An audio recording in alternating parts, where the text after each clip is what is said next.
Chapter 101, Chapter 101, Memories and Letters. The common room was quiet and dark. It seemed Connor and Cedric's detention wasn't over yet.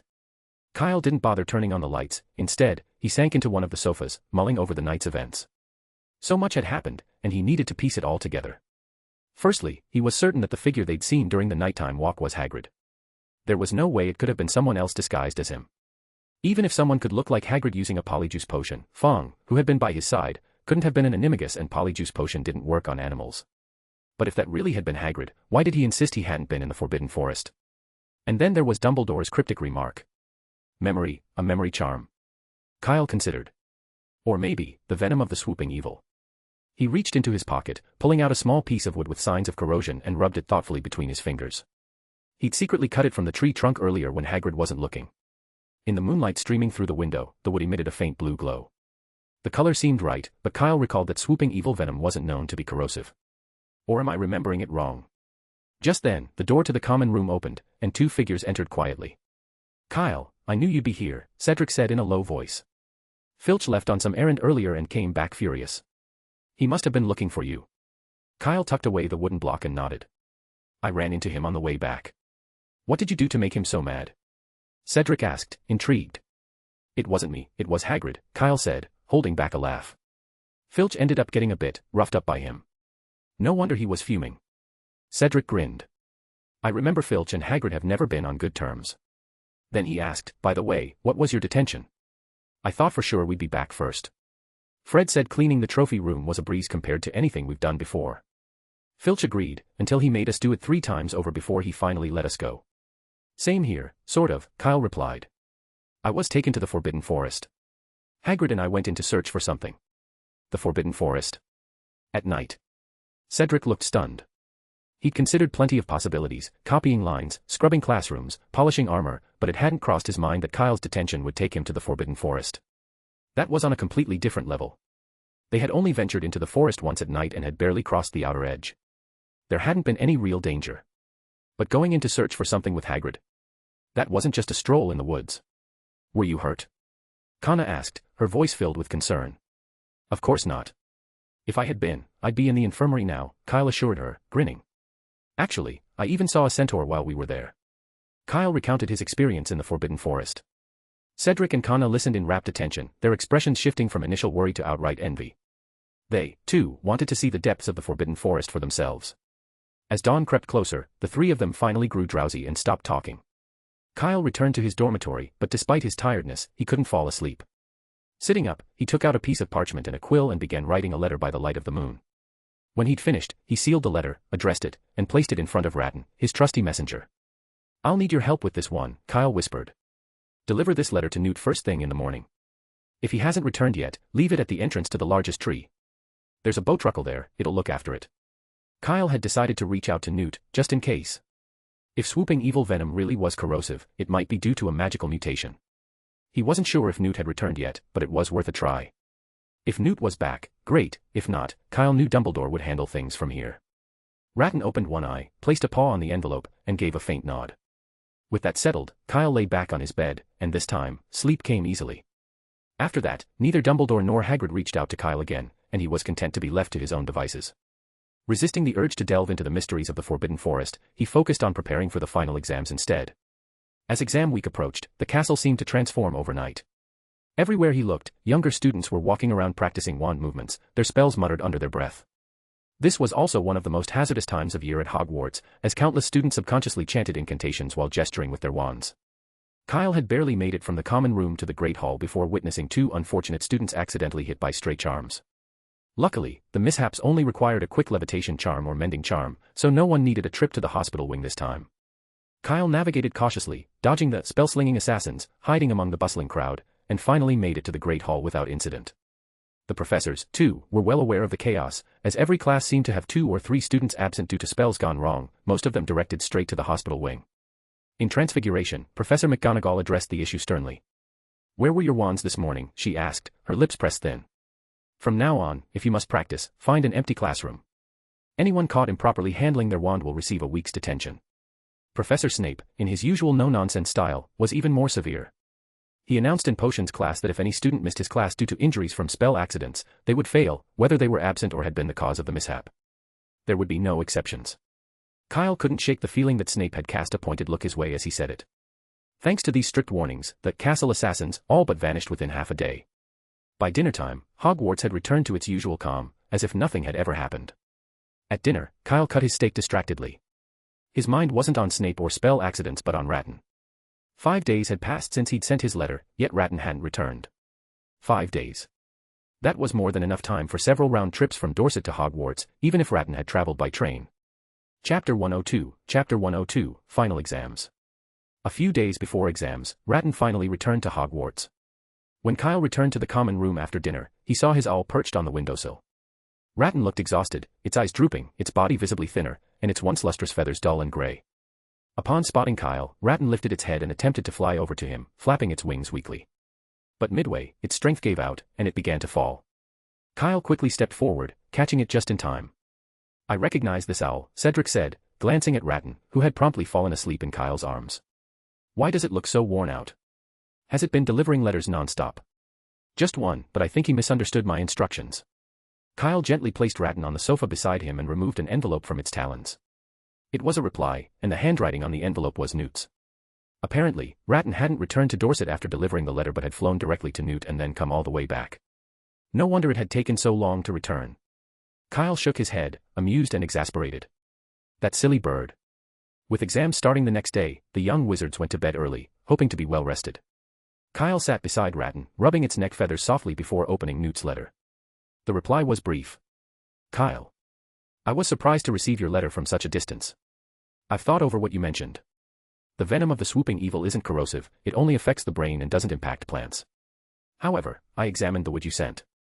It indeed contains components of swooping evil venom. This is an important discovery. Once I finish my work here, I'll come to Hogwarts immediately. P.S. Your father asked me to remind you to avoid any danger and leave the matter to Dumbledore. Newt Scamander. After reading the letter, Kyle closed his eyes, thinking quietly. The pieces finally started to fit together.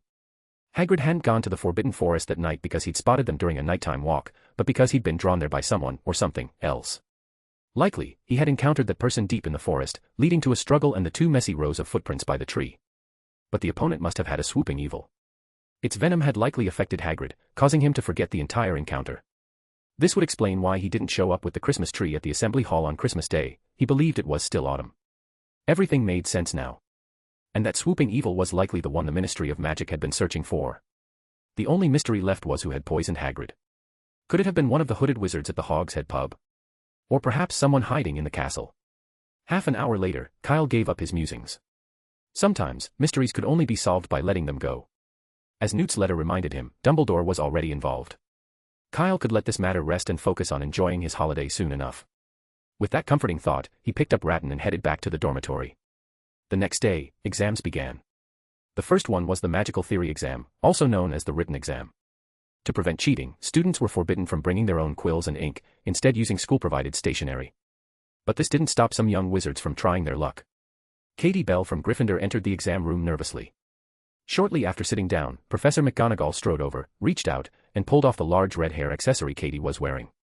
Miss Bell, she said coldly, that's not how Transfiguration works. The hair accessory squirmed in McGonagall's hands, transforming into a piece of parchment covered with tiny writing. Kyle, watching this unfold, gave Katie a discreet thumbs up.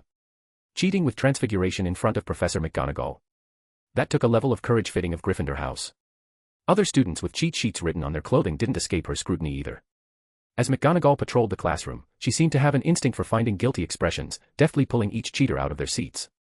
A seasoned professor and deputy headmistress at Hogwarts for over 3 decades, McGonagall needed no magical aids to spot nervous students. As students began answering questions, McGonagall muttered that Dumbledore really shouldn't have put her in charge of the first-year exam room. It simply wasn't challenging enough. She would have preferred supervising 5th years and above, where the cheating techniques were far more sophisticated. With older students, professors had to contend with creative tactics like potions, enchanted objects, coded hand signals, and subtle charms. Particularly in potions, items like Baruffio's brain elixir and waking potion were common, with whispers of students attempting to sneak in Felix Felicis for NEWTS. There were even instances of attempted polyjuice potions and disillusionment charms, turning exam supervision into a war without smoke for the professors. For most, it was a nuisance, but McGonagall thrived on the challenge of outwitting students. Unfortunately, this year she'd been assigned to supervise the novice village, as she put it, a simple group of first years. An hour into the exam, she glanced at the dutiful students and sighed, "Really, Albus, why assign me to the first years? Even third years would be a step up." After the written test came the practical exam. Professor Flitwick had each student attempt to make a pineapple ride a makeshift broomstick, just a wooden rod with a feather attached, for a lap around the room. This task was no issue for Kyle. Not only did he complete the assignment flawlessly, but he even managed to make the pineapple execute a classic Quidditch trick, which earned him an immediate perfect score from Professor Flitwick. Next up, Professor McGonagall tested their transfiguration skills by asking each student to transform a rabbit into a brooch. The more detailed the brooch, the higher the score, with deductions if the brooch retained any rabbit-like features.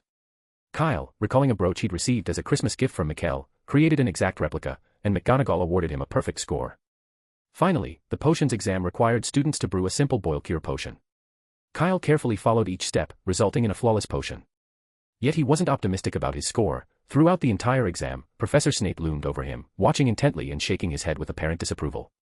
Kyle could already imagine Snape deducting points wherever possible, just for the sake of it. Chapter 103, Hagrid and Professor Orin. The last exam, History of Magic, was easily the dullest hour of the day. Kyle only needed 20 minutes to scribble out the werewolf code of conduct from 1637 and the life story of Yorick the Oddball. When Professor Binz's ghost finally announced they could put down their quills, the entire class erupted in cheers.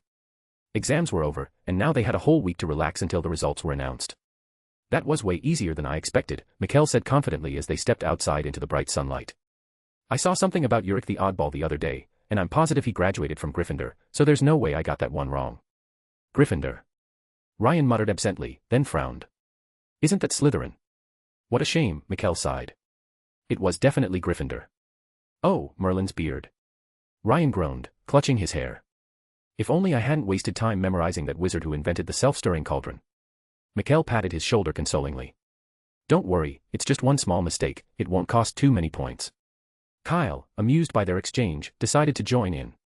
Slipping over, he whispered to them, "Actually, Yorick the Oddball graduated from Ravenclaw." Michael's face went blank with shock. "It's true," Kyle said, grinning. "It's in the third line of Chapter 2. Or you could ask one of the Ravenclaws. They're bound to remember." Incredulous, Mikkel turned and approached a nearby group of Ravenclaws to check. A minute later, he was back, crouched next to Ryan, holding his head in dismay. "Don't worry," Kyle said, patting his shoulder with a smirk. "It's just one house mix-up, won't cost too many points." After bidding farewell to his crestfallen friends, Kyle wandered down to the lake. In the warm shallows lay the giant squid, basking in the sunlight while Fred and George Weasley gently flicked its tentacles. Kyle couldn't help but imagine how delicious it might be grilled with cumin and paprika. Plop. Nope. Better not think about that. Shaking his head, he turned his gaze away. Not far off, he spotted Kana sitting under a tree, her arms around her knees, watching Pocky, her pet, sunbathing on the grass. She seemed downcast, lacking the usual post-exam relief. "What's wrong?" Kyle asked, walking over. "Did the exam not go well?" Kana snapped out of her daze, shaking her head. She stroked Pocky's tail and murmured, "Are exams really over? Does that mean the term's over, too?" 7 days, Kyle replied, sitting beside her.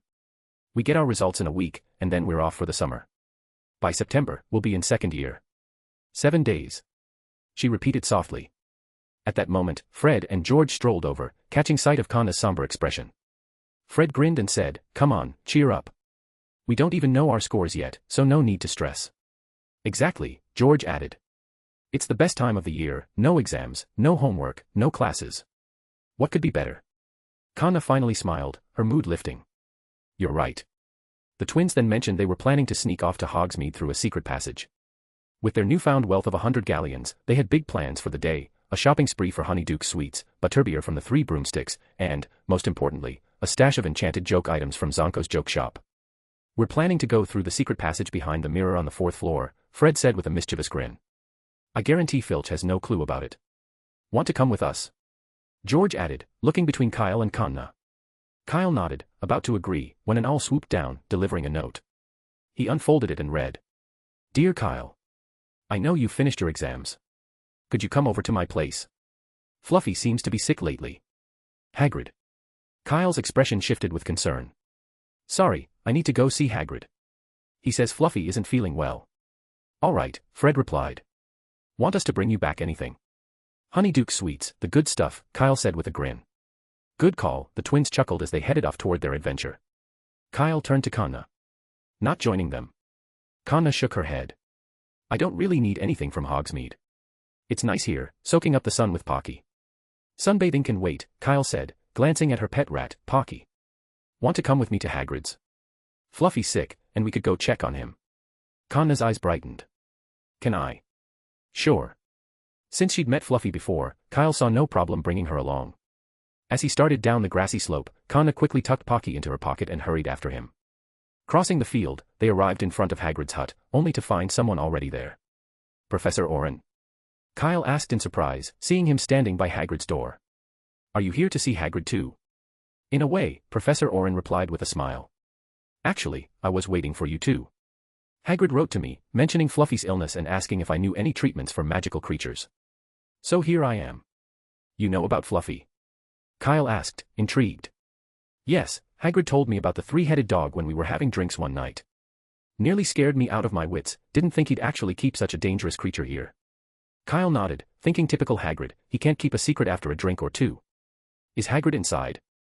Kyle glanced toward the hut, which appeared empty. Oh. I almost forgot, Professor Orin said, smacking his forehead. Hagrid was worried, so I suggested he go ahead to the Forbidden Forest to check on Fluffy while I waited here for you too. Come along, then. I'll take you to him now. Chapter 104, Chapter 104, not a chapter. Translator's note, Chapter 104 does not exist in the original story and will be omitted in this translation to maintain the correct chapter numbering. For readers interested, the author's note dated July 15, 2024 has been translated and included below. Chapter 104, Thoughts on Going Live. It's time to go live. Tomorrow at noon, I'll be uploading the next chapter, possibly with a few minutes delay. Thank you to all my readers for your support. Thank you for the bookmarks, the recommendations, the monthly votes, the comments, and the rewards. After going live, I hope you all continue to support with those first subscriptions. I've nothing to repay you with, so here goes a big ol' bow. Kowtow, kowtow. Honestly, I'm pretty nervous. I hope this does well. Here's a bit of a side note. Writing this book has taken me a lot longer than I thought it would. The main reason is the limited information on side characters. To keep everything consistent and logical, I sometimes spend half an hour online searching for a single line of dialogue or details on a character. Had I known, I wouldn't have planned so far ahead. But despite the bumps, it's finally close to done. Of course, this wouldn't have been possible without help from all of you. To be fully honest, I've read every one of your comments, hands on hips proudly. Through them, I've found small details I hadn't noticed before, and I've gone back to fix those. I hope this book brings you all a bit of joy. That's enough for now. I'm off to write some more and we'll try to get extra updates out tomorrow. Finally, here's hoping for a strong first subscription. Thank you again, everyone. Chapter 106, Chapter 106, The Battle in the Forbidden Forest. Modesty is good, and caution is wise, but those are skills for later in life. Right now, you could certainly afford to be a bit more daring, Professor Orin said with an air of amusement, as though continuing a lecture. At your age, no one would take an 11-year-old as a serious threat. Kyle kept walking, his expression blank. Unfazed, Professor Orin pressed on, well, now it's your turn. Tell me, Kyle, when did you realize? Kyle blinked, feigning innocence. Realize what? I'm not sure what you mean, Professor. If that's your answer. Professor Orin stopped abruptly, his tone turning icy, then we have no reason to go any further. The air grew tense, and even Kanna, focused on finding Pocky, sensed something was wrong, moving instinctively closer to Kyle. As a defense against the dark arts professor, of course you'd be suspect, Kyle shrugged, keeping his voice steady. Everyone knows the position is cursed. Professors end up in St. Mungo's or Azkaban, or worse. The ones who make it through a term unscathed have to resign for one reason or another. But here you are, near term's end, without so much as a scratch. If that doesn't look suspicious, what does? Well observed, Professor Orin sighed, as though disappointed in the curse himself. I enjoyed being a professor, but unfortunately, my true identity was uncovered. I just received word that the Ministry of Magic is on its way to Hogwarts. Fools, they never imagined I'd hide in plain sight here. Took them long enough to figure it out. Kyle's eyes widened.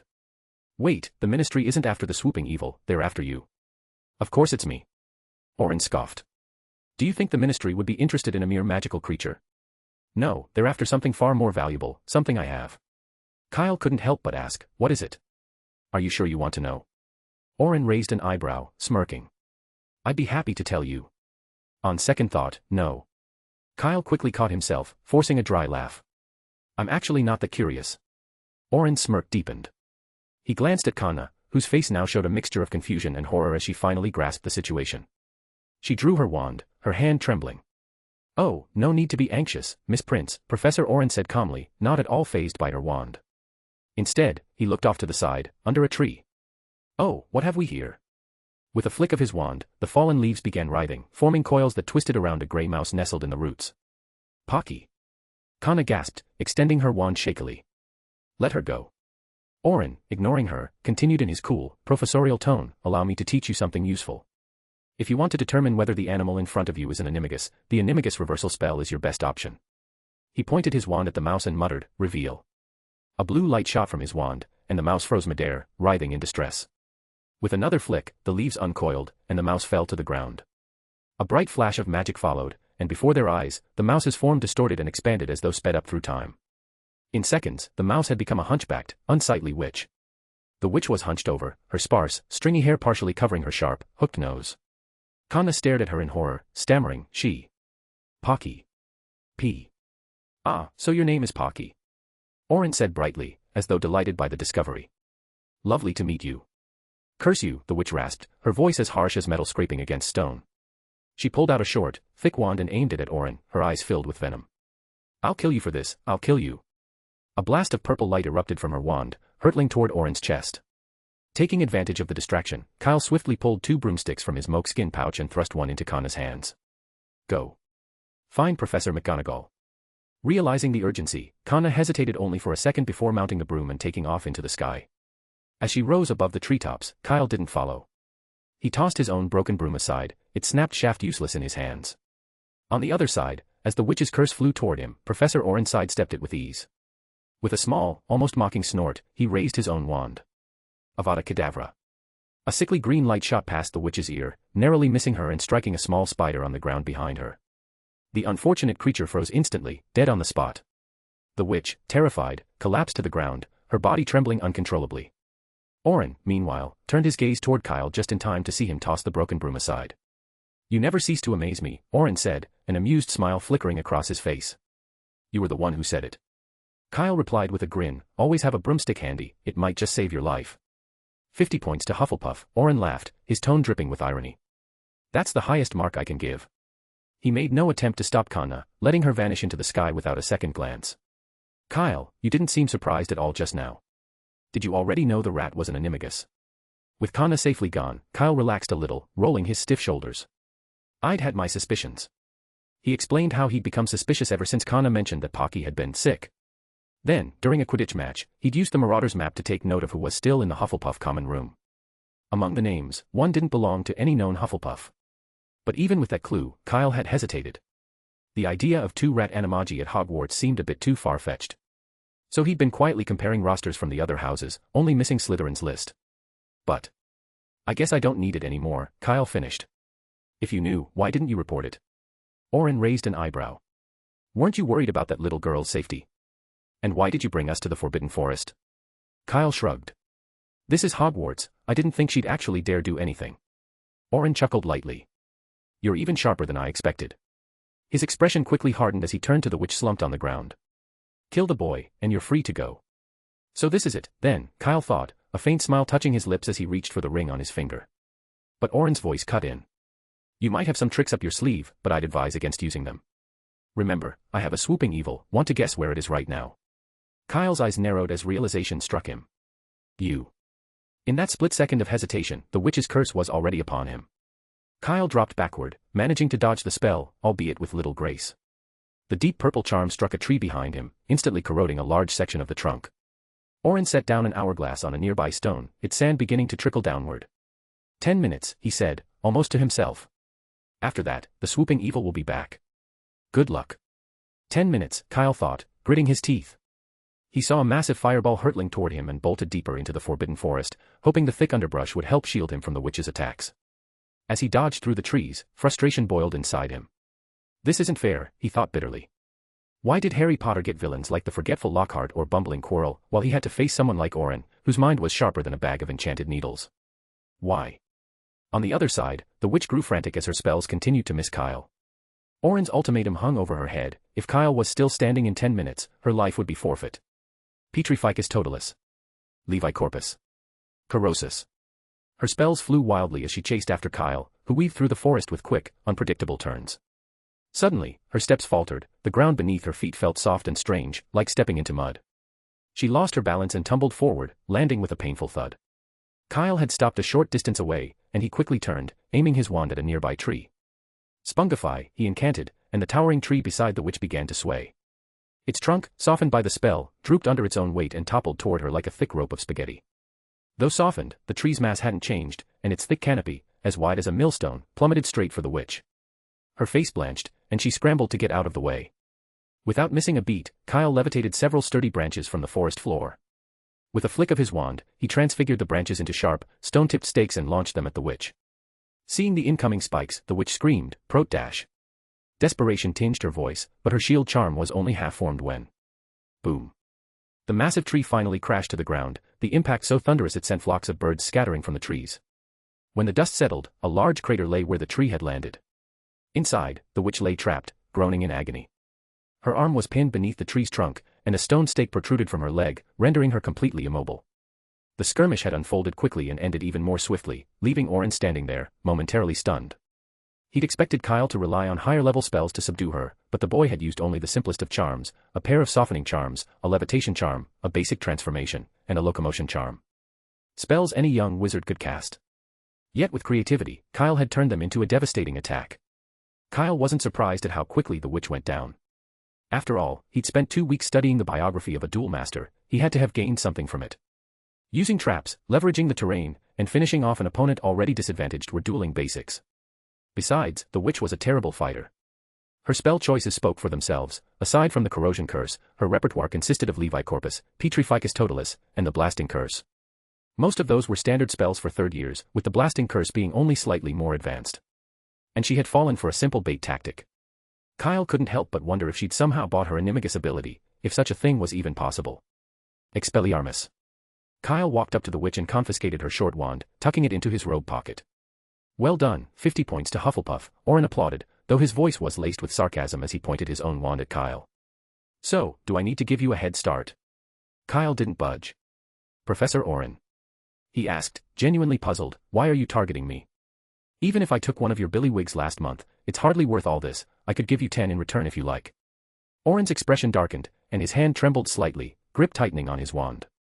This isn't about that, he replied through clenched teeth. You're Chris's son. If he hadn't interfered with my affairs all those years ago, I wouldn't be in this mess. His eyes narrowed suddenly, suspicion dawning.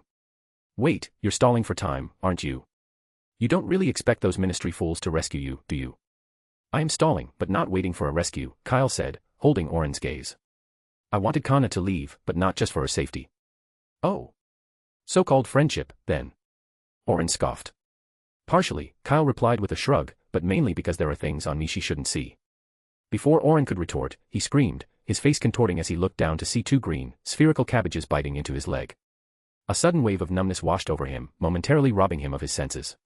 Expelliarmus. A jet of red light flew from Kyle's wand, but Orin managed to roll out of the way, though his leg throbbed painfully where the cabbages had bitten him. Glancing down, he cursed. Chinese chomping cabbages. In the forbidden forest, he snarled through gritted teeth. I brought them, Kyle replied coolly, sending another disarming charm his way. Hogwarts is dangerous. Even Hagrid's been attacked, so it's only reasonable for an unarmed, young wizard to carry a little protection. Chapter 107, Apparition. As Kyle had planned, after learning of Hagrid's attack, he'd gone to the room of requirement to retrieve the 2 chomping cabbages, storing them in his modified mokeskin pouch. This pouch, an upgrade of the one Newt had gifted him, allowed him to carry both magical creatures and plants, albeit in limited quantities. He'd originally intended to use the cabbages to ambush the witch, but they'd ended up coming in handy against Orin instead, a satisfying turn of events. Meanwhile, Orin was in a grim struggle on the ground, rolling around to avoid both the chomping cabbages gnawing at his legs and Kyle's relentless stream of disarming and stunning charms. Enough. Orin spat, deflecting yet another disarming charm. He took a swift bite from one of the cabbages and finally managed to cast his own spell. Incendio. Scarlet flames erupted from his wand, blackening the cabbages until they fell still. Breathing heavily, Orin straightened, his expression steely. I admit it, I underestimated you. Orin raised his wand, and the surrounding fallen leaves transformed into sharp, whirling blades that hurtled toward Kyle. Conf Ringo. Kyle aimed his wand at the ground, setting off an explosion that cloaked the area in dust. Blinding me. Not a bad strategy, Orin sneered, eyes narrowing as he unleashed the leaf blades into the smoke. But where can you hide? The blades rained down over the area, scattering through the dust. Orin smirked, satisfied. Stupefy. A voice rang out suddenly from behind, sending a jolt of alarm through Orin. It was Kyle's voice, but how? How had he gotten behind me? Before he could react, he felt a weight against his back, and then... bang. The spell had hit, but the swooping evil unfurled from behind him like a shield, blocking the stunning spell just in time. Kyle staggered as pain surged through him, fighting to keep his focus. The swooping evil, it didn't go after Kanna, he rasped. Orin turned, a mocking smile on his face. Who said it was ever after the girl? I simply asked you to guess where it was. He chuckled, amused. First the chomping cabbages, now apparition mid-battle, you've impressed me today, Kyle. Compared to you, I've wasted my first year here. How about I let you go as a reward? Oh. Letting me go. Don't flatter yourself, Kyle replied, defiant. Do you think you can kill me? Orin hesitated. He didn't believe Kyle could best him outright, but he'd lost the element of time. The ministry was closing in, and every second he wasted here brought him closer to capture. But to walk away after being matched by an 11-year-old. It would ruin him. You're really not leaving? Orin asked, trying to mask his frustration. Nope. Kyle shrugged, idly scratching a billywig perched on his shoulder. 5 minutes earlier, Kyle would have turned and run without a second thought, but not now. He had been threatened, deceived, and mocked. He wouldn't let that go unchallenged. Besides, this was the Forbidden Forest. Kyle wasn't the one who had to hurry now. You want to die? Orin's face twisted in fury, realizing that the billywig resting on Kyle's shoulder was the very one he'd lost. Raising his wand, he began to gather a sickly green light at its tip. Avada. Whoosh.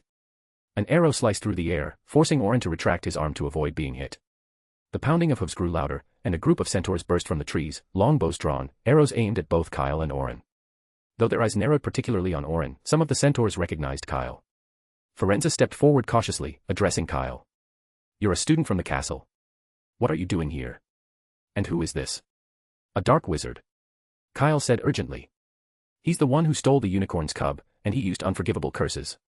In an instant, all the centaurs shifted their aim squarely onto Orin. Suddenly, explosions sounded all around them, the ministry had arrived. You're in luck. Orin said, a bitter smile stretching across his face.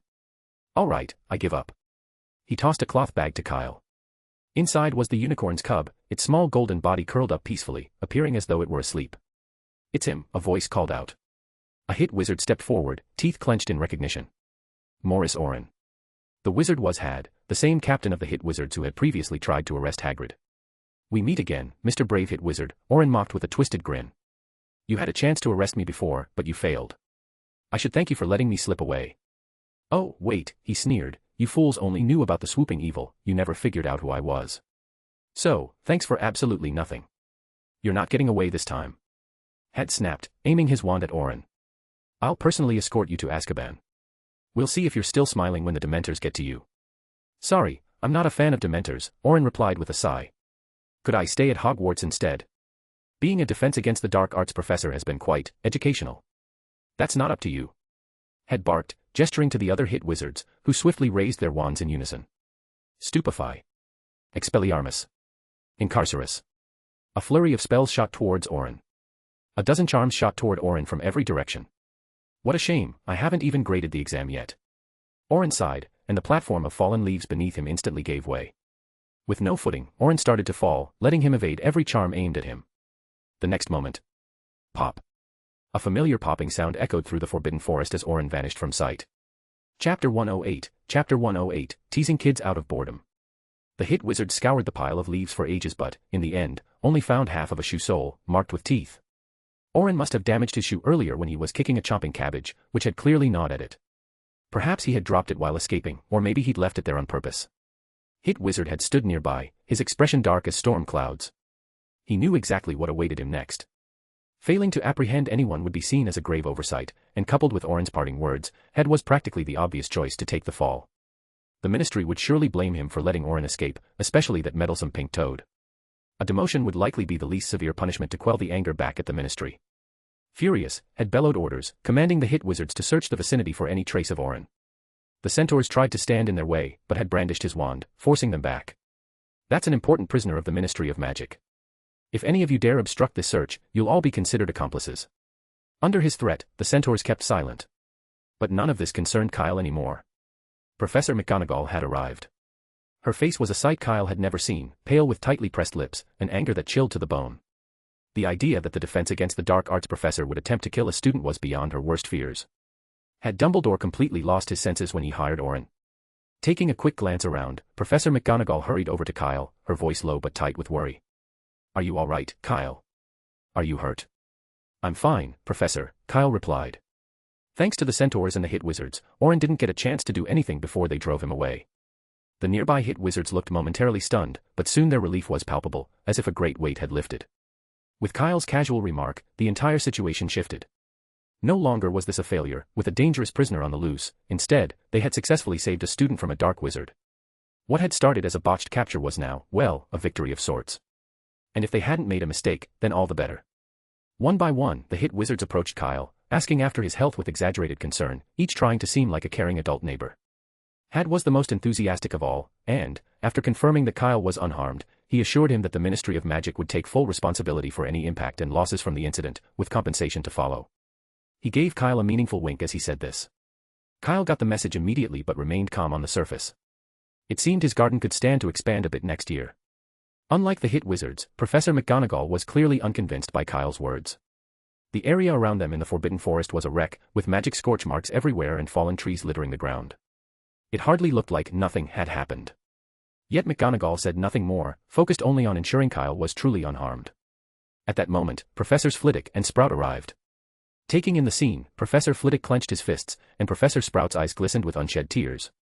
Professor McGonagall dismissed the hit wizards, then turned to take Kyle back to the castle. Oh, Professor McGonagall, Kyle said, pointing to a spot nearby before they left, there's a witch trapped under that tree. She's an illegal animagus who's been lurking around disguised as Kanna's pet. Professor McGonagall froze in her tracks. Animagus. Yes, Kyle continued. She tried to attack me after I uncovered her identity. She's the one responsible for most of the charms around here. By Merlin's beard. Professor McGonagall muttered, overwhelmed by the information. They still hadn't sorted out what had happened with Orin, and now there was an illegal animagus to deal with. This year at Hogwarts was like no other. Still, now that she knew, Professor McGonagall wouldn't let it go unchecked. She led Kyle, along with Professors Flitwick and Sprout, to the place he indicated. By now, the witch had fainted, and two hit wizards were pulling her out from under the fallen tree. Professor Flitwick gasped at the sight of her. My boy, did you do this? I didn't mean to, Kyle replied, looking down. I just didn't realize she was so fragile. Kyle then gave a brief rundown of the events, though he purposely left out the beginning, skipping directly to when he had released the first softening charm. From that point on, he explained everything truthfully. As Professor Flitwick listened, his eyes sparkled, watching Kyle as if seeing a young prodigy in the dueling world. Though the moment wasn't right to show his excitement, he patted Kyle encouragingly on the arm. Restarting the dueling club was already on his mind. Professor McGonagall, on the other hand, was focused solely on getting Kyle and the witch back to the castle. The idea of an animagus hiding among the students needed urgent investigation, and she felt strongly about handling it herself rather than involving the ministry. She approached Had and stated firmly, this witch is connected to our student, and I'll be taking her with me. Had frowned, reluctant to let the witch go. She was, after all, the only catch they had, and if he let McGonagall take her, he'd be left with little more than half a shoe sole to hand in. But with all three Hogwarts professors present, he couldn't argue, especially considering what had just transpired. After a moment's hesitation, Had agreed. Only until morning, Professor McGonagall, he said, adding, we'll come to Hogwarts first thing to retrieve her. Professor McGonagall nodded, then took out her wand and levitated the witch, preparing to leave. Meanwhile, a large crowd had gathered at the edge of the Forbidden Forest, their eyes fixed anxiously on the trees, awaiting any sign of movement. Look, Professor McGonagall is coming out, someone shouted. Two figures, one tall and one shorter, emerged from the depths of the forest. Kanna broke away from the crowd and rushed toward Kyle, her eyes red and swollen from crying. Are you okay? She asked, voice trembling. Oh, I'm fine, Kyle replied with a playful grin. Though, now that I'm a ghost, I feel quite at ease. Huh. Kanna's eyes widened, and fresh tears began to stream down her cheeks. What nonsense. Professor McGonagall chided, giving Kyle a light tap. Then, with a soft, comforting hand, she wiped Kanna's tears away and said gently, take a good look. Does he look like a ghost? Chapter 109, Special Award for Services to the School. Despite Kyle's repeated reassurances that he was fine, Professor McGonagall insisted on taking him to the hospital wing. Madame Pomfrey, after a thorough examination, found nothing physically wrong with him, but after hearing what he'd been through, she insisted he stay the night. Once Professor McGonagall had left, Madame Pomfrey went to her cupboard, took out a bottle, and poured Kyle a generous glass of light blue liquid. "Drink it." Kyle, lying on the bed, grimaced. "That's really not necessary, Madame Pomfrey." The potions in the hospital wing were renowned for their effectiveness, and for their dreadful taste. He remembered Cedric once taking a pepper-up potion for a cold, and, according to him, it had tasted like dishwater left out in the sun for days. It had taken all Cedric's willpower just to choke it down. Kyle had no interest in drinking something just as vile. Besides, the worst he had was a tooth mark on his arm, hardly something that warranted a potion. But Madame Pomfrey was unmoved. With a stern look, she declared, "This restorative potion will help you quickly regain your energy and strength. You will drink it all, or you can forget about leaving the hospital wing." Kyle's face fell. Everyone knew the hospital wing was Hogwarts' ultimate authority. Even Dumbledore yielded to Madame Pomfrey's judgment here. If she decided Kyle wasn't leaving, then he really wasn't going anywhere. Resigned, Kyle lifted the cup and downed the potion. Gulp. After Kyle drank the potion, Madame Pomfrey left. Lying on the bed, he couldn't tell if it was exhaustion or the effects of the potion, but soon his eyelids grew heavy, and he drifted into a deep sleep. He had no idea how long he slept. In a daze, he heard a faint rustling near his ear, like someone munching on something. Eating. As the thought registered, a wave of hunger hit him, growing stronger by the second. With some effort, Kyle cracked his eyes open, squinting against the blinding sunlight. Slowly, he adjusted, taking in the familiar ceiling of the hospital wing, and then the smiling face of Albus Dumbledore. "Good afternoon, Kyle," Dumbledore greeted him, his words slightly muffled as he chewed. An open box of Bertie Bott's every flavor beans sat beside him. Kyle blinked, now fully alert. The greatest wizard of all time, the headmaster of Hogwarts, was snacking on his treats. The table was simply overflowing, Dumbledore said, as if reading Kyle's thoughts. "And I would suggest you avoid this box. I've tried 3 beans, and each was dreadful. I suspect they've been jumbled together haphazardly." "Headmaster, you could try the golden brown one," Kyle suggested, glancing toward the table, which was stacked high with snacks, a literal mountain of sweets. And there wasn't just one table. Someone had pulled over the table from the adjacent bed to help hold the stash. "All gifts from your friends," Dumbledore explained with a smile, popping the bean Kyle recommended into his mouth. "They may have cleaned out honeydukes just for you. Ah, champagne flavor, a rare find." "Headmaster, how long have I been asleep?" 3 hours shy of a full day, Dumbledore replied. Kyle sat up, stretching his stiff neck. He hadn't realized he'd slept so long. It was already the afternoon of the following day. No wonder he was hungry. Wait. The afternoon of the next day. "Headmaster, the Quidditch match." "Ah, yes," Dumbledore nodded. "You missed it, I'm afraid. But Hufflepuff took the victory. They wanted you to know that they played with extra spirit, hoping the win would speed your recovery." "Curse that Orin," Kyle muttered, pounding his pillow in frustration. He'd looked forward to that match all year. "Speaking of Orin." Dumbledore began thoughtfully, "Kyle, do you have any idea why he's targeting you?" "He said it's because of my dad," Kyle replied. "But as I understand it," Dumbledore's blue eyes twinkled, 12 years ago, if it weren't for Chris, Orin would have died at the hands of Death Eaters. It was your father who saved him." "That's impossible. If Dad saved him, then why did he do it, repaying a favor?" Kyle said firmly. "He wanted to kill me. If the centaurs hadn't arrived in time, he'd have used the killing curse on me. This is indeed perplexing." "I'm afraid only Orin himself knows the reason," Dumbledore replied softly. "But he's already on the run, and catching a bard is no easy feat." "Bard?" "Yes," Dumbledore explained. "After that close encounter with the Death Eaters, he left and traveled to France, wandering the world as a troubadour. As for when he got involved in magical creature smuggling, I couldn't say." "Then why did he come to Hogwarts?" Kyle asked, puzzled. "To try to kill me?" "Certainly not, my boy," Dumbledore shook his head. "As I understand it, the Ministry received an anonymous tip in mid-August with details about smugglers' routes. Thinking back, the sender was likely Orin himself, which is why he applied for the Defense Against the Dark Arts position 2 months early. But his reasons remain unclear. Perhaps he sought Hogwarts as a sanctuary, or maybe he needed the funds. It's hard to say, bards are notoriously unpredictable." Hearing all this, Kyle felt even more at a loss about Orin. All he could do was plant more chomping cabbage, and if he ever saw Orin again, he'd make sure the men got a nice, thorny bath in them. This was the first time he'd ever endured such humiliation, and he'd almost uncovered the truth, too. 100 chomping cabbages would be a fitting present for Orin. "Now," said Dumbledore brightly, "let's move on to something cheerier. For keeping your head in a crisis, using a broomstick to get Kana Prince out of the Forbidden Forest at a critical moment, and for your noble spirit in facing 2 dark wizards alone to buy your time, we have unanimously decided to give you a special award for services to the school. Chapter 110, The Vault Key.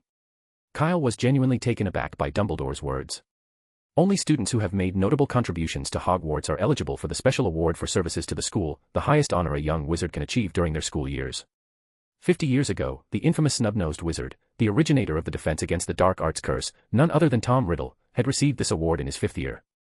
Yet Kyle was only a first year, a whole 4 years behind him.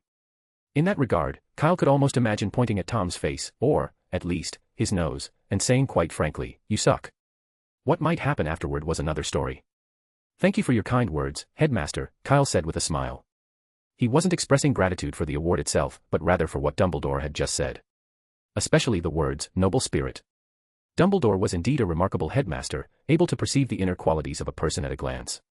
You couldn't argue with that. "You truly deserve this, Kyle," Dumbledore said with a wink. Very few people would have the courage to face 2 adult wizards alone in their first year, let alone manage to defeat one. The board of directors agreed that giving you the special award for services to the school was the best decision I made this year. They probably just didn't want any complications, Kyle thought to himself. He doubted that the school board members had noble intentions in mind. Unlike Dumbledore, who was genuinely dedicated to Hogwarts, the board members were more concerned about protecting their own interests. Had Kyle actually perished in the Forbidden Forest, word would have spread quickly that Hogwarts' defense against the dark arts professor was responsible for the death of a student. By then, Hogwarts would either have to shut down or face severe trouble, which the board, naturally, did not want. Luckily, Kyle had survived. The board was likely using the special award to rid themselves of Chris and Diana. But Kyle didn't care about their motives, he was satisfied with the result. "Headmaster, there's one other thing," Kyle began. "Ask away." "Where's Hagrid?" "I noticed he wasn't in the room." "In fact, Hagrid was the first one attacked yesterday," Dumbledore explained. "Orin tricked him into drinking undiluted swooping evil venom, then hid him in the Forbidden Forest while he was unconscious." "So, where is Hagrid now?" "Don't worry, Kyle. Hagrid is in much better shape than the average wizard, his life isn't in danger," Dumbledore reassured him. "I've obtained the antidote for the swooping evil venom from Newt, so he should be able to return from St. Mungo's soon." Kyle breathed a small sigh of relief, realizing he'd nearly forgotten that Hagrid's half-giant lineage granted him thick blood and a higher resistance to harm. And since the swooping evil venom was less harmful if ingested than if spilled on the skin, it was a relief that the incident hadn't been as severe. "Headmaster, I have one last question." "Go ahead." "That witch," Kyle began, "why is she hiding near Kana?" "Ah, I wondered when you'd bring that up," Dumbledore replied. "I'm sorry, Kyle. This situation involves the Prince family, so I can't share much. All I can tell you is that the witch has sinister intentions, and her goal is a key." "A key?" Kyle asked, frowning. "Yes, a key to a vault at Gringotts," Dumbledore said, almost dreamily. "She occupies a very unique position. If she gets hold of this key, she can legally claim all of the Kana family's remaining inheritance." The word inheritance triggered something in Kyle's mind, and he looked at Dumbledore, seeking confirmation. But Dumbledore offered no further response, as if he had no intention of continuing this discussion. Instead, he placed a box of Bertie Bott's every flavor beans on the bedside table and, with a smile, said, "That's enough questions for now. I suggest you start enjoying these sweets. And look, there are mint-flavored cockroach clusters inside, these are a limited edition. If you like, I'd be happy to give them to you," Kyle offered sincerely. He wasn't kidding, he genuinely wanted to hand over those cockroach clusters. But Dumbledore politely declined.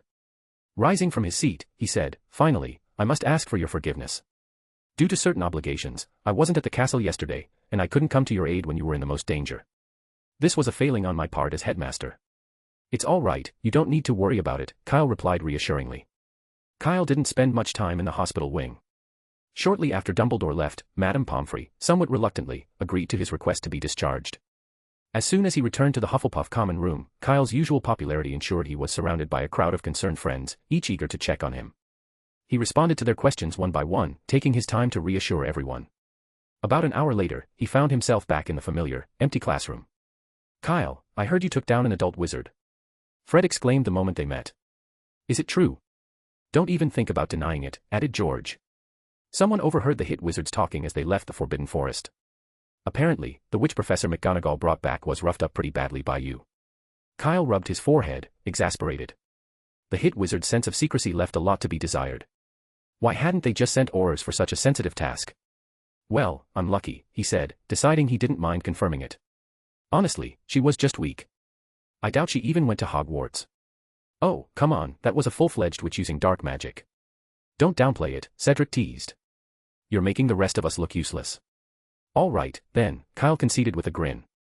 Let's say I barely survived a life-or-death duel with a dark wizard, clinging to life by a thread until help finally arrived. George nodded, deadpan. Much more comforting. But I didn't expect it at all. Professor Orin, a dark wizard. Cedric shook his head, almost in disbelief. And his class was actually really good, way better than last year's. Watch it, Cedric, Fred reminded him. Orin isn't a professor anymore. He almost killed Kyle. Sorry, just a force of habit, Cedric said quickly, looking sheepish. No one would have guessed, Cho Chang chimed in from the side. Even Davies couldn't believe it. He thought someone else had used a polyjuice potion to impersonate Orin. Right, Davies, the one who tried to file that complaint about Orin. He almost got into a fight with you Gryffindors over it, Kyle added. I remember him, Fred sighed. Turns out, he was right. We all misjudged Orin. The mention of Orin brought a somber tone to the group. Even Fred and George, usually the life of the party, went quiet. They had liked Orin at first, hoping he might break the curse on the position and stay on as their defense against the dark arts professor. But now, everything had changed. Orin was a dark wizard. They'd likely never meet another defense against the dark arts professor as entertaining and lenient with homework. For a moment, silence filled the room, each of them lost in thought. There were only 5 of them here this time. The missing person was Kanna. The recent events involving Pocky, or rather, the witch, had affected her deeply. She'd been staying in her dorm room the past few days, coming out only briefly when Kyle returned from the hospital wing and appeared in the common room. The others didn't know this. Cedric and the rest assumed Kanna was simply frightened by what had happened and was staying in her dorm to recover. Chapter 111, Dumbledore's Crooked Nose. News of Orin's disappearance quickly spread throughout the wizarding world. The Daily Prophet portrayed him as a deranged dark wizard of the utmost evil, devoting an entire page to his wanted poster. The rest of the paper praised the Ministry of Magic for successfully rescuing 2 students during the operation, though few actually read that part. Many parents wrote to the school, requesting an early holiday. What if Orin was still lurking in the Forbidden Forest? The idea of leaving their children at Hogwarts unsettled them. Dumbledore agreed, and arrangements were made for the students to leave early on the Hogwarts Express that day, with report cards to follow by owl in the coming days. In just a single day, Hogwarts lost a third of its student body, and the castle felt strangely empty. Yet Kyle remained, as did Cedric and a few others. Chris returned from his travels and, after a long journey, finally arrived at Hogwarts. He looked Kyle over multiple times before he let out a sigh of relief. Taking Kyle to an empty classroom, he spoke in a stern tone. I told you not to get involved in this. It was an accident, Kyle replied honestly. I'll be more careful next time. Chris, clearly unsatisfied, lectured him at length. Kyle, however, didn't argue. He simply nodded, accepting his mistake with a calm demeanor. As they left the classroom, they happened to see Newt coming out of Dumbledore's office. Chris asked Kyle if he wanted to return together, but Kyle declined, saying he wanted to take the train back with his friends. Chris considered this for a moment, then agreed. The next day, Kyle didn't expect Diana to show up as well. Unlike Chris, Diana went first to the Forbidden Forest, then directly to the Headmaster's office on the 8th floor. No one knows what transpired after that, but soon after, students noticed unfamiliar faces in some of the portraits along the castle corridors, figures who claimed to be former heads of Hogwarts. And most notably, the gargoyle on the 8th floor was gone. Kyle didn't know when Diana had left. That night, he and Cedric attended the end-of-year banquet together. The Great Hall was divided into 2 sections. The left side was adorned in green and silver for Slytherin, while the right side gleamed in yellow and black for Hufflepuff. Remarkably, the extra points Orin had given in the Forbidden Forest still counted, and together with the Quidditch Championship, Hufflepuff's house points were exactly the same as Slytherin's, tying them for first place. Kyle and Cedric walked over to the Hufflepuff table and sat down. Kyle noticed that Kanna wasn't there either. After a short wait, Dumbledore arrived. Kyle couldn't help but think that Dumbledore's nose looked a little more crooked than before. The noise in the hall gradually faded as Dumbledore raised his voice to speak. Another year has passed, he said enthusiastically. Before you indulge in these delicious delicacies, I must trouble you all to listen to the musings of an old man. Despite the minor mishaps at the end, it has undoubtedly been an excellent year, and I suspect your young minds are fuller than ever before. You'll have the whole summer to digest it all before the new term begins. And now, let us proceed to the House Cup Awards ceremony. The scores are as follows: 4th place, Gryffindor, with 101 points, 3rd place, Ravenclaw, with 332 points, and in a tie for 1st place, Slytherin and Hufflepuff, both with 497 points. But the expected cheers didn't come. Both Hufflepuff and Slytherin tables fell silent, each side casting dissatisfied glances at the other. There was only one house cup, and it couldn't be awarded to two houses at once. Students from Gryffindor and Ravenclaw settled back to enjoy the spectacle. Yes, both houses have done exceptionally well, Dumbledore continued, clearing his throat. But there's another recent event we must consider. Mr. Kyle Chopper. Every head in the hall turned toward Kyle. Not only did he save a first-year student in the Forbidden Forest, but he also identified and helped apprehend the dark wizard hiding on the grounds, showing great bravery and courage. For this, I have decided to award him the special award for services to the school and an additional 200 points to Hufflepuff. Though attendance was lower than usual, the cheers were deafening. Anyone standing outside the hall might have thought something had exploded. There was no need to calculate any further. Hufflepuff had broken Slytherin's 6-year streak and won the House Cup. And Kyle had earned the all-important special award for services to the school. Fred and George stood on their bench, shouting to Kyle, "Don't worry, Kyle, when we get you into detention later, we'll make sure to polish your trophy reel." "Good. And shinier than all the rest," George added, grinning. Professor McGonagall shot them a withering glare, suddenly feeling weary. "Which means," Dumbledore bellowed, "we need to make a few changes to the decorations here." He clapped his hands, and the green streamers transformed into yellow, the silver turned black, and a huge banner featuring the Hufflepuff badger appeared behind the guest of honor's seat. Meanwhile, Snape was shaking Professor Sprout's hand, his expression calm, his trademark smile plastered on his face as if nothing were amiss. Before term ended, exam results were released. Kyle had performed exceptionally well, earning the highest grades in his year. Cedric glanced over Kyle's report card in surprise. "Merlin, your scores are even higher than mine were last year, and you only missed a perfect score by 1 point, it's such a shame." Kyle felt a twinge of regret himself. He'd been writing so fluently during the exam that he didn't notice he'd listed 13 uses for dragon's blood instead of 12, which had cost him that single point. Apparently, the professors didn't agree that dragon's blood could be used in cooking. Aside from this small oversight, he'd received perfect scores in all his other subjects, including potions. Snape had even awarded him full marks for his boil cure potion, a rare honor, even among Slytherin students. Connor had come in second in their year, and with Cedric leading his own year as well, Hufflepuff had clearly excelled. Professor Sprout, delighted, hardly went to the greenhouse anymore, instead spending her time proudly lingering around the other professors whenever she had a free moment. Chapter 112, The Rat Witch. In what felt like an instant, the students' wardrobes were emptied, and the dormitories fell silent, no longer filled with the chatter and laughter of young wizards. Yet, unlike at the beginning of the school year, the walls now displayed photos the students had chosen to leave behind. The Quidditch players in these pictures continued their routines, repeatedly throwing the ball, celebrating, and cheering, as though they knew their owners would be back soon. Each student received a notice warning them not to use magic over the holidays. With Hagrid still at St. Mungo's, Professor McGonagall took over the duty of leading the students onto the flotilla that would ferry them across the lake. On the Hogwarts Express, Kyle politely declined the Weasley twins' invitation to join them in their compartment. They wanted to discuss future plans, how to earn galleons next term and brainstorm ideas for selling their products outside Hogwarts. Enchanted by the prospect of making even more money after their recent windfall of 100 galleons, the twins hadn't even bothered looking for the password to the Marauders map in the last days of term. They'd been too busy planning. "I hope they come up with something good," Kyle thought. As he walked along the train, he reached the last compartment and pushed the door open. Inside, there was only one person. Kana was curled up on a seat, gazing out the window at the orderly wheat fields passing by. Kyle sat down across from her as if it were the most natural thing in the world. "Are you still upset about Pocky?" he asked gently. "Her name wasn't Pocky," Kana replied softly after a long silence. "Her name was Rattray, and she was sort of my great-aunt." Kana seemed ready to talk, and she shared a great deal. Outside, the countryside grew greener and more orderly as the train passed through one Muggle town after another. Gradually, Kyle pieced together what had happened. It was, in essence, a story he'd heard versions of before. 11 years ago, Kana's father had carelessly uttered Voldemort's name while drunk, and Death Eaters had arrived in response, killing him. Fortunately, Kana and her mother hadn't been home at the time and had escaped. However, shortly before the school year began last year, Kana's mother had died in an accident, leaving Kana as the last member of the Prince family. Although the Prince family wasn't as prominent as the Sacred 28, it was still a distinguished pure-blood family, and this turn of events drew considerable attention. That was when Rattray, or Pocky as Kana had known her, appeared.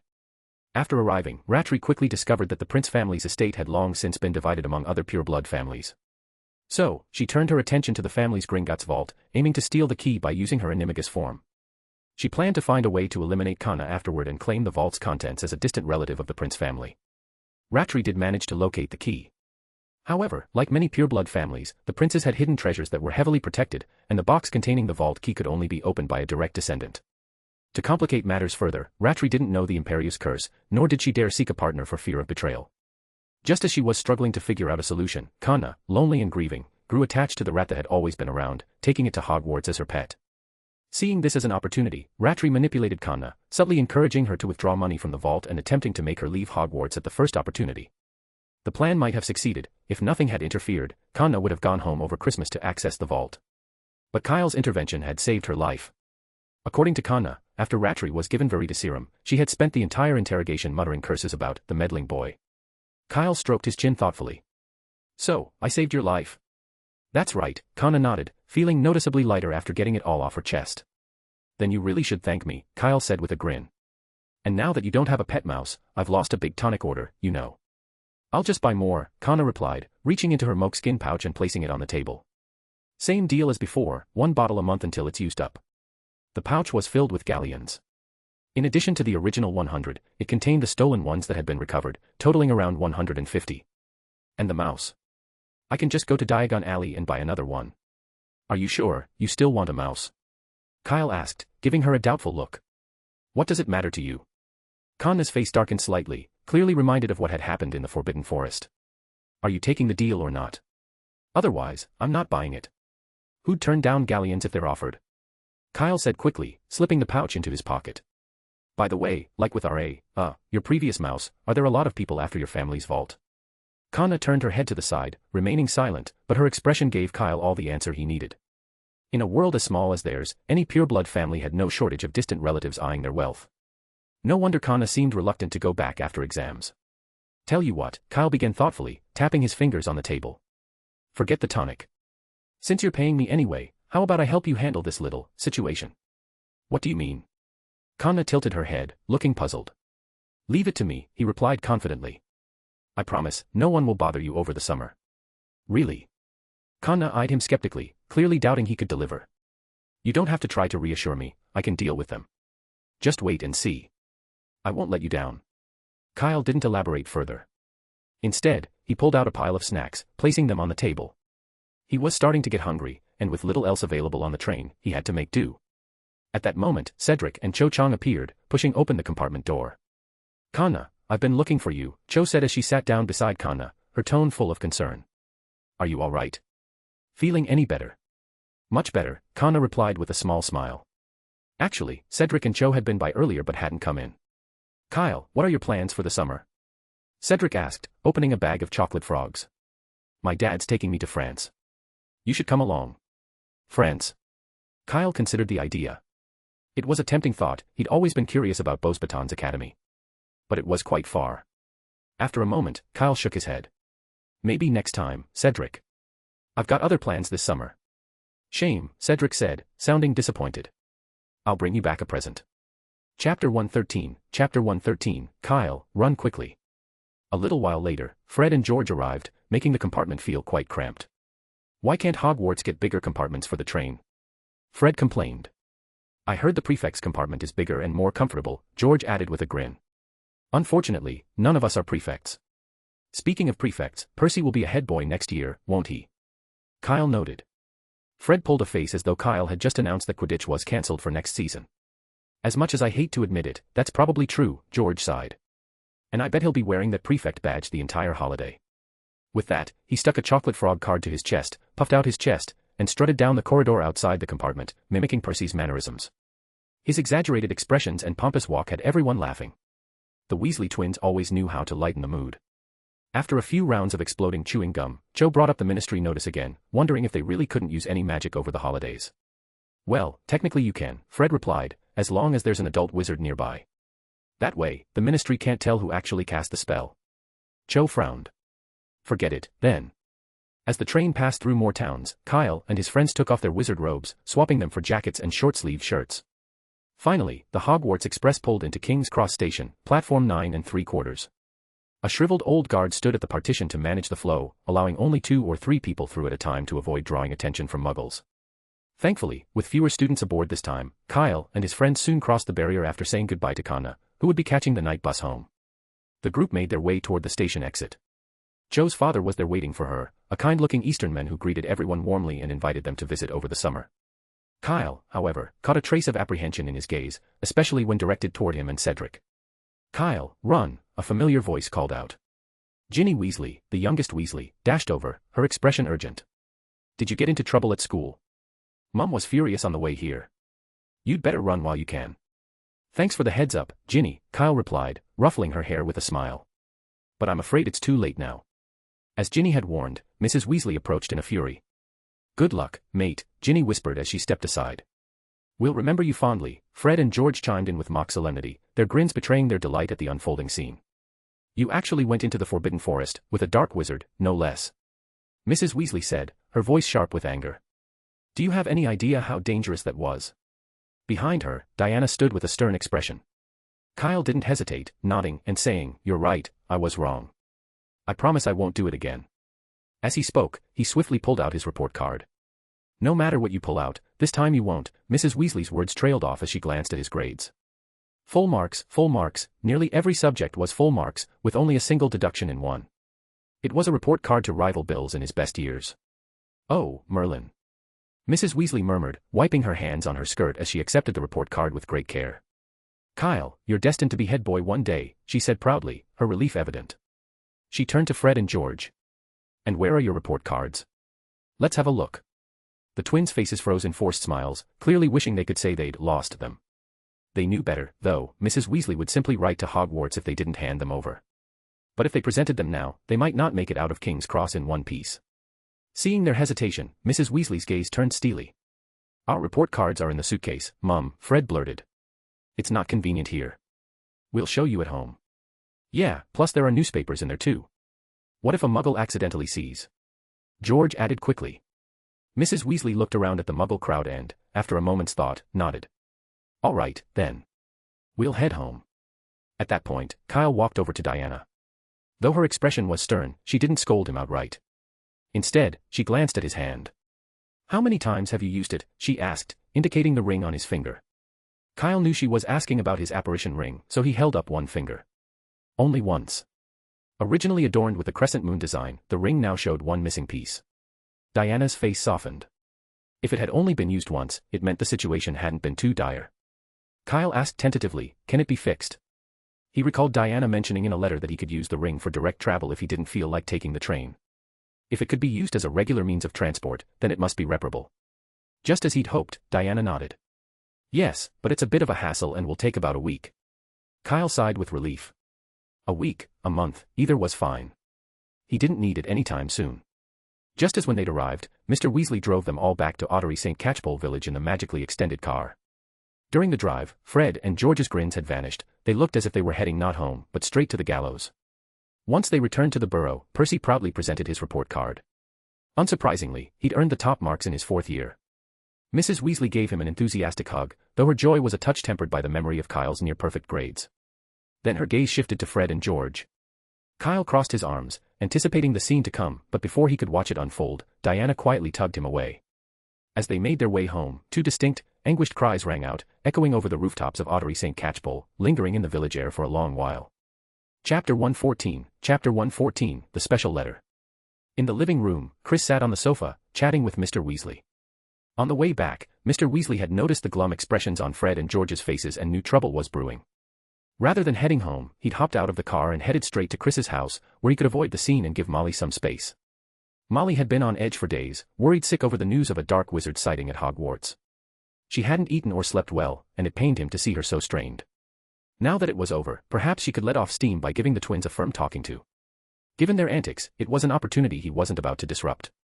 When Mr. Weasley saw Kyle enter, he greeted him warmly. Ah, Kyle. I never got around to asking, how's school been? Honestly, it's been great, Kyle replied. The professors are easygoing, and the students are friendly. It's just what I'd hoped school life would be. That's wonderful, Mr. Weasley said, taking a sip of fire whiskey. Time flies, doesn't it? Soon, you'll be starting your 2nd year, and Ron will be starting his 1st. Chris laughed. That'll lighten the load for you and Molly, won't it? Yes, true enough, Mr. Weasley chuckled. Though Ginny's still at home, and she's no easier than her brothers. He proceeded to tell a few tales about Ginny's feisty personality and the ongoing battles between her and Ron. Kyle wasn't especially interested in these stories, so he took his luggage upstairs. By the time he came back down, Mr. Weasley was making his farewells. Are you sure you won't stay for dinner? Molly's made plenty, Mr. Weasley offered. Maybe next time, Arthur, Chris replied with a smile. Besides, you may be eager to catch up with Charlie now that he's graduated. But I'll come over for a drink later, Chris said. I've brought back some giggle water from North America. It's the real deal. Mr. Weasley's face lit up. Now that's something I've been wanting to try for ages. The two shared a parting grin. Both Chris and Mr. Weasley enjoyed a drink in their free time, though they always kept their indulgence in check, unless something truly special happened, like the day Ginny was born. That night, Mr. Weasley had gotten so joyfully drunk he'd stopped every passerby to share tales of his romance with Mrs. Weasley. It remained his most embarrassing memory, one he tried to erase from everyone's mind. Not long after Mr. Weasley left, the sounds of dinner preparation filled the kitchen. Drumsticks lined up to be coated in egg and breadcrumbs, while a knife floated in the air, shredding cabbage into precise, even strips. The pasta shells, already stuffed, scooted into the oven, greasing themselves with oil as they went. Diana never liked using magic for directly cooking food, feeling it lacked a certain something. Soon enough, though, a delicious meal was ready. Coincidentally, she and Chris had both completed their work just in time to celebrate Kyle's return from his first school year. The three of them gathered at the table, eating and chatting, with Kyle doing most of the storytelling about his school adventures, which Chris and Diana were most eager to hear. Kyle picked some of the more amusing highlights: his quirky roommate, who seemed to be an expert on forbidden spells, the thrills of the Quidditch season, and the fun he and his friends had selling maps and small trinkets. However, he wisely left out certain stories, like his ventures into the Room of Requirement or sneaking into the restricted section after hours. He had no intention of joining the Weasley twins in the chorus of anguished yells that had just echoed through the village. Chris and Diana listened quietly as Kyle spoke, but soon their expressions shifted. Wait. Chris raised an eyebrow, unable to stop himself from interrupting. You sold 700 galleons worth of rowan twigs. That's just the raw material, Kyle replied seriously. From gathering, selecting the right branches to completing the finished product, it took all 6 of us 6 months. 700 galleons is barely a fair fee for all our hard work. Really? Chris looked at him skeptically. Something about Kyle's story didn't sit right with him, though he couldn't pinpoint exactly what. It seemed almost impossible that 6 young wizards could earn 700 galleons in just 6 months. He certainly hadn't pulled off anything like that during his school days. If Chris was merely suspicious, Diana was sure Kyle wasn't telling the whole truth. In her view, Kyle would never spend 6 months of his life for only 100 galleons. The story sounded bloated, maybe more like half a month's worth of effort. Oh, by the way, Dad, Kyle said, as though suddenly remembering something, I'm not sure if Fred and George have mentioned their earnings to their family. So when you're having a drink with Mr. Weasley later, maybe don't let that slip. Kyle genuinely had forgotten to mention it, and it had nothing to do with their earlier boasting at the station. Chris took a sip of butterbeer, muttering a barely discernible response. After dinner, Chris helped clear the table before grabbing an elegant bottle of wine and heading off to see Mr. Weasley. Kyle, meanwhile, returned to his room. Though he hadn't been home for most of the year, the room was spotless and didn't have any stale odor, suggesting it had been cleaned in advance. His suitcase lay on the floor, so he unpacked a bit and took out a stack of parchment, setting it on the desk. Before going to bed, he had one last task to complete, the one he'd promised Kana on the train. He'd been paid 150 galleons to take care of the issue, and if he didn't follow through, he risked getting a bad reputation. Kyle picked up a quill and ink, and soon, the sound of his writing filled the room. He wrote steadily, finishing 2 full pages on the parchment before stopping. After checking over his work to ensure it was satisfactory, he placed it in an envelope. Just then, Ratton flew in through the window and lifted one leg instinctively. Just like before, Kyle instructed, glancing at the name on the envelope. Head to the Owl Post Office in Diagon Alley and send it from there. Chapter 115, Werewolf. Chris and Diana only stayed home for one day before returning to the Ministry of Magic early the next morning. They had plenty to catch up on, especially Chris, who had been away for half a year and was facing a mountain of paperwork. Left alone, Kyle decided to visit Hagrid. St. Mungo's Hospital for Magical Maladies and Injuries was located in London, disguised as an old department store. Much like the Leaky Cauldron, it was protected by a muggle-repelling charm, so muggles only saw a "closed for renovation" sign on the door and couldn't enter.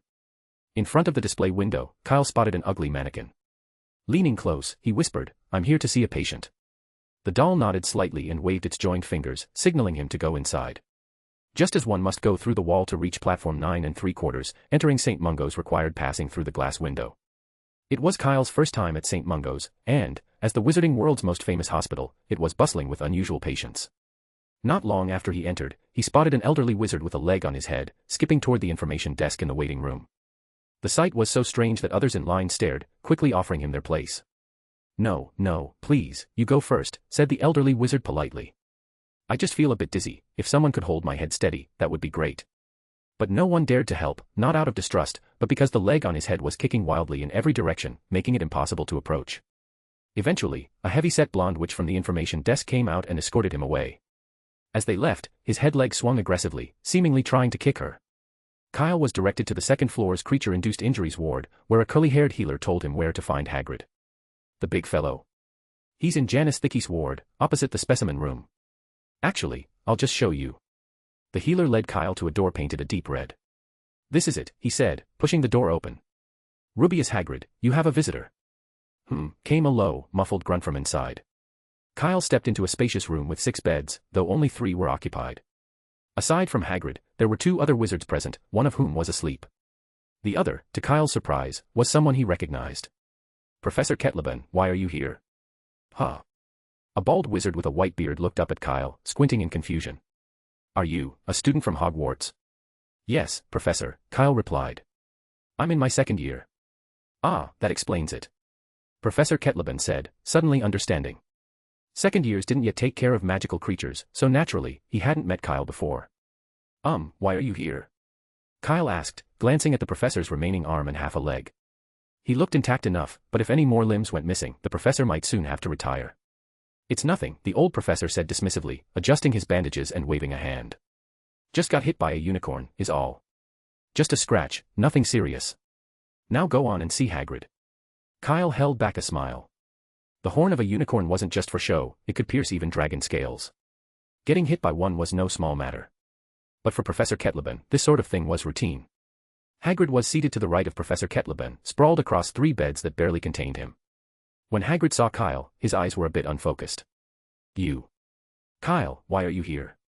Shouldn't you be in class? It's summer vacation, Hagrid, Kyle replied, placing a box of wrapped sweets on the table beside him. How are you feeling? He made sure to offer a sweet to Professor Kettleben as well. Summer vacation already? Hagrid muttered, rubbing his head. I feel awful. It's like I've forgotten so much. Mr. Scamander came by 2 days ago and said it'll take at least a month of treatment before I get my memories back, he added, looking frustrated. I don't want to stay here. I need to get Harry to Hogwarts. He shifted irritably, tugging at the hospital gown he'd pieced together with whatever fabric he could find, though even then, it was still a size too small. Hagrid had spent the entire year preparing to get Harry to Hogwarts, and now he feared Dumbledore might not let him go because of his condition. The thought was unbearable to him. It's okay, Kyle reassured him. It's only the start of summer. The acceptance letters won't be sent out for another month and a half, so you've got plenty of time. I hope you're right, Hagrid sighed, fiddling with his clothes again. Have faith, Hagrid. I'm sure the headmaster will let you go and fetch Potter, Kyle said, handing him a chocolate frog. Have some chocolate. It might cheer you up. Thank you, Kyle. Hagrid's eyes grew misty. I never thought anyone but Dumbledore would come visit me here. Wait, your name is Kyle. Professor Kettleben, who'd been quietly observing, suddenly perked up. That unicorn cub, you didn't happen to find it, did you? Sort of, Kyle replied calmly. But Orin only gave the cub back once he saw someone from the ministry show up. It just ended up with me. The ministry, huh? Ha. Professor Kettleben scoffed. Didn't expect those clowns to be of any help. He made no effort to hide his disdain for the Ministry of Magic. Turning to Kyle with interest, he asked, You're a 2nd year, right? Would you be interested in taking the Care of Magical Creatures course next year? It's the course I'm looking forward to the most, Professor, Kyle answered with a smile. From the neighboring ward, an argument could be heard. The voices were loud, and there was shouting, but Kyle couldn't make out what they were saying over the sound of a nearby patient snoring. After saying his goodbyes to Hagrid and Professor Kettleben, Kyle stepped out into the corridor.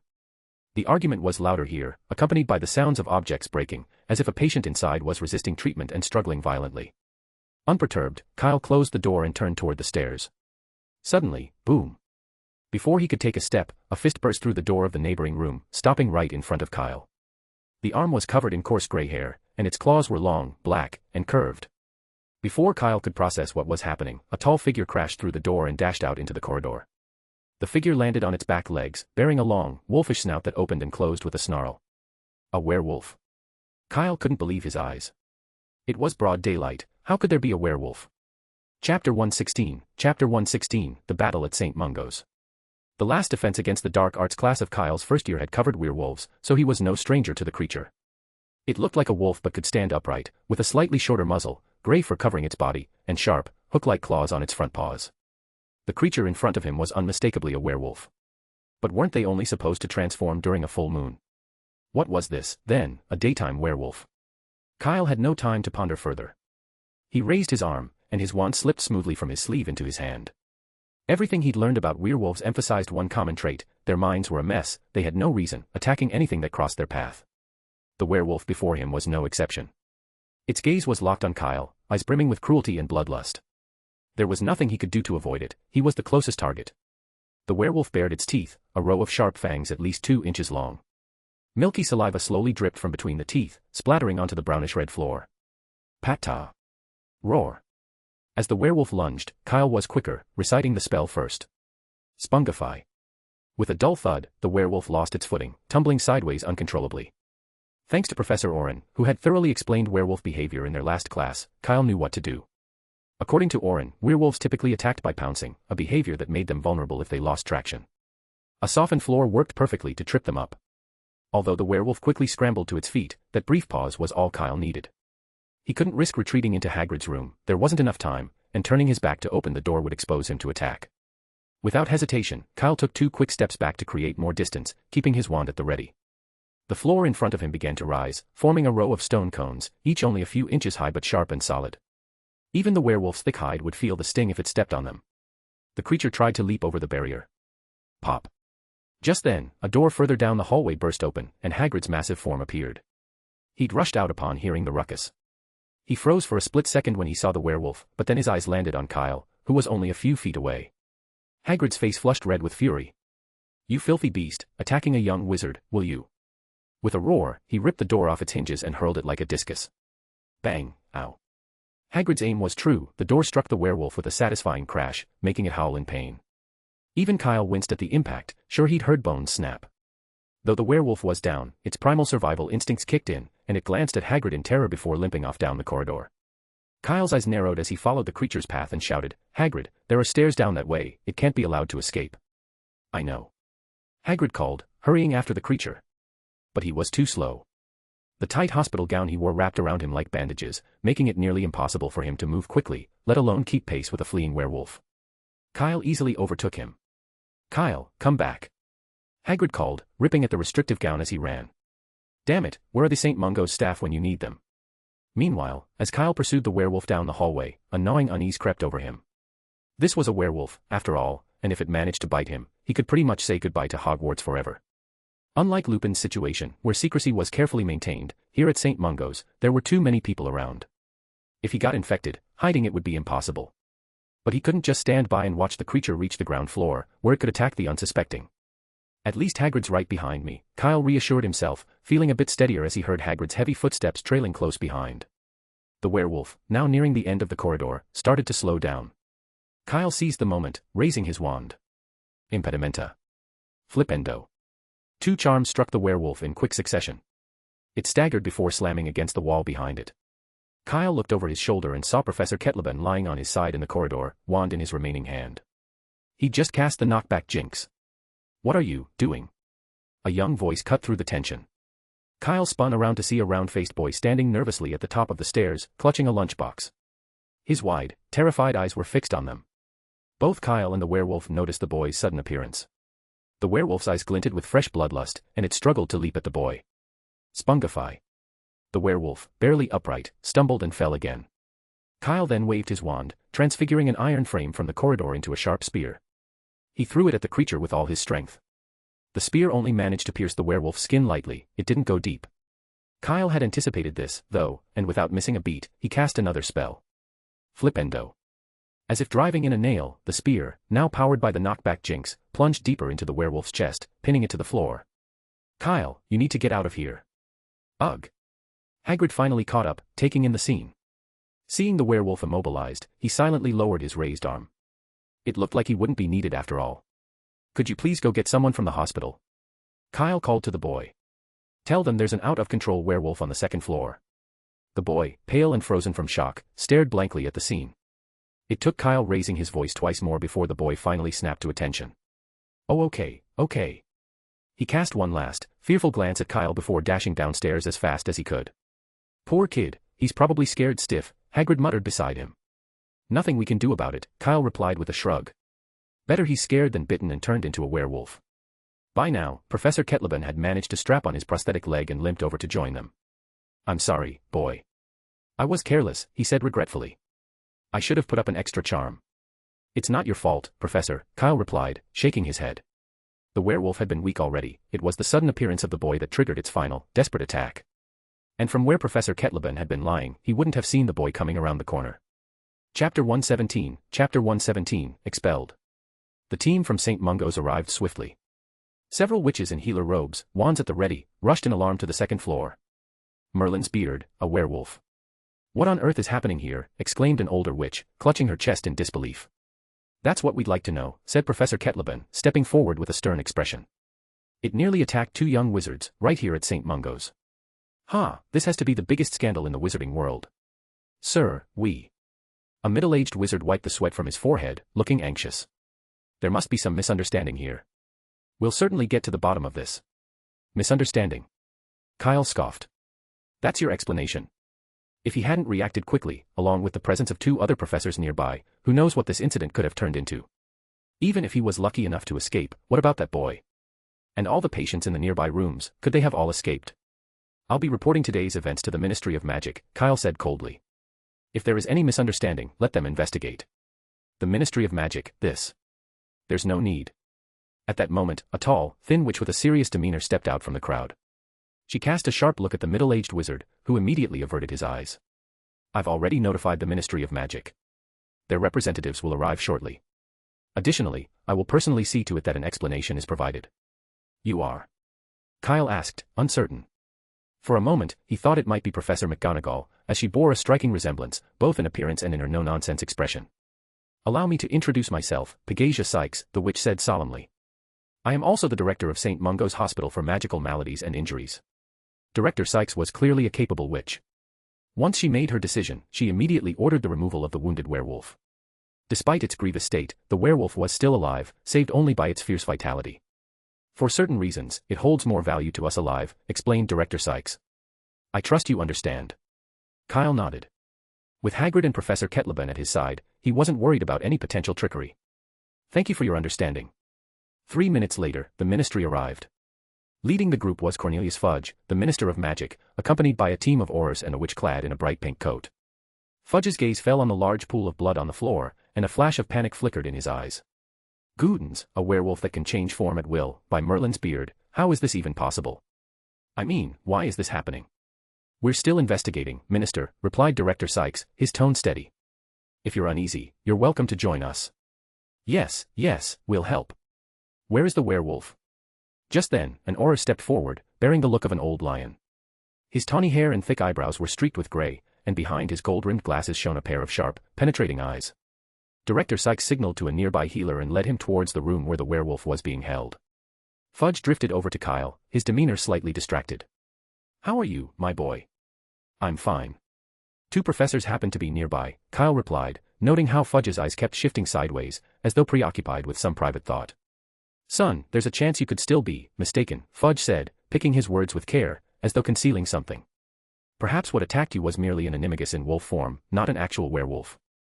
You want me to lie? Kyle asked flatly. Lie, no, nothing like that. Fudge protested, removing his top hat as a glint sparked in his eyes.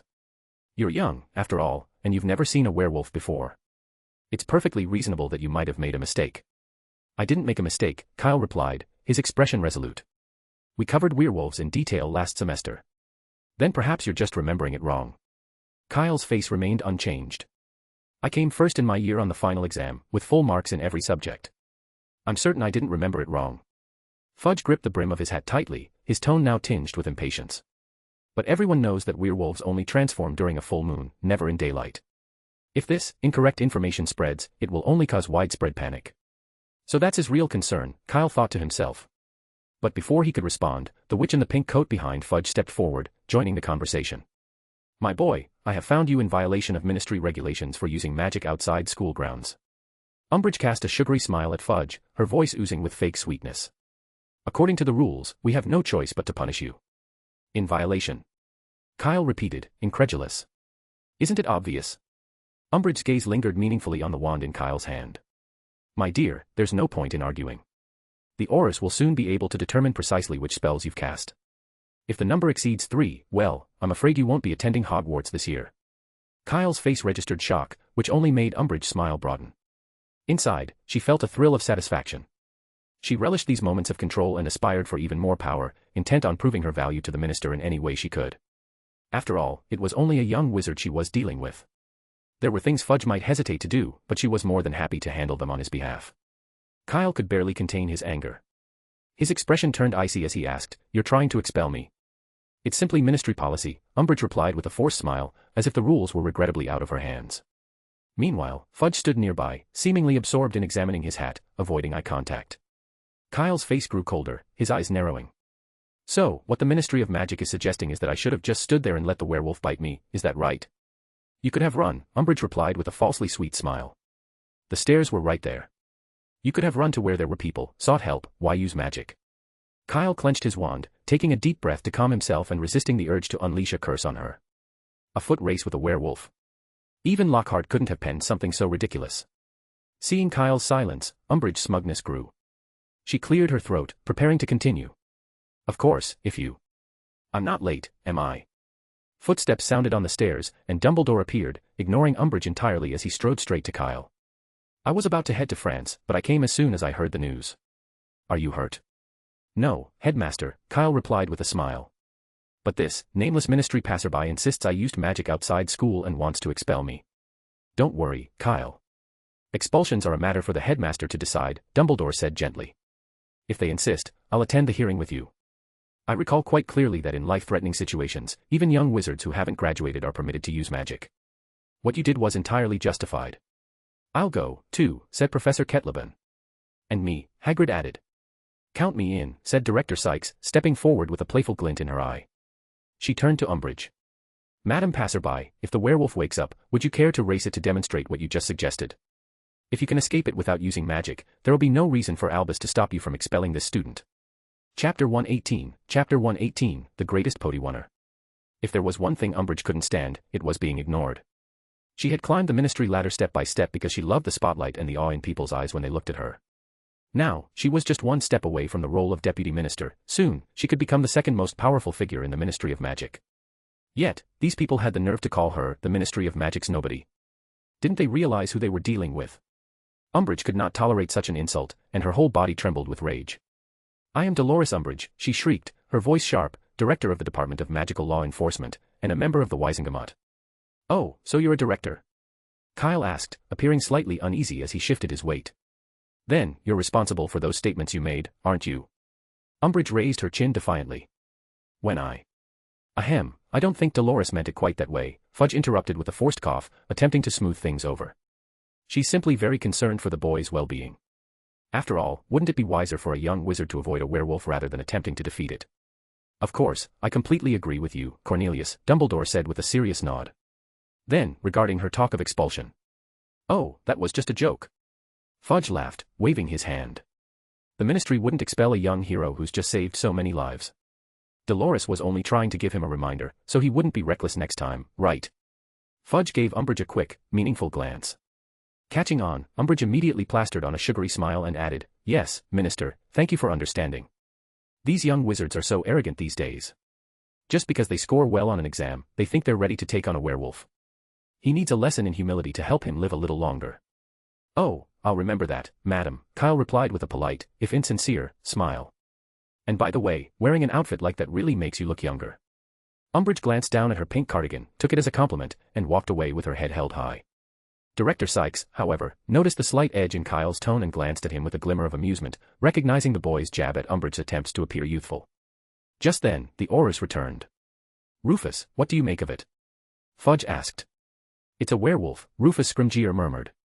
"He was admitted to St. Mungo's only yesterday." "A werewolf, indeed." Fudge frowned, anxiously gripping his hat. The thought of the panic that could ensue if people discovered a werewolf had transformed during daylight was a nightmare.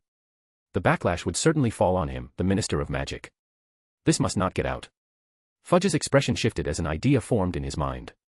"Minister, I'll take the boy to rest now," Director Sykes interjected, stepping forward. She gestured to a young healer beside her, adding, "Any Aurors with questions can consult Healer Helbert here, and he will assist them however necessary." Fudge glanced between her and Dumbledore, then nodded. "Yes, of course. Go on ahead." "Thank you, then excuse us. The 6th floor of St. Mungo's is home to the tea room and shop." Director Sykes led Kyle and Dumbledore to a booth and ordered each of them a cup of black tea. Dumbledore took a sip and said, surprised, this is my favorite blend. I thought you might have forgotten. 5 sugar cubes. I never forget, Director Sykes replied with a hint of lightness. If everything goes as planned, the minister will likely take the werewolf with him. Dumbledore set down his cup. Cornelius can be a bit intense at times. Never mind that. Let me tell you what I know, Director Sykes continued. The men arrived at St. Mungo's yesterday afternoon, claiming he'd been scratched by a werewolf. The healers, as a precaution, placed him in a special ward under close observation. Last night happened to be a full moon, but he didn't transform. So, he was moved back to a regular ward. St. Mungo's has a well-defined protocol. In cases involving werewolves, they would never allow the patient to be around others unless it could be confirmed he wasn't infected. That was why the werewolf had managed to escape from the adjacent room. Kyle nodded in understanding. A werewolf who didn't transform on a full moon but did so during the day, it was, admittedly, hard to believe. The healers likely hadn't expected such an unusual case either. Could this be some kind of mutation? Kyle asked. Probably not. Director Sykes looked thoughtful. When I arrived, I noticed a distinctive potion scent in his blood. A potion. Yes, and it was remarkably similar to wolfsbane potion.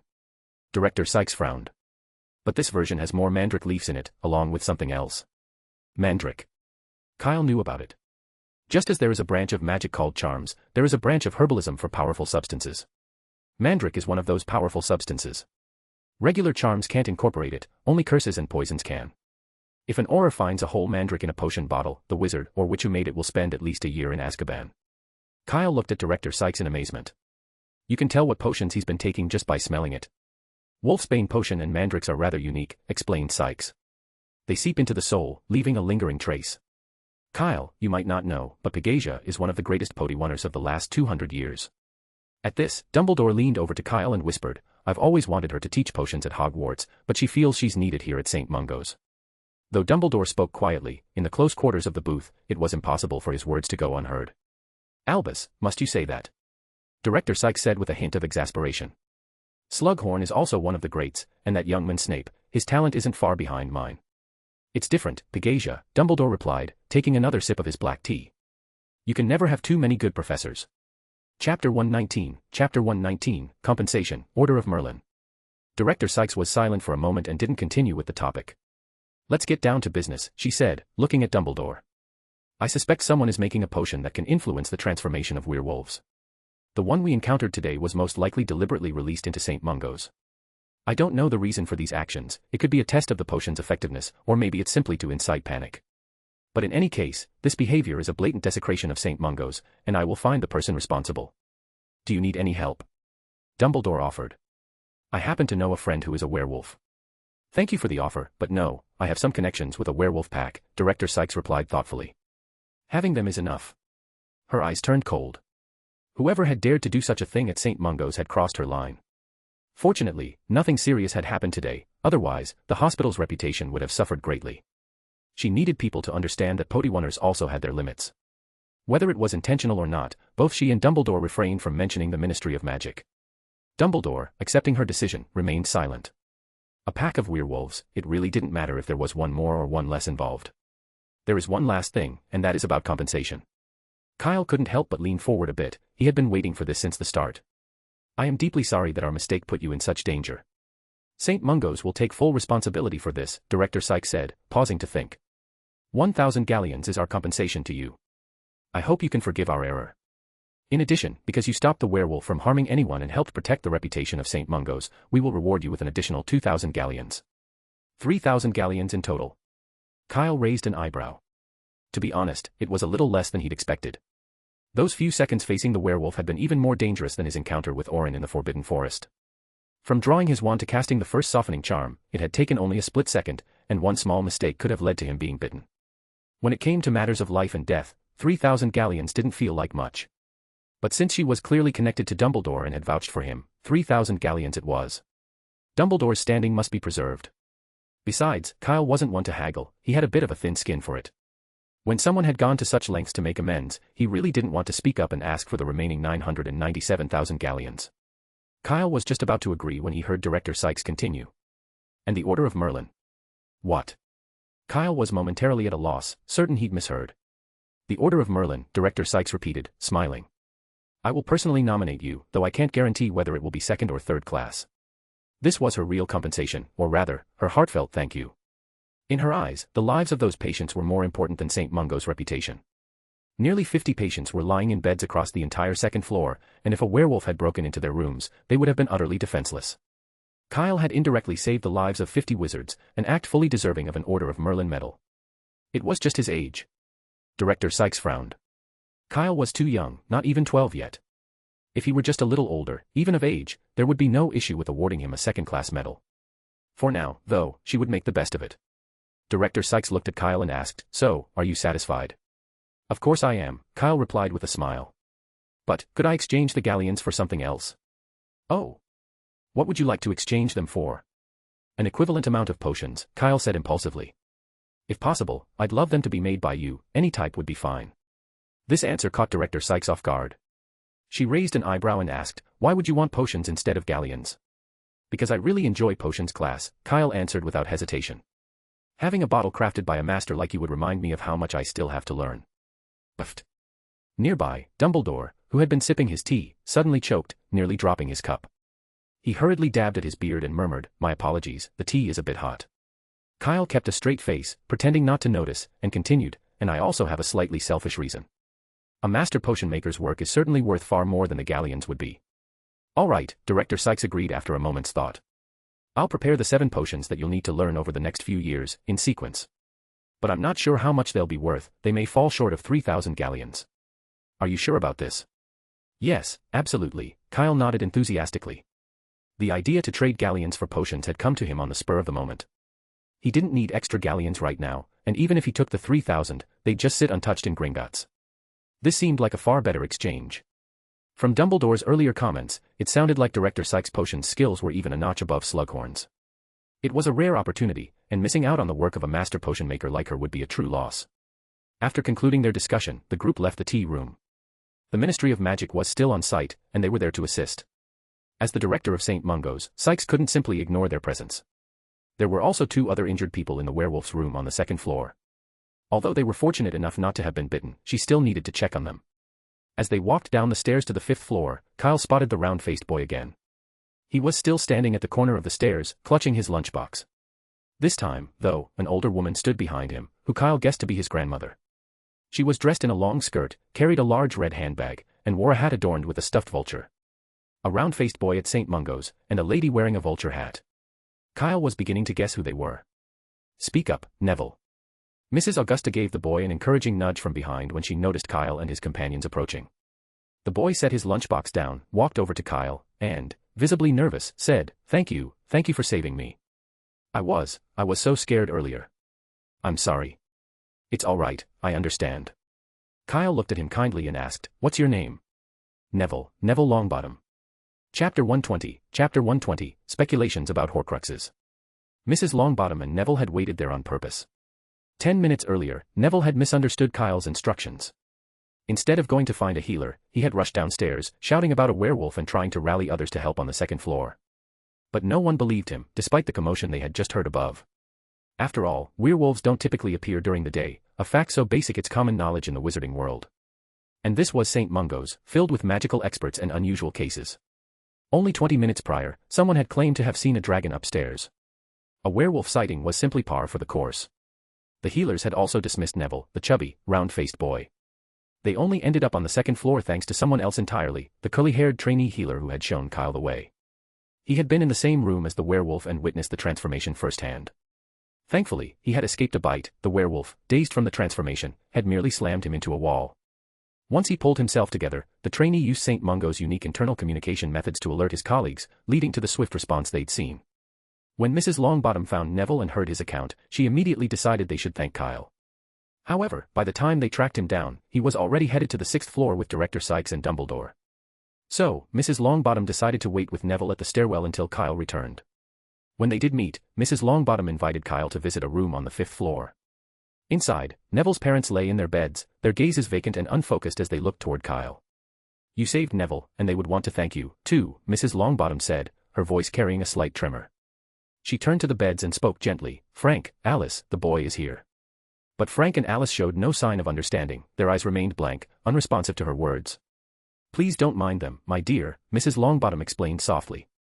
I can feel that they would thank you if they could, but they simply can't find the words. While she spoke, Neville stood nearby with his head down, staring at his shoes as though he found them fascinating. His posture, however, clearly irritated his grandmother. Look up, Neville, she scolded firmly. There's no shame in what happened to your parents. You should be proud. I'm not ashamed. Neville mumbled in a small but steady voice. Mrs. Longbottom then turned to Kyle, her posture straight and her voice filled with pride. They were tortured by the Cruciatus curse at the hands of Death Eaters. Those wretched cowards thought they could force Frank and Alice to betray their allies, but they couldn't have been more wrong. The Longbottoms would never yield to the Dark Lord. That's truly admirable, Kyle said, his voice filled with respect.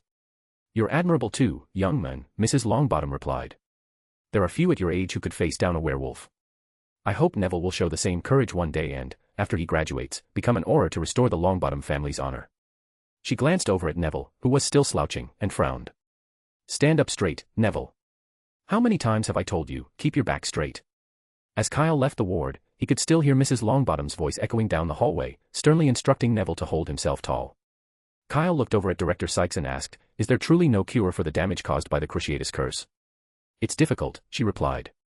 Anything that affects the soul is incredibly hard to heal, whether it's the Cruciatus curse or lycanthropy. She paused thoughtfully before adding, the Cruciatus curse doesn't just inflict physical harm, it inflicts a pain that tears at the soul.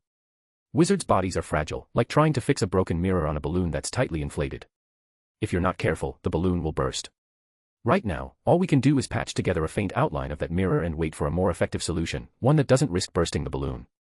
Like the Wolfsbane potion. Kyle wondered aloud. Precisely, Director Sykes replied with a slight laugh. We're waiting for the Wolfsbane potion that will someday cure the damage caused by the Cruciatus curse.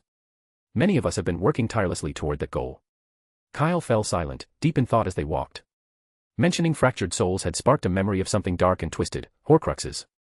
Yes, Horcruxes, the most malevolent magical creation, devised by the sinister Herpo the Foul. Kyle recalled that to create a Horcrux, a wizard must first tear their soul by committing murder, then seal that fragment within an object. But what if a soul was already shattered? Could that initial step, the deliberate act of splitting, be bypassed? Take the Longbottoms, for instance. Their souls had been torn by the relentless torment of the Cruciatus curse. Didn't that, in theory, fulfill the conditions for forming a Horcrux? A troubling thought crept into Kyle's mind, since it was impossible to repair the soul completely, as Director Sykes had described, would it be possible instead to simply stabilize the fragments by sealing them away? A Horcrux was a peculiar creation, almost like an alternate body or a bridge, connecting broken parts of a soul. The interesting thing was that once this bridge existed, each soul fragment could function as if it were whole. That was why Voldemort, even after creating 6 Horcruxes, hadn't descended into insanity. This feature of the Horcrux allowed him to maintain his own twisted form of immortality. So, could something similar be done with the fractured souls of the Longbottoms?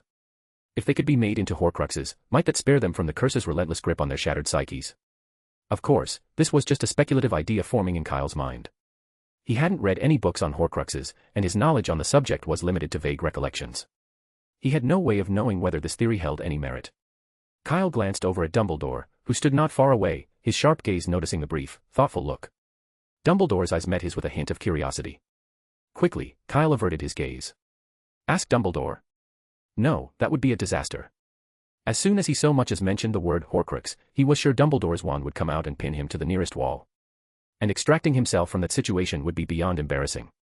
If he couldn't ask, he'd simply have to research it himself. Once the school year began, he planned to visit the restricted section in the Hogwarts library. If he couldn't find the information there, he'd wait. After all, the diary would resurface next year.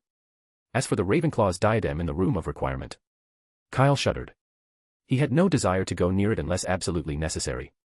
That Horcrux was dangerous, far beyond anything he could gain from it at this stage. Chapter 121, Skiving Snackbox Series. Unsurprisingly, once the werewolf was no longer at risk of dying, the Ministry of Magic came to take him away. Director Sykes didn't attempt to stop them, and after they left, she returned to speak with Healer Helbert. In the director's office, she asked calmly, how did it go? Very well, Helbert replied. I managed to keep them occupied during treatment for about 5 minutes. How much Verita serum did you use? 3 drops. With a werewolf's enhanced recovery abilities, the Ministry won't be able to detect it, Helbert replied. I also asked all the questions you instructed. The werewolf was following Fenrir Greyback until about a month ago, when he moved to Nocturne Alley. While Director Sykes was debriefing Helbert, Dumbledore was just returning Kyle to his home. That's enough for now, Kyle, Dumbledore said. I have to head to France to meet a friend. I only hope he forgives me for breaking our appointment. Kyle barely had time to recover from the discomfort of apparition before Dumbledore disappeared. He realized he'd been dropped near the burrow. Is the headmaster directionally challenged? Kyle muttered, scratching his head. I've never heard of that before. Not long after he returned home, his parents, Chris and Diana, hurried in. We received a letter from Dumbledore. Chris, visibly anxious, pulled Kyle close to examine him. You encountered a werewolf at St. Mungo's. Yes, Kyle replied smoothly, having already crafted an alibi. But Hagrid and Professor Kettleben were right there with me, and they handled it quickly. But Dumbledore mentioned in his letter that you were the one who dealt with the werewolf, Diana said, drawing out her words. Was he lying? Well, I didn't think just standing there was a good idea, so I offered a little help, Kyle replied, holding up his hand with his fingers pinched to show. Just how little he'd done. Really, just a tiny bit of help. Diana raised an eyebrow. And this little bit of help is why Sykes applied for the Order of Merlin, 2nd class, on your behalf. Maybe Hagrid and Professor Kettleben didn't need it, so they passed it to me instead, Kyle replied, though he could see she wasn't buying it. Diana narrowed her eyes. First, you were taken into the Forbidden Forest by Orin, who was posing as a defense against the dark arts professor. Now, just days later, you encounter a werewolf at St. Mungo's. Perhaps Hogwarts isn't the right school for you. How about transferring to Beauxbatons? I happen to know Madame Maxime, she'd take good care of you. Ilvermorny is also an option, Chris added at this point. Scamander and his wife are both professors there, and I remember they were quite fond of you when you were young. Ah. I don't think I'd like to transfer, Kyle said, suddenly uneasy. It sounds like a lot of trouble. It's not that much trouble, Diana countered. And at least you'd be safe from these constant dangers. These are just accidents, really, Kyle mumbled. And what happened at St. Mungo's had nothing to do with Hogwarts, right? Diana replied briskly, how is that unrelated to Hogwarts? Hagrid is the gamekeeper, and Kettleben teaches care of magical creatures. Kyle struggled to respond, but then inspiration struck. His eyes brightened as he said, maybe it's because of Hagrid. Both times, the incidents were connected to him. He's probably just unlucky and dragged me down with him. I'll keep my distance from him once term starts, and I'm sure I'll be fine. This excuse seemed to work, and Chris and Diana didn't bring up transferring again. However, they insisted that Kyle not go anywhere alone, not even to Diagon Alley, unless an adult was with him. Since Kyle didn't have plans to go out much anyway, he readily agreed. For the next few days, to reassure his parents, Kyle stayed home, focusing on his schoolwork. Perhaps because the exams had just ended, the Hogwarts professors hadn't assigned much summer homework, about the same amount as they had for the Easter holidays. Kyle finished his assignments in just a week, though the speed was in part thanks to frequent interruptions from Fred and George. The twins had turned Kyle's attic into their unofficial headquarters. They showed up almost daily while Kyle tried to work, experimenting with bizarre sweets they'd concocted. By now, they'd nearly exhausted the stock of candy they'd bought in Hogsmeade before the break. When Kyle entered the attic after finishing his last assignment on History of Magic, he heard voices inside. Fred, diluting the swelling solution just thickens the tongue a bit, definitely not the effect we're going for. Oh. Yes, this is the closest we've come to success. If we don't dilute it, even a tiny amount will make the whole mouth swell up. Kyle pushed open the door and stepped in. As soon as he saw them, he couldn't help but burst out laughing. Buffed. George looked fine, with no visible changes. But Fred looked entirely different. His face was swollen and round, as if he had a pineapple jammed into his mouth. Anyone who didn't know him would think he'd been stung by a wasp. Trying his best not to stare at Fred's face, Kyle suppressed his laughter and asked, "What on earth are you two up to?" "Something that'll help young wizards stay out of class," George said with a wink and a grin. "We're calling it the skiving snack box." Fred, ooh. Kyle tried to understand, but he really couldn't make out what Fred was saying, so he looked to George for a translation. Fred said this line is going to be a huge hit, George interpreted, then continued to explain, "We're aiming to make a candy that'll only swell your tongue. The trouble is, we can't quite control the swelling solution to affect just the tongue. While making someone's entire head or mouth swell could also help with a skipping class, it lacked the subtle touch of fun they wanted. That wasn't the Weasley brothers' style. Have you tried Shrivelfig?" Kyle asked after thinking it over. "I remember it can counteract the effects of swelling solution. It should work better than diluting it." "Yes, how could I forget about that?" George slapped his thigh, causing Fred to wince in pain. "Sorry, Fred, didn't realize it was your leg," George said, jumping up. "I'll head to Diagon Alley, back in a jiffy." Chapter 122, Fat Tongue Toffee. George left in a rush. Since Kyle's family wasn't connected to the Floo network, he needed to return to the burrow first, and then travel to Diagon Alley via their fireplace at home. Fred initially wanted to go with him, but as they passed a mirror, he reconsidered and headed back to the attic instead. Although usually easygoing, Fred wasn't completely indifferent to his appearance. Going to a crowded Diagon alley with his face like this? He'd definitely end up as the first joke of the new school year. Back in the attic, Kyle began examining the results of the twins' recent work. A large box held more than a dozen types of candies, all popular varieties on the market: fizzing Whizbees, cream fudge, toffees, and chocolates. Kyle picked up a piece of cream fudge.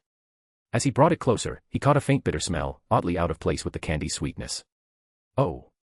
This one's a flop. We found that only toffee can really cover the smell of swelling solution, Fred explained. Kyle nodded, lifting a piece of toffee to his nose.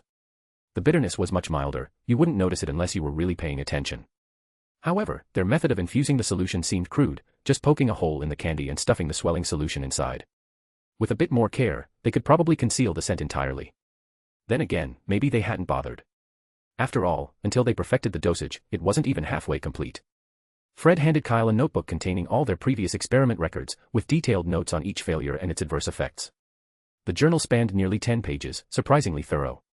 As Kyle flipped through it, George returned, holding a paper bag full of shrivel figs. No need to buy so many, George, Kyle remarked, holding out his hand. Shrivel figs are only meant to be supplementary, 1 or 2 would have been enough. Better safe than sorry, George replied, handing over the bag with a grin. So, you joining us? Kyle shrugged. After a week of non-stop homework, I need a little fun. Speaking of that. George sighed, I can't believe you're spending your whole break on homework. Percy's the same way. When I came back, he was complaining that I'd disturbed him, just because I opened the door. And he wasn't even working in the living room. I'll give you this, you're way better than him in that respect. At least you never blame us if you can't get your work done. Kyle, used to the Weasleys' daily bickering, didn't mind and simply took out 2 shrivel figs, peeled them, and squeezed out their juice. While he worked, George took a half-full bottle of swelling solution from the box, paused to think, then poured half of it into an empty bottle. Fred and George were only average at potion making, and since Mrs. Weasley didn't allow potion brewing equipment in the house, they'd had to buy the swelling solution directly from Diagon Alley, a 5-gallon pint they were determined to use sparingly. As they added the shrivel fig juice, the swelling solution's color began to shift, going from its original sky blue to a lighter hue. Kyle nodded. As long as the color didn't shift entirely, it meant the solution's properties hadn't changed. He picked up the bottle and prepared to drip a bit onto his hand to test the effect. George quickly stopped him. No, Kyle, you can't do that, he said, looking unusually serious. The goal is to make the tongue swell, not the hand. He pulled out a fresh piece of candy from his pocket, dabbed some of the solution onto it, and popped it straight into his mouth. I really shouldn't talk with my mouth full, George muttered, wrinkling his nose. This tastes, oh. Slowly, his cheeks began to puff out, and his words turned into muffled groans as his tongue expanded, thickening visibly. Beside him, Fred was practically jumping with excitement, his own tongue-tied whimpers sounding almost celebratory. George's tongue continued to swell rapidly, soon protruding from his mouth like an enormous, slimy python. Looks like it worked, Kyle observed, examining George's appearance. The shrivel fig had successfully neutralized part of the swelling solution, slowing down its potency so that only the tongue, which had come into direct contact with the most solution, was affected. Now, all they needed was a way to mask the potion's distinct flavor, so young wizards wouldn't detect it. Then the skiving snack box would be ready for launch. Fred and George were thrilled. Well done, Kyle. Haha, shrivel fig to the rescue, Fred said, laughing. Once the swelling subsided, George, looking relieved, said, you have no idea, we were actually on the verge of giving up. Swelling solution is so expensive, Fred added with a shrug. We'd already gone through an entire bottle before this. 5 galleons worth, George said, still looking pained. We really should have waited for you, Kyle. The thought of those wasted galleons made him wince. If they had spent it on dung bombs instead, they'd have enough for a small war with Slytherin. But aren't you guys loaded? Kyle asked, grinning. 100 galleons each, you can't have spent it all already. Being rich and being wasteful aren't the same thing, Fred sighed. And we only have 30 galleons left, that's all we managed to keep. On the first day of the holidays, Mrs. Weasley had caught them hiding their hefty wallets and accidentally knocked them over while scolding Fred and George. Golden galleons scattered all over the floor, nearly causing her to faint from shock. She thought the twins had robbed some poor Slytherin at school. Though Fred and George quickly explained the source of the galleons, Mrs. Weasley didn't believe them at first. It wasn't until Chris vouched for them that she finally accepted their story. Still, she confiscated their galleons, fearing they might be up to some grand mischief. Now, the 30 galleons Fred and George still had were what they'd managed to hide in their trunk, a modest sum, enough for their immediate needs, but not much more. Chapter 123, The Wizarding World is full of treachery. In the following days, Fred and George continued to come over occasionally, focused on perfecting the first product in their skiving snack box line, the fat-tongued toffee. Kyle, however, found the process unbearably tedious and opted not to join them, choosing instead to stay in his room and read. Fred and George were speechless. They couldn't help but see a budding Percy in Kyle. But they couldn't say much. Kyle was, after all, their landlord and a valuable partner. It was also the only place where they could experiment freely and openly with their inventions. Of course, this didn't mean they stayed entirely silent about his absence. After one of their invitations was declined, George drawled dramatically, "Fred, I think it's time we put in an order for some fireworks to celebrate Kyle's early promotion to prefect." "We'd be celebrating for 4 years, then," Fred replied in the same mocking tone. "After all, Hogwarts doesn't make students prefects until 5th year, and he's only in 2nd year. True, it could even be 6 years. George raised an eyebrow, smirking. "Let's not forget about the position of head boy." "Yes, goodness, 6 years' worth of celebratory fireworks. That's a fortune," Fred agreed, their exaggerated tone and demeanor perfectly mimicking a certain potions professor's. If someone had overheard, they might have thought there were 2 Snapes standing outside Kyle's door. Kyle simply responded by flipping them off without a word, then turned back to his desk. There, a stack of parchment filled with careful writing awaited him. The text was a transcription he'd copied from a book in the restricted section titled Magical Products, Alterations and Combinations, a work on alchemy. Though Kyle hadn't been particularly interested at the time, he'd decided to transcribe the information anyway and had left it untouched for ages. Now, however, he felt differently. Helping the Weasley twins with their snack boxes had been a mild diversion after finishing his homework, but his real interest lay in learning about Horcruxes. He sifted through the parchment, focusing on the sections concerning the embedding of magic within ordinary objects. This was the closest thing he'd found that might connect to Horcruxes. Although it was a bit of a stretch and Kyle wasn't entirely certain Horcruxes had anything to do with alchemy, it didn't hurt to gather knowledge. After all, both alchemy and Horcrux creation involved complex fusions, and there was always the chance of some crossover. The soul and magic might be quite different, but he knew it wasn't entirely impossible that there might be a connection. Kyle hadn't noticed anything unusual at first, but as he studied the book more closely, he realized just how dense and intricate the content was. Determined to fully understand these concepts, he ordered several foundational books on alchemy from Diagon Alley, learning the subject from scratch. Alchemy proved to be an expensive hobby. Even the most basic books cost at least 10 galleons each, more costly than even Lockhart's famous series. Kyle ended up spending a small fortune to build his collection. For almost a month, he immersed himself in reading, gradually piecing together the basics of this ancient craft. One night, a month later, Kyle sat at his desk as usual. But this time, instead of reading, he took out a wand and tried to levitate a piece of toffee in front of him, making it float gently upward. Ottery St. Catchpole, being a largely magical village, effectively rendered the trace useless, making it difficult for the Ministry of Magic to detect any underage magic. Still, Kyle was careful. He only used his wand at night, when ministry offices were closed and most villagers were active, creating ample magical interference. And rather than using his own wand, he used one he'd taken from the witch who had once pursued him. When he first found it, he'd slipped it straight into his robe and decided not to hand it over to Professor McGonagall or anyone from the ministry. Although the hit wizards had briefly asked him about the missing wand, they hadn't pursued it much further. In the vast expanse of the Forbidden Forest, they likely assumed it had been lost or spirited away by some magical creature. Now, the wand served as Kyle's personal trophy. It didn't feel quite right in his hand, like eating spaghetti with a spoon, but he couldn't complain about something he'd obtained for free.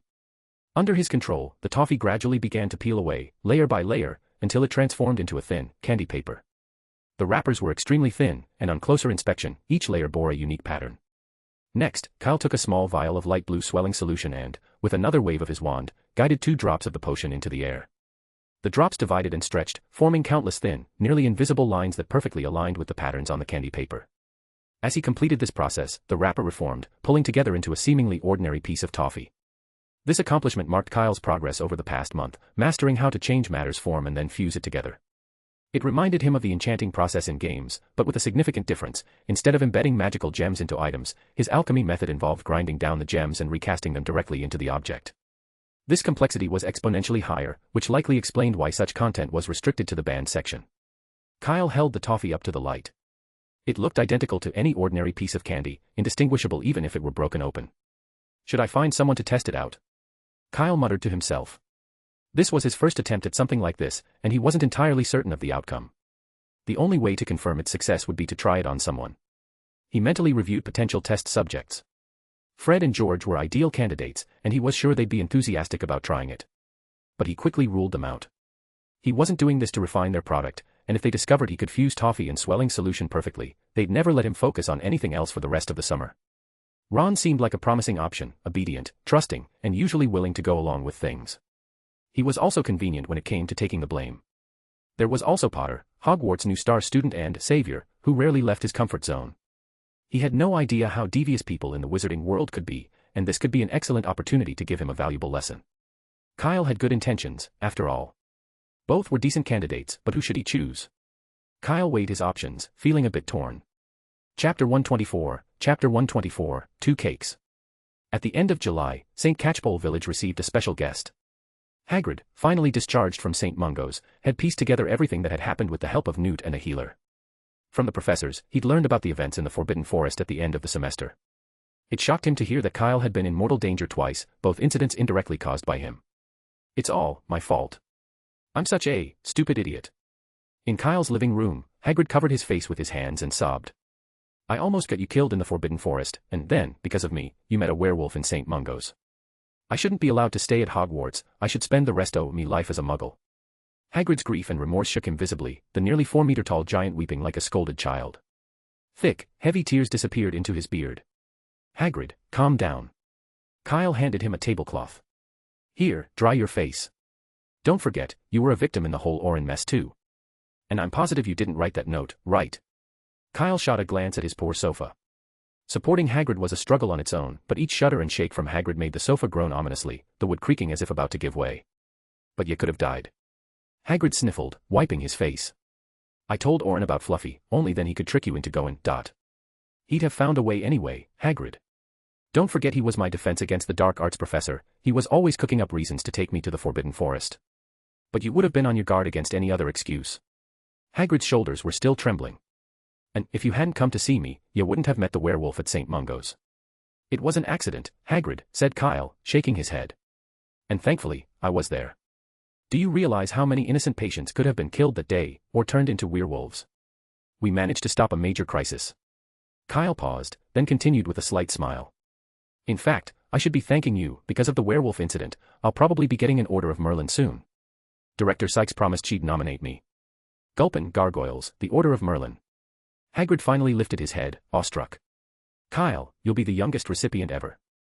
Who knows, Kyle shrugged. Have a toffee, it might cheer you up a bit. Thank you, Kyle, Hagrid said, taking the toffee Kyle handed him and wiping his nose with the back of his hand. Oh, and that reminds me, I've got a gift for you too. Kyle felt a bit uneasy. It's not a new flavor of ferret sandwich, is it? Hagrid managed a forced smile. If that's what you like, I can make it next time. But no, not today. He pulled a large box from behind his back. I just found out your birthday's tomorrow. So, happy birthday in advance, Kyle. Made you a cake himself. Kyle opened the box to reveal a large chocolate cake thickly covered in icing, with the words Happy Birthday Harry spelled out in green.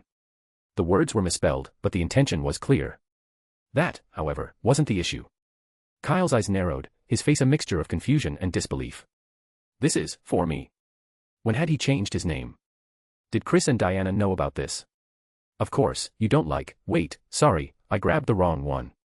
Hagrid, noticing the writing on the cake, gave Kyle a hearty pat on the head, hard enough to knock over an ox, then reached into the other pocket of his coat and pulled out a second box.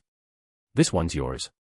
Inside was another frosted chocolate cake, identical to the first except that the icing was yellow, and this time it read Happy Birthday Kyle, still misspelled, but it was the thought that counted. Your birthday's the same as Harry's, so I mixed up the cakes. Thanks, Hagrid. I really like it, Kyle said sincerely. He cut a small slice and took a bite, only to be overwhelmed by the intense sweetness that hit him like a wave of pure sugar. It was as if he'd downed a mouthful of syrup. He should have known better than to eat anything homemade from Hagrid.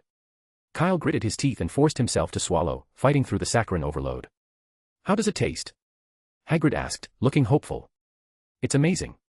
Kyle replied, managing a thumbs up. I've never had a cake this sweet before. I'm glad you like it, Hagrid beamed.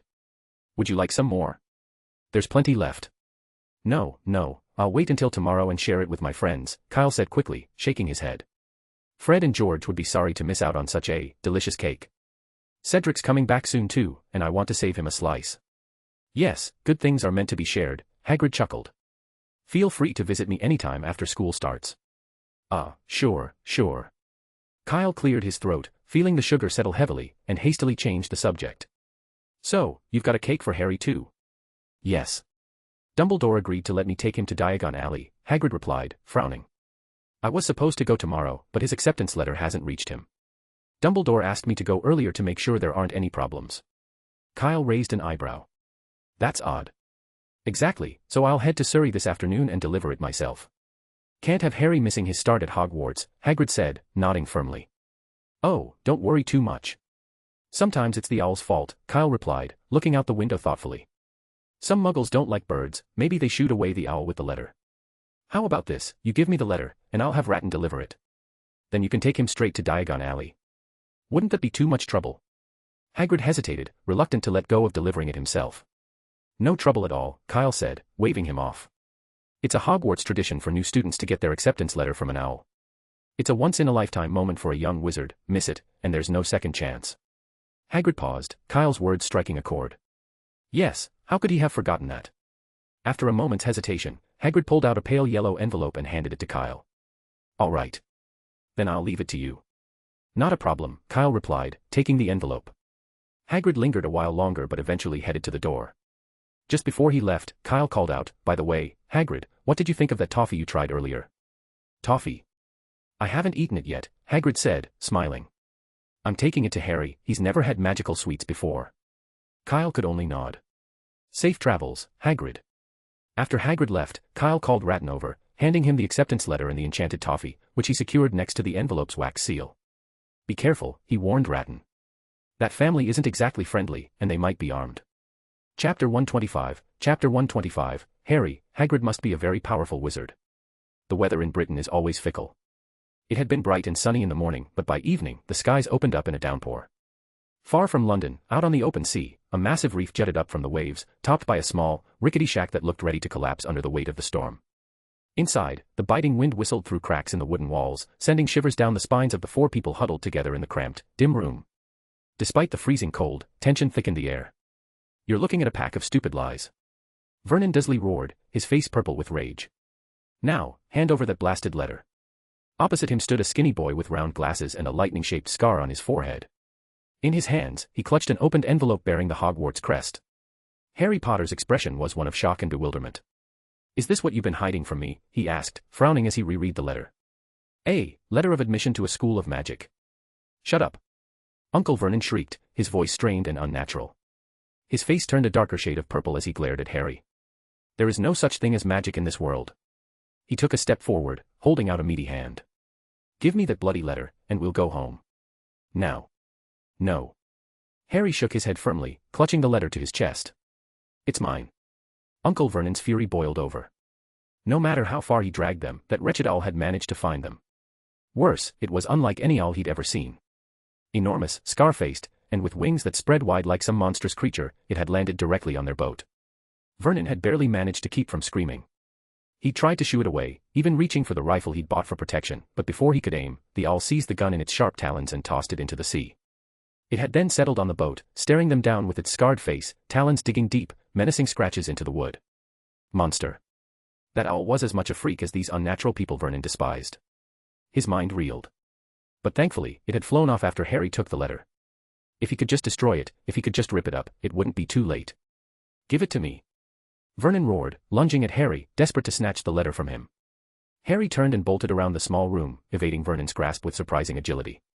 Vernon, red-faced and stumbling, found himself unable to catch the smaller boy, who darted through the cramped space with ease. But the room was small, and as soon as Aunt Petunia and Dudley joined in, the numbers soon overwhelmed Harry. Within moments, they'd managed to pin him down. Give me the letter. Vernon growled as he tried to pry Harry's hands open. Panting and furious, he struggled to pull Harry's arm down. Just as he felt his fingers closing around the parchment. Boom. A deafening bang on the door shook the entire shack, freezing everyone in place. They stared at the door, terror etched across their faces. Boom. Another powerful blow rattled the door on its hinges. Dudley whimpered, clutching Aunt Petunia in terror. Something's trying to get in. Who's there? Uncle Vernon called out, his voice shaking despite his attempt at anger. I'm warning you, I've called the police. You're trespassing. Silence fell outside, followed by the sound of a bolt sliding back. The door creaked open, and a towering figure filled the doorway. Could I trouble you for a cup of hot tea? This was a long trip. Hagrid asked as he ducked into the tiny shack, struggling to fit his massive frame inside. He carefully set the door back on its hinges as he entered. pouring with rain out there. If I'd listened to Kyle, I would have just taken the night bus. Anyway, what are you doing on the floor? He bent down, offering a hand to Harry with a warm smile. You must be Harry. Harry looked up into Hagrid's rough, unshaven face and couldn't help but smile back. He sensed right away that this man was friendly. The last time I saw you, you were just a baby, Hagrid said, grinning. You look a lot like your dad, but you've got your mum's eyes. Uncle Vernon let out a strangled noise, as if he'd stepped on something sharp, and his face turned a blotchy shade of purple. He glared at Hagrid, clearly wanting him out of the shack, but realizing he had no way of forcing him to leave. Get out, you great oaf, he shouted. Hagrid ignored Vernon's shouting and, with a casual flick of his hand, lit the fireplace. No one saw how he did it, but in an instant, flames roared to life, casting a warm glow across the room and banishing the damp chill. Feels better, Harry? Hagrid asked, his smile softening as he looked at Harry. Much warmer, yeah. Yes, Harry said, his cheeks flushing a bit. Thank you. But. I'm sorry, I don't know who you are. Just call me Hagrid, everyone does, he replied kindly. I'm the keeper of keys and grounds at Hogwarts. You know about Hogwarts, don't you? The wizarding school? Harry asked, glancing down at the letter still clutched in his hand. Exactly. So, you've already got your letter. Hagrid reached into his coat, feeling for an identical envelope, though there was no longer any need to pull it out. It was delivered by an owl. The biggest bird I've ever seen, Harry said, eyebrows raised. Landed right on our boat. Oh, that's well, he's called Ratton now, Hagrid said with a chuckle, pulling a greasy, slightly charred sausage off the fire poker and offering it to Harry. Ratton. That's the owl's name. Harry asked, taking the sausage. He took a tentative bite, then his eyes widened as he tasted the rich, savory flavor. He couldn't remember anything ever tasting so good. Yes, he's quite fond of it, Hagrid said, his expression briefly tinged with a hint of sadness. But just as quickly, he snapped back to his usual cheer, so that no one, not even Harry, noticed the momentary lapse. Oh, nearly forgot. Happy birthday, Harry. Hagrid reached into his coat and pulled out a slightly squashed brown paper box. I'm afraid it might be a bit flattened, but it still tastes delicious. For me? Harry asked, astonished. Was he actually receiving a birthday gift? He carefully opened the box to reveal a large slice of buttercream cake. The cake was a bit flattened, the green icing on top smudged against the box, but he could still make out, Happy Birthday, and his name in faint letters. Go on, give it a try, Hagrid encouraged, watching him closely. Harry took a small bite of the cream and treacle filling, and a burst of sugary sweetness exploded on his tongue. It was overwhelmingly sweet, sweeter than anything he'd tasted before, almost like a jar of sugar condensed into a single bite. And here, Hagrid added, placing a toffee beside the cake, a little something extra. Candy. Harry's eyes brightened, though he set it aside for later, having already been hit with enough sweetness. Dudley, who was sitting close by, stared at the cake with longing, his stomach audibly growling. Don't you dare let him eat anything, Dudley, barked Uncle Vernon, his eyes narrowing suspiciously at Hagrid. Listen here, I'm not spending good money to send him off to learn card tricks and juggling. Hagrid let out a low, mocking laugh. Harry Potter missing out on Hogwarts because of a lack of galleons. The idea was absurd. But Uncle Vernon, unaware of Hagrid's amusement, continued his tirade, railing on and on. Meanwhile, Harry noticed something he hadn't realized before. His aunt and uncle had known about the wizarding world all along, yet they'd kept it hidden from him. Suddenly, a strangled scream shattered the room. Aunt Petunia was clutching Dudley tightly, eyes wide with horror as his tongue began to swell uncontrollably. In seconds, it stretched to a grotesque length, flopping out of his mouth, nearly 4 feet long. Uncle Vernon, forgetting his argument with Hagrid, rushed over to Dudley, frantically trying to shove the swollen tongue back into his mouth. Dudley groaned and covered his mouth, writhing in pain as his family descended into panic. Hagrid looked from Dudley to his pink umbrella, completely baffled. Had he accidentally cast a spell? But no. He hadn't done anything at all. So how had the boy's tongue started swelling like that? Could it be that the broken wand inside his umbrella had somehow backfired? That had never happened before. Meanwhile, Harry watched the scene in utter amazement. There was no denying it now, magic was real. He hadn't even seen what Hagrid had done, yet here was Dudley, transformed and helpless. Magic was incredible, and in that moment, Harry was sure of it. And this towering, kind man who was keeper of keys at Hogwarts. He had to be a truly powerful wizard. Chapter 126, Learning Occlumency. In that shabby little house on the sea, Harry had experienced the most magical night of his life. The next morning, he lay in bed as long as he could, reluctant to open his eyes, almost afraid that it had all been a dream. In that dream, a massive owl had delivered his acceptance letter to Hogwarts School of Witchcraft and Wizardry. Then a giant named Hagrid arrived, told him he was a wizard, and even used magic to punish Dudley, his bully of a cousin. He worried that if he woke up, he'd find himself back in the tiny cupboard under the stairs at home. If he could, he'd stay in this dream forever. But then Hagrid's voice broke through. Up and at Harry. Now's not the time for sleeping in. Harry rubbed his eyes, watching as Hagrid opened the window and released an owl that had just delivered a newspaper, which Hagrid bought for 5 nuts. What's that? Harry asked curiously. The Daily Prophet, our wizarding newspaper, Hagrid explained as he stretched. Wizards read it to stay informed. He added, we'd better get going, Harry. We've got a full day ahead. Off to London to get your school supplies, and pick out 2 birthday presents. Birthday presents? Harry asked, surprised. One for you and one for Kyle. Hagrid grinned. Strange coincidence, his birthday's today too. A birthday present? Harry's heart leapt with excitement. But then he remembered the name Hagrid had mentioned and asked, who's Kyle? He's another young wizard at Hogwarts, 1 year ahead of you, Hagrid replied, already pulling on his boots. A good kid. Kind-hearted, friendly to everyone, and the professors and students all like him. Hagrid continued as they left the hut, making their way to the outer reef. He's sharp too. The only student in 300 years to get a special award for services to the school in his first year. If all goes well, he'll likely be the youngest recipient of the Order of Merlin. Harry blinked, taking in all these impressive-sounding titles. Though he didn't recognize any of them, he could tell from Hagrid's tone that they meant Kyle had accomplished some incredible things. If you ever need help or run into trouble at Hogwarts, you can go to him, Hagrid added. He'll look out for you. As they walked, Harry muttered the name to himself, Kyle. Imagining what this other young wizard might be like. Not knowing any wizards, he naturally envisioned something from TV and mashed it together with Hagrid's appearance. In his mind's eye, Kyle was a serious-looking boy wearing a tall, pointed hat and a deep black, or maybe blue or red, cloak, clutching a thick wooden staff with a jeweled tip. And maybe he even had a dead ferret looped around his waist as some strange magical token. Achoo. Kyle, seated at breakfast in St. Catchpole Village, sneezed suddenly. Dear, are you getting a cold? Chris asked, looking concerned. No, I just felt an itch in my nose, Kyle replied, rubbing his nose. He figured it must have been from all the owls he'd come into contact with recently. He had no idea who'd spread the word about his birthday, but as soon as daylight broke, a steady stream of owls began flying into his room, each carrying beautifully wrapped gifts. The deliveries nearly filled half his room with brightly colored boxes and ribbons. Just as Kyle was mulling this over, another owl swooped in through the open window, placing a large box on the table beside him. It seems you're quite popular at school, Diana said with a smile. Receiving so many gifts. Mum, have you forgotten which house I'm in? Kyle asked, reaching for a piece of bread. Hufflepuffs are known for their connections. Naturally, I have plenty of friends. Diana chuckled, saying nothing more. Kyle glanced at the newest package, which he recognized as coming from Lee Jordan. Judging by its shape, it was likely another cake.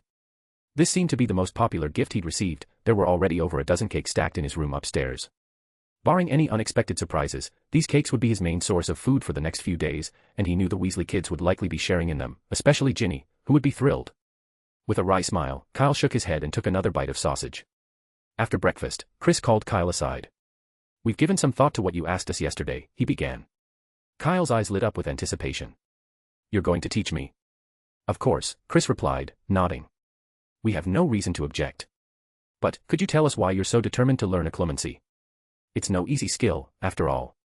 Even many adult wizards struggle with it, so for a young wizard like you, this is quite ambitious.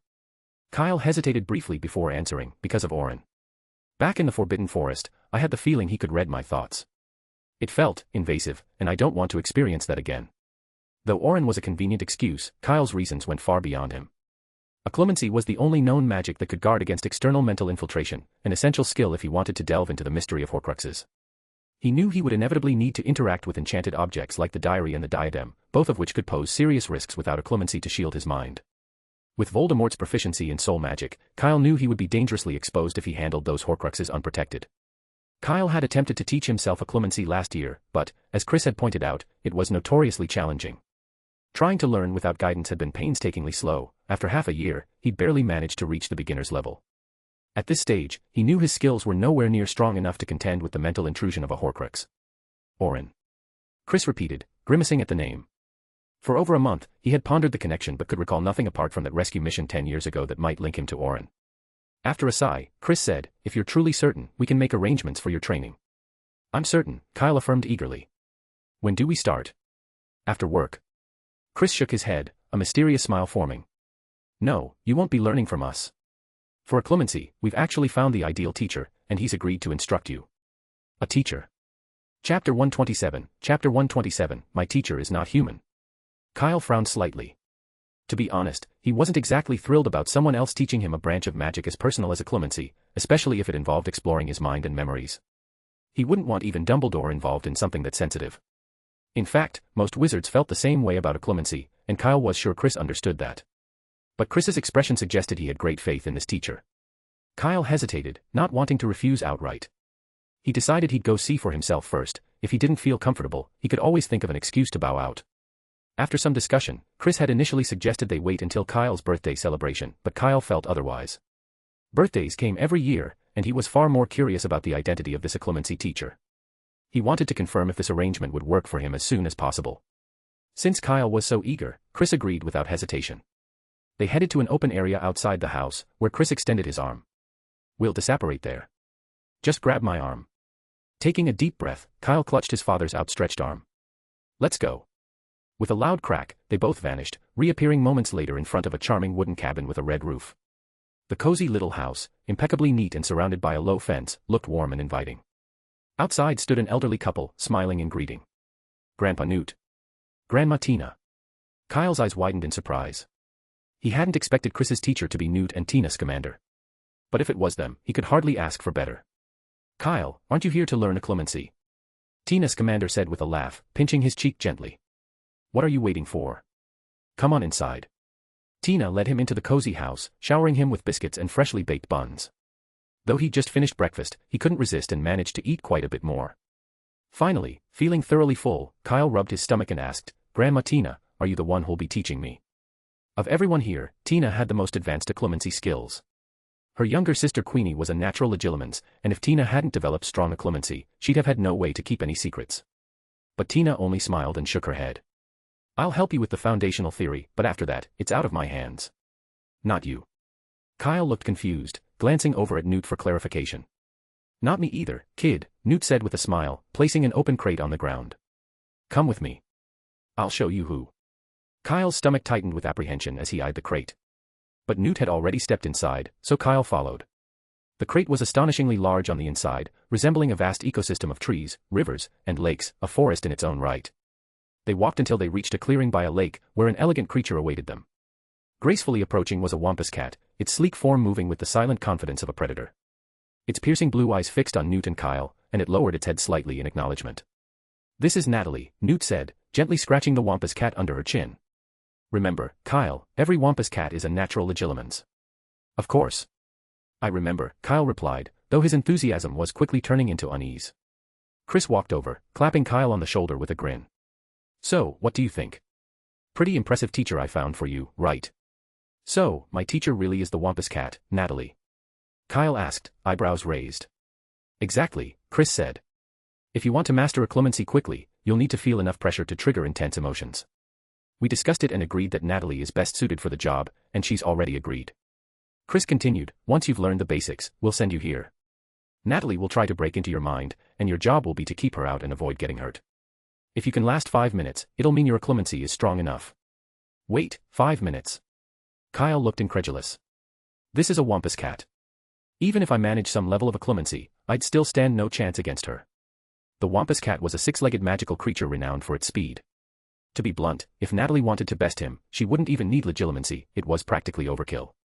"Don't worry," Newt said, his voice calm. "Natalie's smart. She knows what to do." "But..." Kyle began, but he was cut off as Natalie stepped forward, rubbing her face against his cheek with a gentle purr. "Meow. Of course I trust you," Kyle said, scratching her under the chin. "I just think this method might be a bit intense." "On the contrary," Chris said, his tone serious. "If we were to teach you, we'd need to use legilimency to challenge you as well, just like Natalie. But unlike us, Natalie can practice with you anytime. And she won't spill any secrets from your head." Kyle paused, realizing Chris had a point. Being subjected to legilimency was unnerving, but if it was Natalie, it somehow felt a bit more bearable. "Okay, I agree," Kyle said, nodding. Natalie purred approvingly, then lifted her front paw and gave him a swift, surprisingly firm kick right on the backside. Whoosh! Without a moment to react, Kyle was launched into the air, spinning as he went, before splashing down into the lake nearby. Chris and Newt, momentarily taken aback, quickly exchanged a knowing look. "Looks like she's already set on starting his training," Newt chuckled.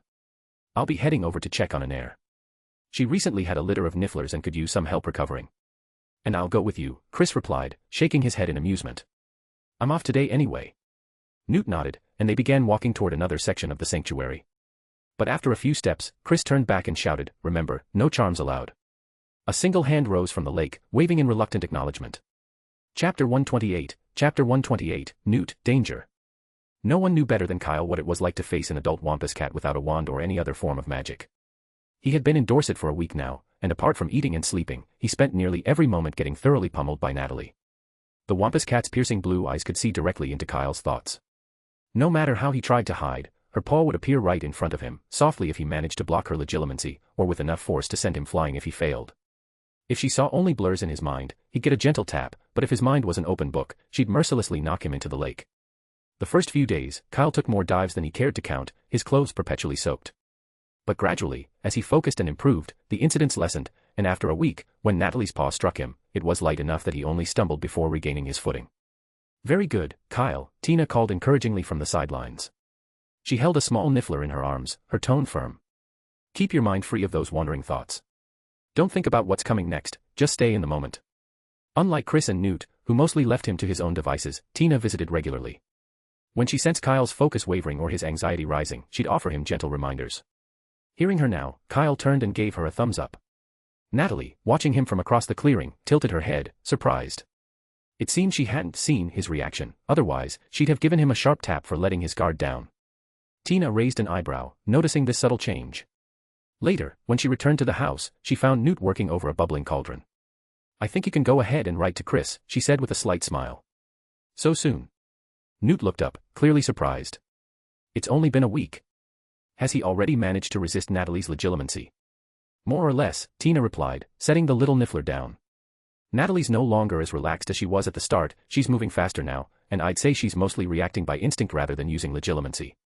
Neither Kyle nor Natalie has noticed it yet, but I believe he's made enough progress." Wampus cats were, after all, magical creatures with highly refined instincts. Even if Natalie was no longer using legilimency directly, her body was conditioned to behave as if she were, following vague impressions rather than specific thoughts. Dumbledore was right. "Kyle's a remarkably talented boy," Newt remarked, standing and dusting off his robes. "I thought he'd need at least a couple of weeks. I'll write to Chris and ask him to come pick Kyle up." Tina thought for a moment, then said, "Wait, are Chris and Diana planning anything over the next few days?" Newt paused, considering. "I don't think so. Chris mentioned he'd take Kyle shopping in Diagon Alley for his school supplies before term starts." "Well then, there's no rush," Tina said, smiling slightly. "Let's let him stay a few extra days. It's been ages since I've seen him." Newt scratched his head, puzzled. "Didn't you just tell me to write the letter?" Tina only shot him a knowing look. Newt chuckled, relenting. "All right, whatever you say." He returned to his cauldron, adding a pinch of white powder to the mix. The liquid shifted to a light yellow, and wisps of pink smoke wafted out, filling the air with a sweet scent.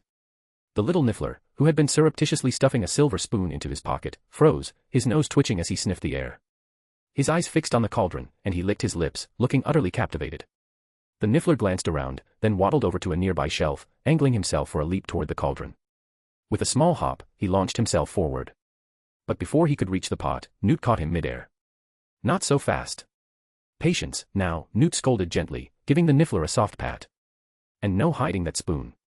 Hand it over." The niffler tried to cover his pockets with his front paws, attempting a quick getaway on his remaining 3 legs. "Oh no, you don't," Newt said, holding the niffler by his hind legs and giving his belly a gentle scratch. With a defeated jingling sound, several objects tumbled from the niffler's pocket, the silver spoon, 3 nuts, a button, and a small whistle. Newt blinked, chuckling in amusement at the pile of trinkets. He wasn't quite sure when or where the little creature had managed to squirrel all those things away. At dinner, Kyle dragged himself out of the box, visibly exhausted. Tina handed him a towel. "How are you feeling?" she asked gently. "Not so great," Kyle admitted, wiping his face.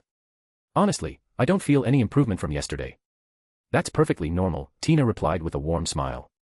"A clemency can't be rushed. You've been at it nonstop for a week, it's a good idea to take a break." Kyle nodded in agreement. After days of relentless training, a change of pace sounded refreshing. "How about baking cookies with me tomorrow?" Tina suggested. "We'll start with that in the morning and practice a clemency in the afternoon." "Sure," Kyle agreed readily. Although he'd rather explore the other magical creatures in Newt's sanctuary, baking cookies was a welcome distraction, as long as it didn't involve Natalie's watchful eyes. At that moment, Newt wandered over. "Do you think we could make them grapefruit-flavored?" he asked. "Of course," Tina replied, a bit taken aback. She hadn't expected Newt to remember her grapefruit-flavored cookies from when they first moved to Dorset. "Thanks," Newt said as he washed his hands and sat down at the table, reaching for a slice of bread. "I remember an heir loved grapefruit." Silence fell over the room. Tina's smile vanished instantly. "Oh, right," she said in an uncharacteristically flat tone, setting down her spoon. "I just remembered, we're out of grapefruit. Butter cookies it is." Newt blinked, confused. "But didn't you just say?" Crunch. Tina snapped the spoon in her hand, her expression severe. "Let me be clear," she said sharply. "We don't have any grapefruit." Chapter 129, The Suitcase and the Niffler. In the days that followed, Kyle's routine shifted. At Tina's suggestion, he began spending mornings baking cookies and bread with her. Sometimes he even helped Newt care for the other magical creatures in the sanctuary. In the afternoons, he continued his occlumency training with Natalie, the Wampus cat, though progress was still frustratingly slow. It felt as if he was perpetually just short of a breakthrough.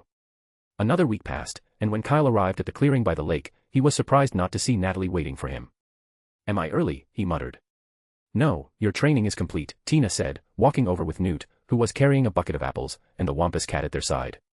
"In fact, Natalie hasn't been able to read your thoughts for a few days now," Newt explained. "Her recent attacks were purely instinctual." Kyle frowned. "Instinctual?" Newt nodded. "If you don't believe me, let's test it." He pulled 2 apples from the bucket, one large and one small. "Choose an apple." "Together." Natalie glanced at Kyle, and both pointed to the larger apple. Kyle turned his head, puzzled, as Newt's face turned slightly pink. "Ahem. Just a coincidence," he mumbled, dumping the remaining apples onto the ground. "Let's try it a few more times."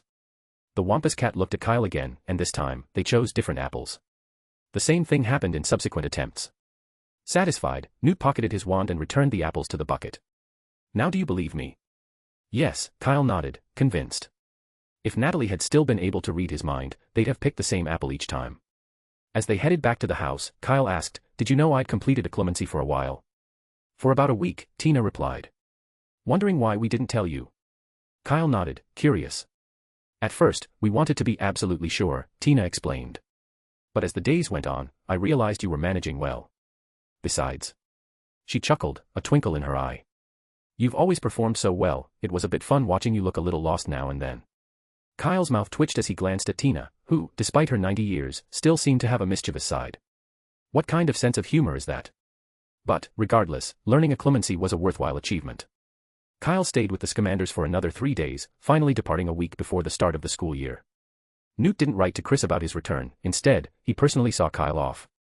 Just before he left, Newt handed him a small box. "Your birthday present," Newt said, handing Kyle the box.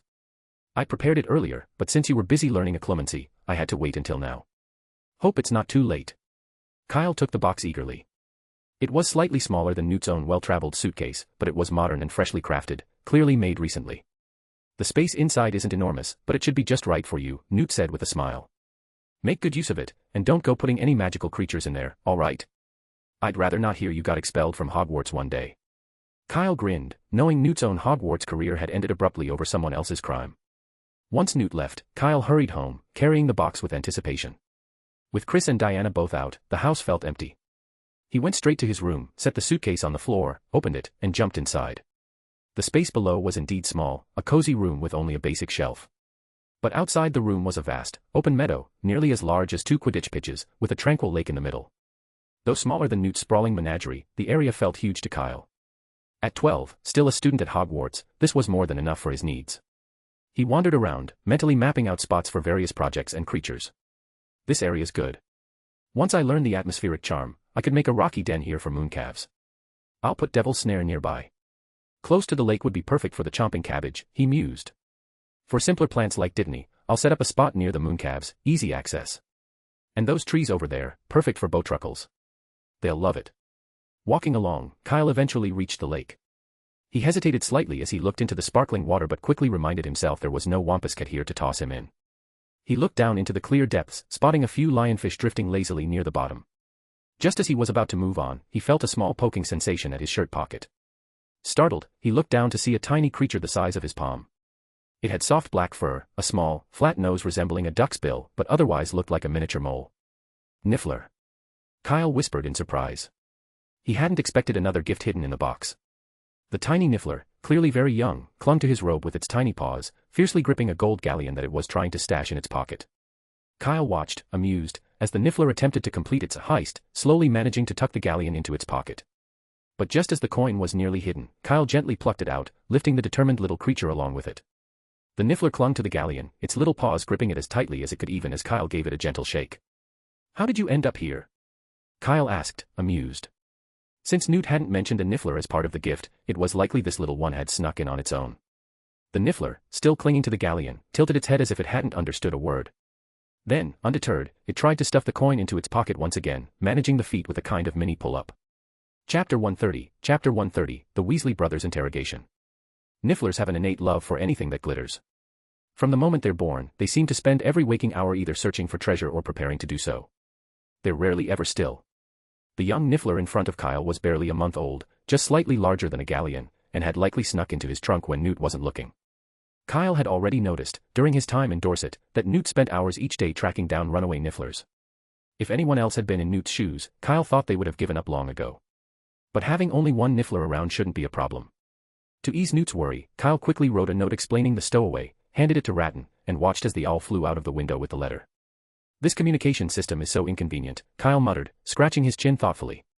While the wizarding world had its charms, communication methods felt downright primitive. A single letter, even with an owl, took at least half a day for round-trip delivery, nothing like the instant convenience of a phone call. He knew Newt wouldn't have minded using Muggle devices, but the Scamanders lived too remotely, nearly in the mountains and surrounded by Muggle-repelling charms. Installing a phone or answering machine there was unlikely. After seeing Ratton off, Kyle placed the Niffler back in his trunk, then took a quick shower and changed into fresh clothes. It was worth noting that the clothes Chris had sent him in Dorset were from last year. Kyle had grown so much this year that he could barely fit into them, so Tina had made a few adjustments to make them wearable, at least for now. Not long afterward, the Weasley twins arrived. As soon as Kyle opened the door, Fred and George barreled in like bandits. "We saw you're all flying off and figured you'd finally returned," Fred announced, draping an arm around Kyle's shoulders with a mock-serious expression. "I can't believe you vanished for half a month without a word," George added, blocking Kyle on the other side. "Even worse, we didn't get a single letter from you the whole time. Do you have any idea how worried we were?" Fred added, turning up the dramatics. Kyle, however, wasn't buying it. "Worried about me? I'd expect that line to work only on Ron. Really now, because if I remember correctly, neither of you has written to me in over half a month, either." Kyle raised an eyebrow, looking between them. "Are you sure this is about worrying over me?" The twins exchanged a panicked glance, their serious facades crumbling almost instantly. "You didn't write to Kyle?" Fred whispered to George. "No, I thought you did." "Well, so did I." In truth, the twins had known about Kyle's trip to Dorset from the day he'd left. Chris had told them himself, so they weren't worried in the least. They'd only concocted this line to give Kyle a hard time, hoping to mess with him a bit. Unfortunately, their carefully crafted plan, put together the night before, had fallen apart almost immediately.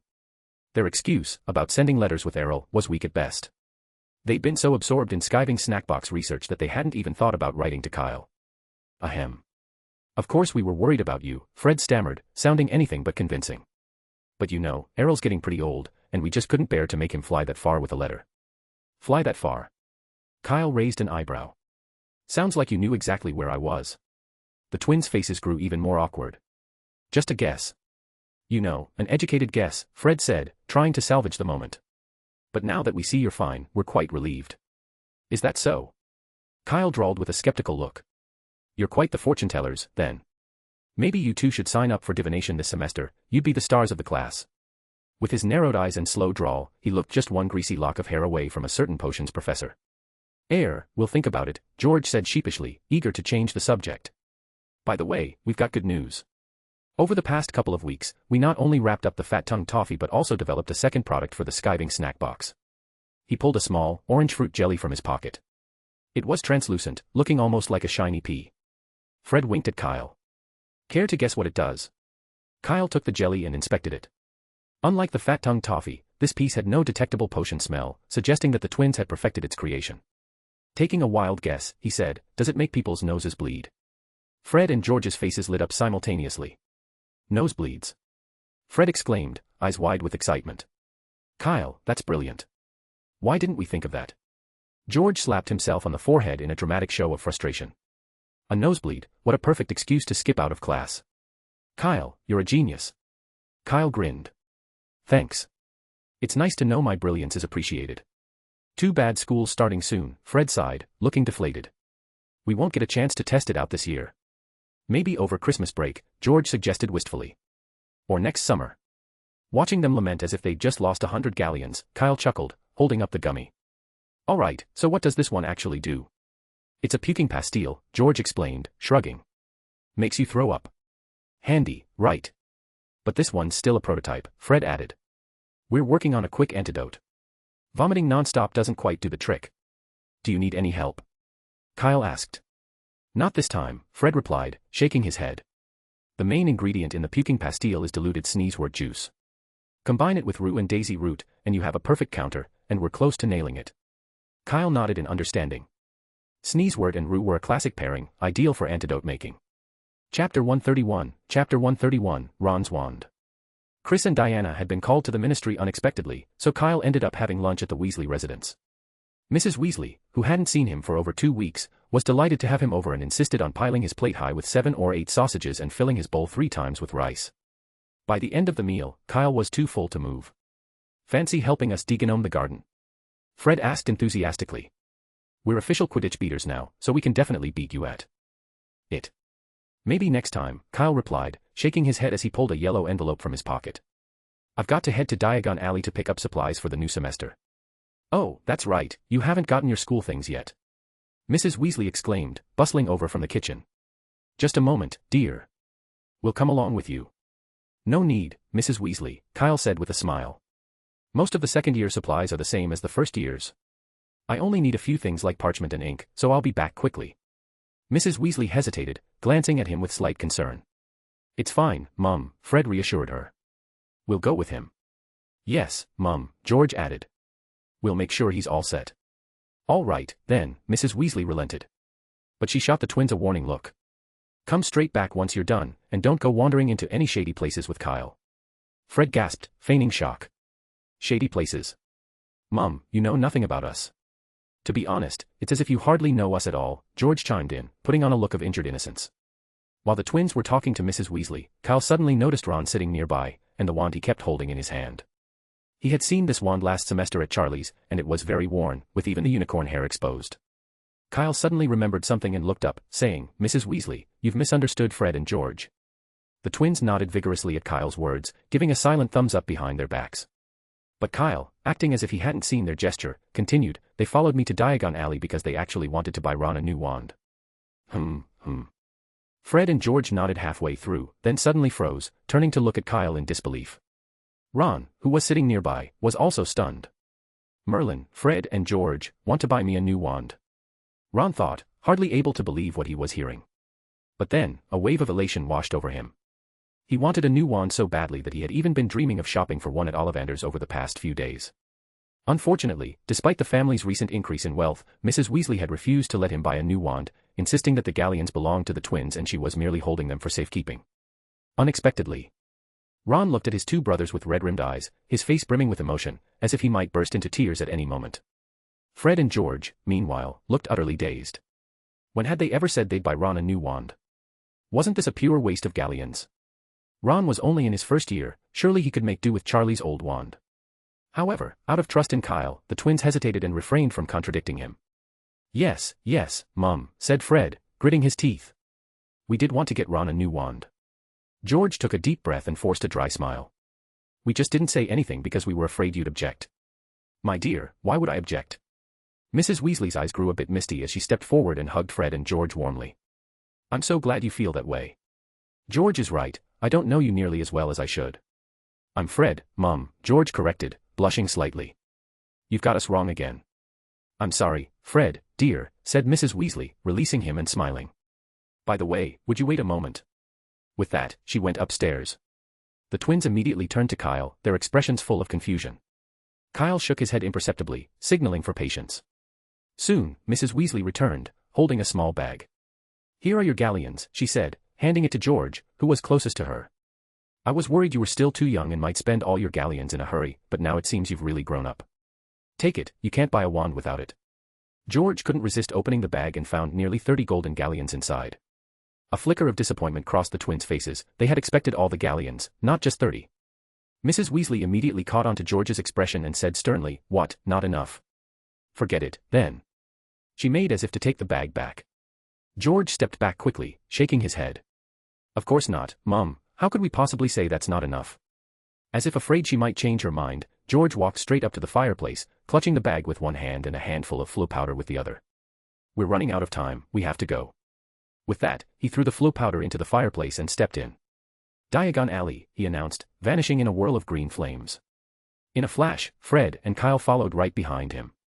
When Kyle opened his eyes again, he found himself standing in front of the fireplace in the leaky cauldron. Fred and George flanked him on either side, both speaking in hurried, indignant whispers. "When did we say we were going to buy Ron a wand?" Fred hissed. "We need an explanation, Kyle," George added, his face pinched with disbelief. 7 galleons for a wand, that's enough to buy 100 fat-lipped toffees. Calm down. But aren't you at least a bit curious? Kyle said, leaning in conspiratorially. Have you ever wondered why Ollivander's wand shop is so messy? The twins exchanged a quick glance, their initial irritation slowly giving way to intrigue. Kyle leaned closer and whispered something into their ears. As they listened, their eyes began to gleam with interest, though a trace of doubt lingered. Fred frowned, still hesitant.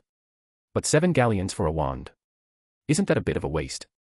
Don't worry about it, Kyle replied with a grin. I'll cover the cost, as a going-away present for Ron. Puff. Just as Kyle finished speaking, a rotund figure tumbled out of the fireplace, landing in a cloud of soot. Ron picked himself up, ignoring the dust clinging to his clothes, and scanned the room anxiously. His face brightened with relief when he spotted Kyle and the twins standing nearby, and he jogged over with an eager smile.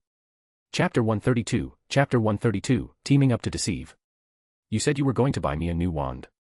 Ron's gaze shifted between Fred and George, his eyes a mixture of hope and worry. After his initial excitement, a nagging fear crept in. What if this was just another one of their pranks? After all, Fred and George had pulled stunts like this before. It wouldn't be the first time. Of course, my dear brother, Fred said with a grin, clapping Ron on the shoulder. Do you doubt your own flesh and blood? Beside him, George put on a pained expression. Ron, you're breaking our hearts. I'm sorry. I didn't mean it like that. Ron's face turned crimson, and he stammered, I got a bit nervous. No, not nervous.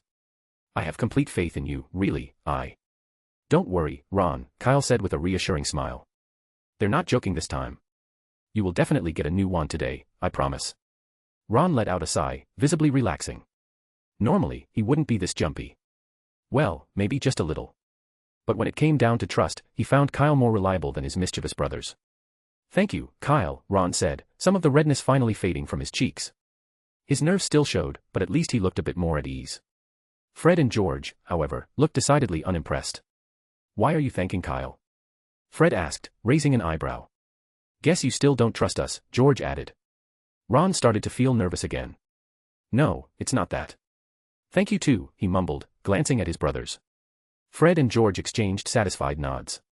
With that settled, the 4 of them left the chaotic leaky cauldron and headed toward Diagon Alley. As they approached the entrance, Kyle, who was lagging behind on purpose, extended his leg to kick a rubbish bin out of the way. Thud. The bin didn't budge an inch. Huh. Kyle turned, examining the bin more closely. To his annoyance, he saw that the bottom had been glued to the ground with a fixing charm. It must have been old Tom. Kyle's face darkened. How could he do this? Just last year, he said he trusted me, and now he's glued the trash can down. The more Kyle thought about it, the more his irritation grew. Glancing at his friends to make sure they weren't watching, he quickly pulled out his wand and pointed it at the bin. Engorgo. The bin expanded slightly, growing about the thickness of a brick taller. Satisfied, Kyle stashed his wand and caught up with the Weasleys. George glanced at him curiously. What were you doing back there? Why so slow? Kyle shrugged casually. Oh, I accidentally dropped a sickle earlier. Found it. Yes, found it. George nodded, not thinking much of it. Their destination was clear, and they headed straight for Ollivander's. Ron led the way, looking excited, while Kyle and the twins trailed slightly behind, whispering amongst themselves. What do you think would happen if we just walked off right now? Fred muttered with a grin. Little Ron would collapse, George replied with a chuckle, and Mum would tan our hides. Not to mention, Kyle added with a smirk, you wouldn't be able to keep those 30 galleons. Fine, forget it, Fred shrugged. For the sake of galleons. Ron, walking ahead, seemed to catch a snippet of their conversation. He glanced back quickly, then relaxed when he saw they were still there. By the way, do you actually have a plan? George asked in a low voice once Ron turned back around. Little Ron might not be a genius, but he wouldn't ask about Ollivanders for no reason. Fred nodded thoughtfully. Yeah, he's probably so caught up in getting a new wand that he wouldn't even notice if Ollivanders was covered in dirt. If he doesn't ask, we can give him a little nudge, Kyle suggested, stroking his chin as he whispered. Fred frowned, uncertain. You think he'll go for it? Worth a shot, Kyle replied with a shrug. Even if he doesn't, I'm just curious, doesn't have to work out perfectly. TSK, your curiosity comes with a price tag, you know, George snorted. 7 whole galleons. Kyle just smiled, saying nothing. Ollivanders was just around the corner. As the group reached the small, shabby shop, Ron's eyes shone with excitement. He moved toward the door eagerly, but Fred stepped in front, head down, as if lost in thought. Careful, Fred. Ron warned, you're going the wrong way, that's not the door. Bang. Before Ron could finish, Fred walked straight into the shop's grimy window. Oh, for Merlin's sake. Why is this shop so dirty? Fred muttered, brushing the dust off his new robes, clearly annoyed. Knew I shouldn't have worn these today, they're brand new. George hurried over to help, patting at the robes, but the dust only seemed to settle in deeper. Fred, you're so careless, George teased. Mum's definitely going to scold you when she sees this. There's nothing I can do. This place feels like it hasn't been cleaned in centuries, Kyle added, coming over with a serious expression. But you know, you could ask Ollivander for compensation. My roommate Mikkel once got his robes filthy at the pet shop, and they gave him an extra bag of pet food to make up for it. Unfortunately, we're not here to buy wands ourselves, Fred replied with a disappointed sigh. Otherwise, I'd be asking Ollivander for a free wand maintenance kit. Yeah, what a shame, George chimed in, shaking his head. Those maintenance kits go for 7 sickles each. Nothing to be done about it, I suppose, Fred sighed. Anyway, let's just get Ron inside. Right. George nodded, pulling open the door to Ollivanders and stepping in. Come on, Ron. Ron, who seemed lost in thought, snapped back at George's call and hurried over. Kyle noticed that as he walked through the doorway, Ron rubbed his robes deliberately against the frame, as if hoping to pick up some dust. Once they'd gone inside, Fred turned to Kyle eagerly. So, do you think he fell for it? Kyle grinned. Looks like it. He pulled out his wand and pointed it at Fred's robe. Scour Jiffy. With a swift flick of his wand, the dust vanished instantly from Fred's robes. Chapter 133, Professor Snape, are you taking the kids shopping? Ah, a cleaning charm, Fred muttered, eyeing his freshly cleaned robe with a resigned sigh. Mum has to use it almost 3 times a day.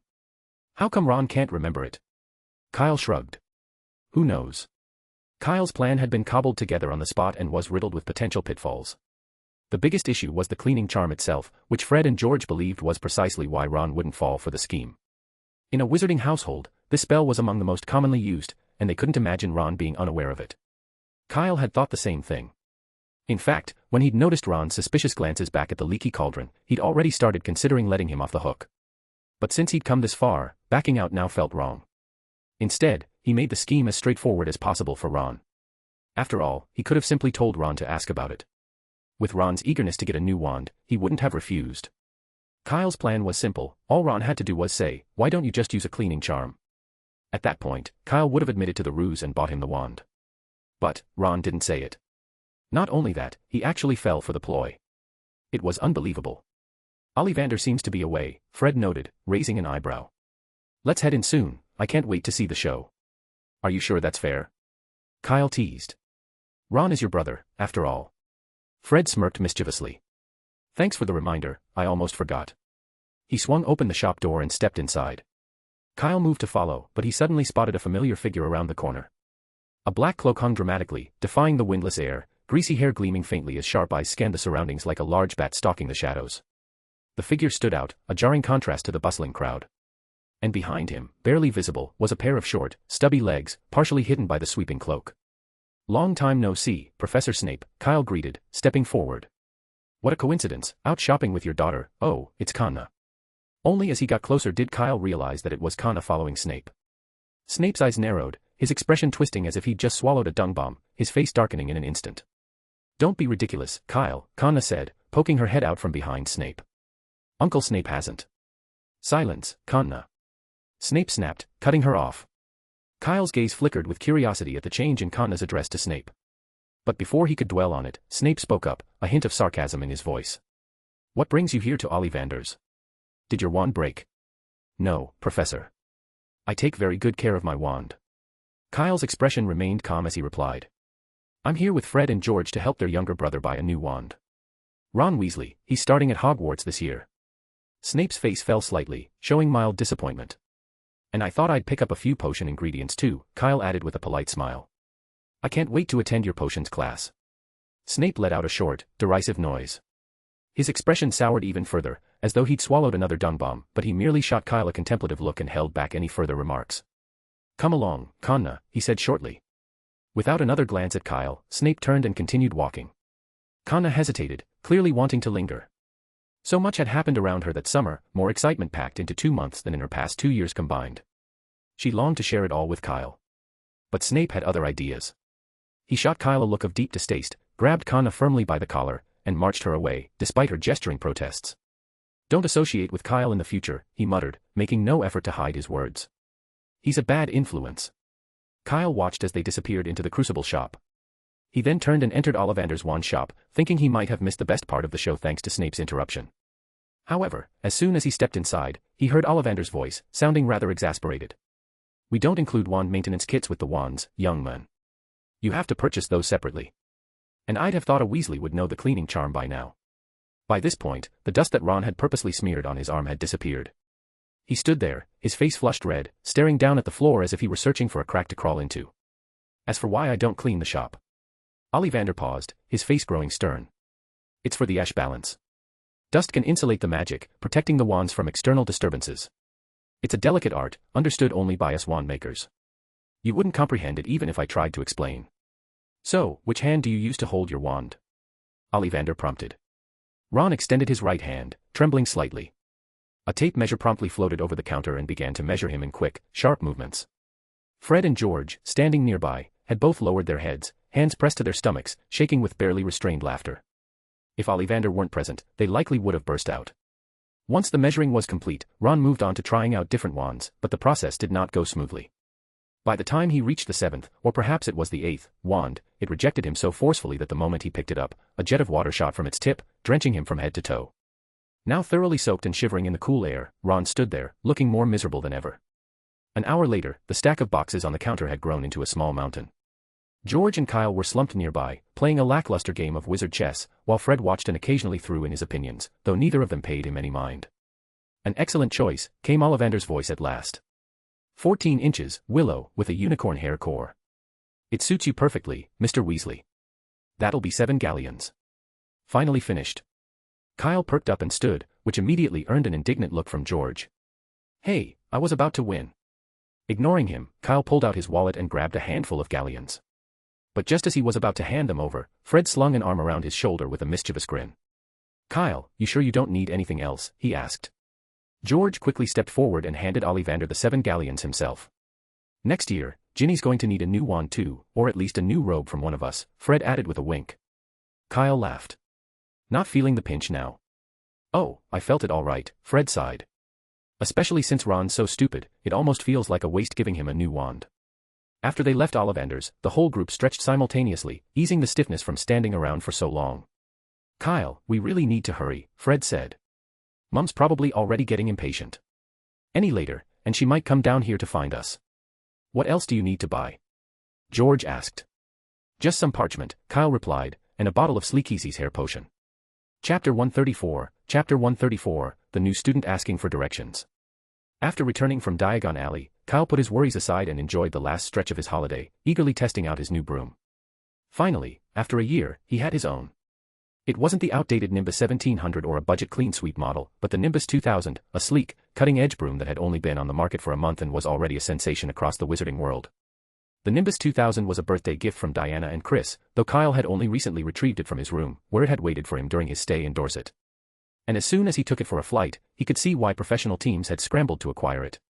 Fast, stable, and extraordinarily responsive, it moved with a mere touch, shifting smoothly in whatever direction he needed. With the Nimbus 2000, Kyle even managed to beat the Weasley twins in the St. Catchpole Village Quidditch tournament, despite being outnumbered 2-1. On the second day, Cedric finally returned from France and eagerly joined Kyle's team. Now it was 2 against 2. Needless to say, Fred and George suffered an inevitable defeat. This isn't fair. George groaned, eyeing the old clean sweep in his hands. The broom difference is just too big. If we had a Nimbus 2000, or even a Nimbus 1500, you wouldn't stand a chance. That's not the main problem, George, Fred said, patting his twin on the shoulder. We're starting school soon, and this year, Kyle will definitely be on the Hufflepuff Quidditch team. Not exactly good news for us Gryffindors. Yeah, you're right. George slumped onto the ground, visibly deflated. He understood all too well what Fred meant. With Kyle on board, Hufflepuff's team could easily maintain its strength. But Gryffindor faced a different situation. With Charlie's graduation, they had struggled to find a skilled seeker to take his place. The seeker position was unique, it required extraordinary talent, a rare quality not easily found. Cedric, for example, had shown exceptional promise as early as his second year, a rare case even in all of Hogwarts. Lee Jordan had some potential, though not at Cedric's level. But Lee was set on becoming a Quidditch commentator, leaving Gryffindor without a replacement seeker. Sharing a glance, Fred and George let out a mutual sigh, resigned to the challenges that lay ahead. And with that, summer vacation sped by in no time. On September 1st, Mr. Weasley was once again there to see them off to King's Cross Station. Amid the bustling platform, Kyle cast a few glances around, as if searching for someone specific. He hadn't spotted any bespectacled boys, though. Had he come at the wrong time? He wondered for a moment, then dismissed the thought. Just then, Mrs. Weasley spoke up. All right, now, which platform is it? 9 3/4. Ginny answered eagerly before anyone else. Mum, can I go? You're still too young, Ginny. Let's not get ahead of ourselves, Mrs. Weasley chided gently before glancing to her side. Percy, you go first. Percy gave a curt nod and strode confidently toward the platform entrance, disappearing without a word. Kyle, your turn. Kyle nodded and followed them onto the platform, which was already bustling with people. Groups of friends had gathered, chatting in clusters about their summer adventures. Sorry, Kyle, Percy, who was leading the way, turned back to him. I need to head to the prefect's compartment right away. Prefects are responsible for maintaining order on the train, and there's plenty of preparation to do. As he spoke, he adjusted the gold and red badge pinned to his chest with a touch of pride. Percy had achieved his ambition of becoming a Gryffindor prefect, and he'd been talking about it non-stop for weeks. Of course, go ahead, Kyle replied. I'll wait here for Fred and George. See you at school, Percy said, giving his badge one last polish before heading off toward the train with his luggage in tow. Kyle waited, glancing around the platform. For some reason, Fred and George were taking longer than expected. When they finally appeared, Fred had a broad grin on his face. We got delayed by a young witch who was completely lost, he explained. Right after you and Percy went through, Mum spotted her asking a muggle where platform 9 3/4 was. George added, she was absolutely insistent. Kept saying there had to be a platform with a 9 on it. The muggle was livid, Fred chuckled. When we came through, he was muttering about people wasting his time. A young girl asking for platform 9 3/4. Kyle's mind paused, wondering if Harry Potter could be here too. But just then, 2 more people entered the platform, one after the other. The first was a man who looked about the same age as Chris. He wore a well-tailored dark suit, his hair meticulously styled, and he surveyed the platform with curiosity, finally settling his gaze on the gleaming red Hogwarts Express. A girl followed him, dragging a large suitcase behind her. She had a mane of thick, slightly untidy brown hair. The moment he saw her, the man held out his hand. Here, dear, let me take your case. No, Dad, I'm fine, she replied, shaking her head. I cast a spell on it before we left. It's not as heavy as it looks. I mean, I did pack all my textbooks in here. Yes, Hermione, but... The man glanced at the suitcase, clearly unconvinced. After all, he'd carried it down the stairs at King's Cross, and from the weight of it, it didn't seem her spell had lightened it much. Just a sec, Dad. At that, the girl noticed Kyle and the twins nearby. She walked over and smiled at Fred and George. Thanks for helping me find the platform. You're welcome, Fred replied with a grin. No problem at all, George added, shrugging as if it were nothing. No, really, if you hadn't helped, I'd probably still be wandering around, the girl insisted, shaking her head. I've memorized all my textbooks, but there's no mention anywhere about how to find the platform. Anyway, I'm Hermione Granger. What are your names? Fred Weasley. And George Weasley. Chapter 135, Wealthy Snape.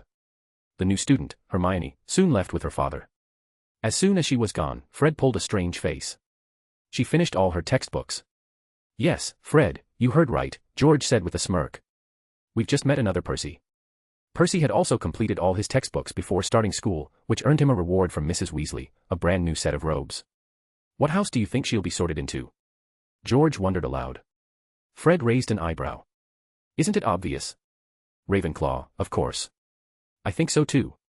No, I think it'll be Gryffindor. Kyle, who had been quiet until then, spoke up. Don't forget, Percy's in Gryffindor. That's different, Kyle, Fred shook his head. Our whole family's in Gryffindor. George added, in fact, we think Percy would prefer to be in Ravenclaw, but the sorting hat placed him in Gryffindor. Kyle rubbed his chin thoughtfully. Why don't we make a bet? At the word bet, Fred and George immediately perked up. What's the wager? A galleon, maybe. Kyle suggested, taking a gold coin and twirling it between his fingers. If she's sorted into Ravenclaw, I'll owe each of you a galleon. Fred and George exchanged a quick glance. They soon reached an agreement. Fred gave Kyle a mischievous grin. That's a bit tame, let's make it more interesting. How about? We bet on this. George pulled out a toffee from his pocket. If that girl ends up in Ravenclaw, you'll have to eat this Tuntung toffee at the opening banquet. Are you sure? Kyle's expression turned a little odd. And if she's sorted into Gryffindor? Then we'll eat it, the twins replied in unison. Kyle's expression grew even stranger. He stifled a laugh as he took the toffee from George.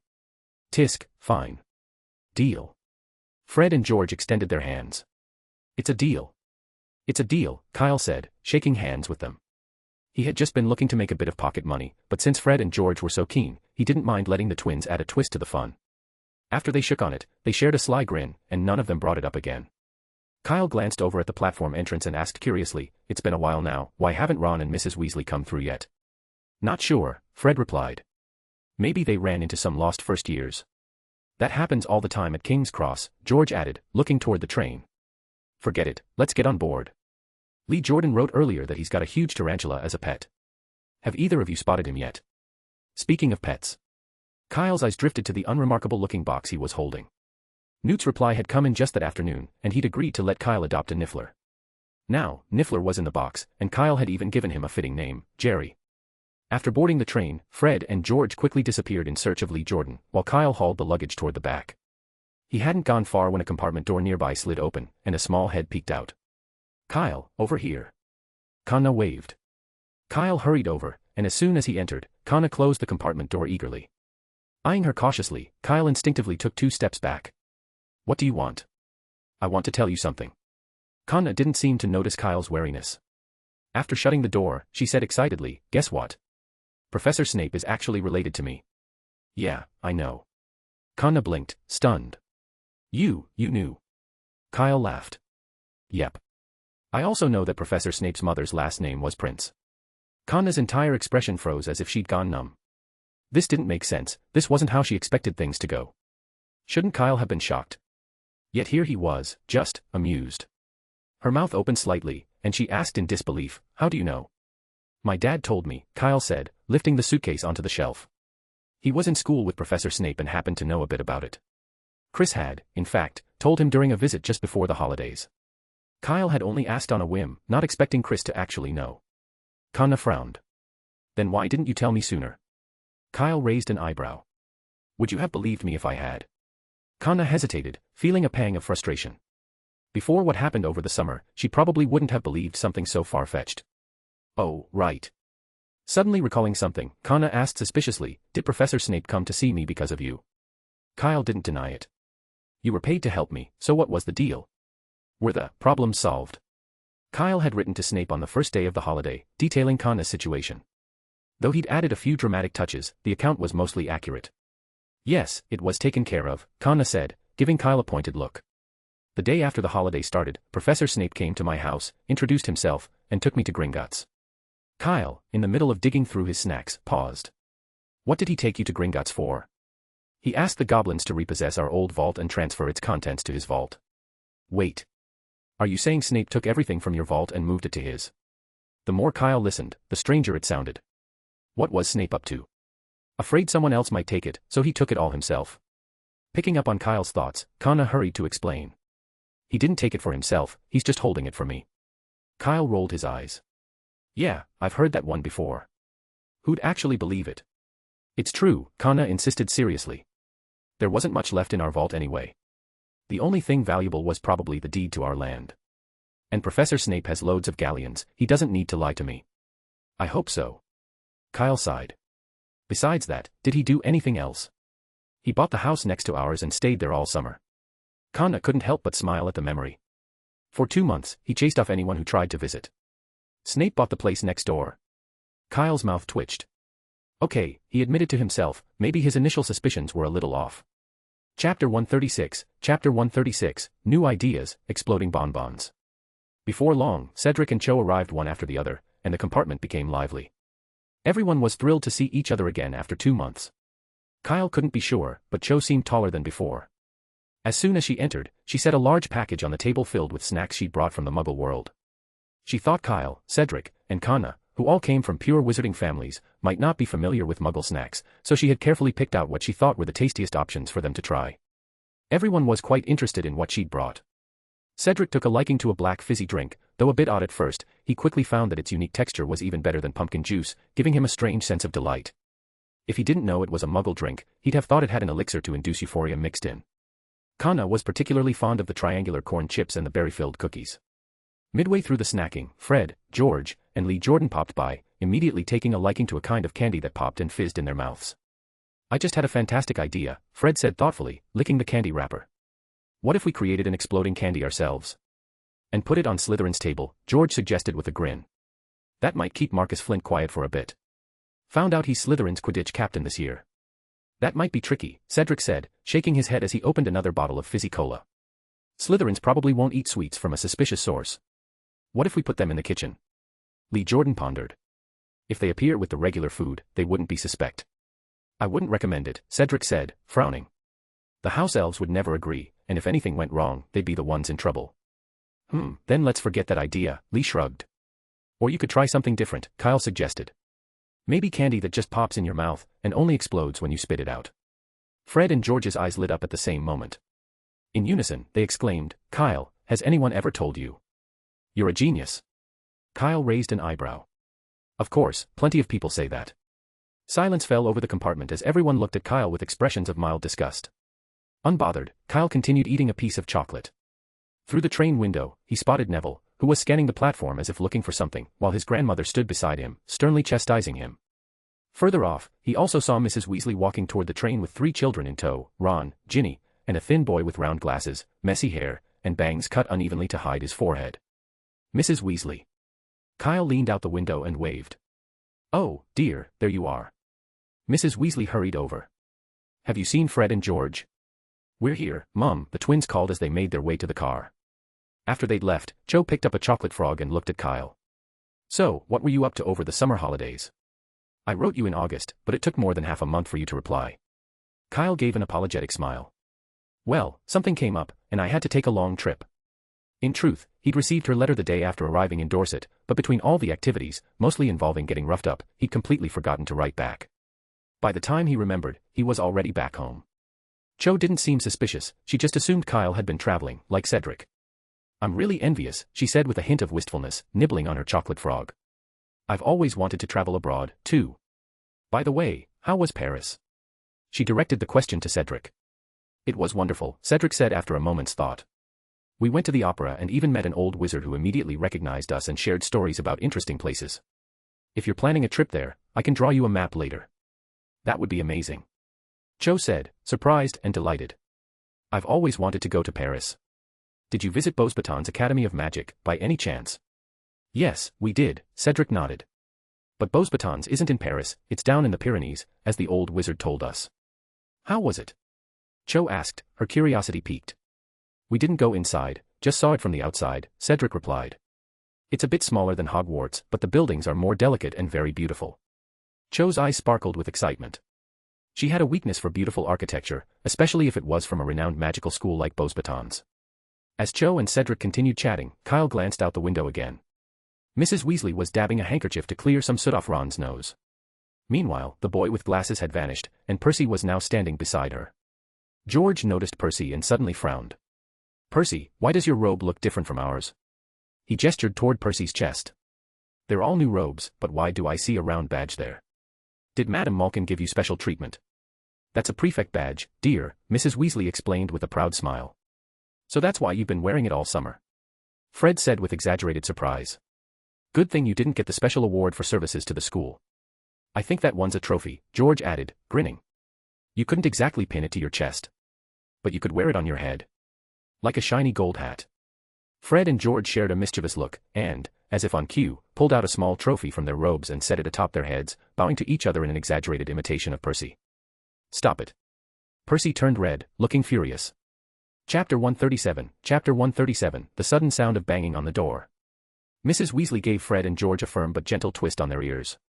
If you two ever manage to win the special award for services to the school, you'll be carrying that trophy down Diagon Alley yourselves. Then she turned to Percy with a softer expression. All right, dear, I hope you have a good term.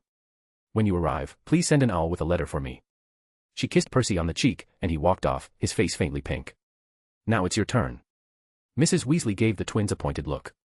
I expect you two to behave this year, and don't even think about corrupting Kyle. Corrupt Kyle. Fred's voice rose in protest.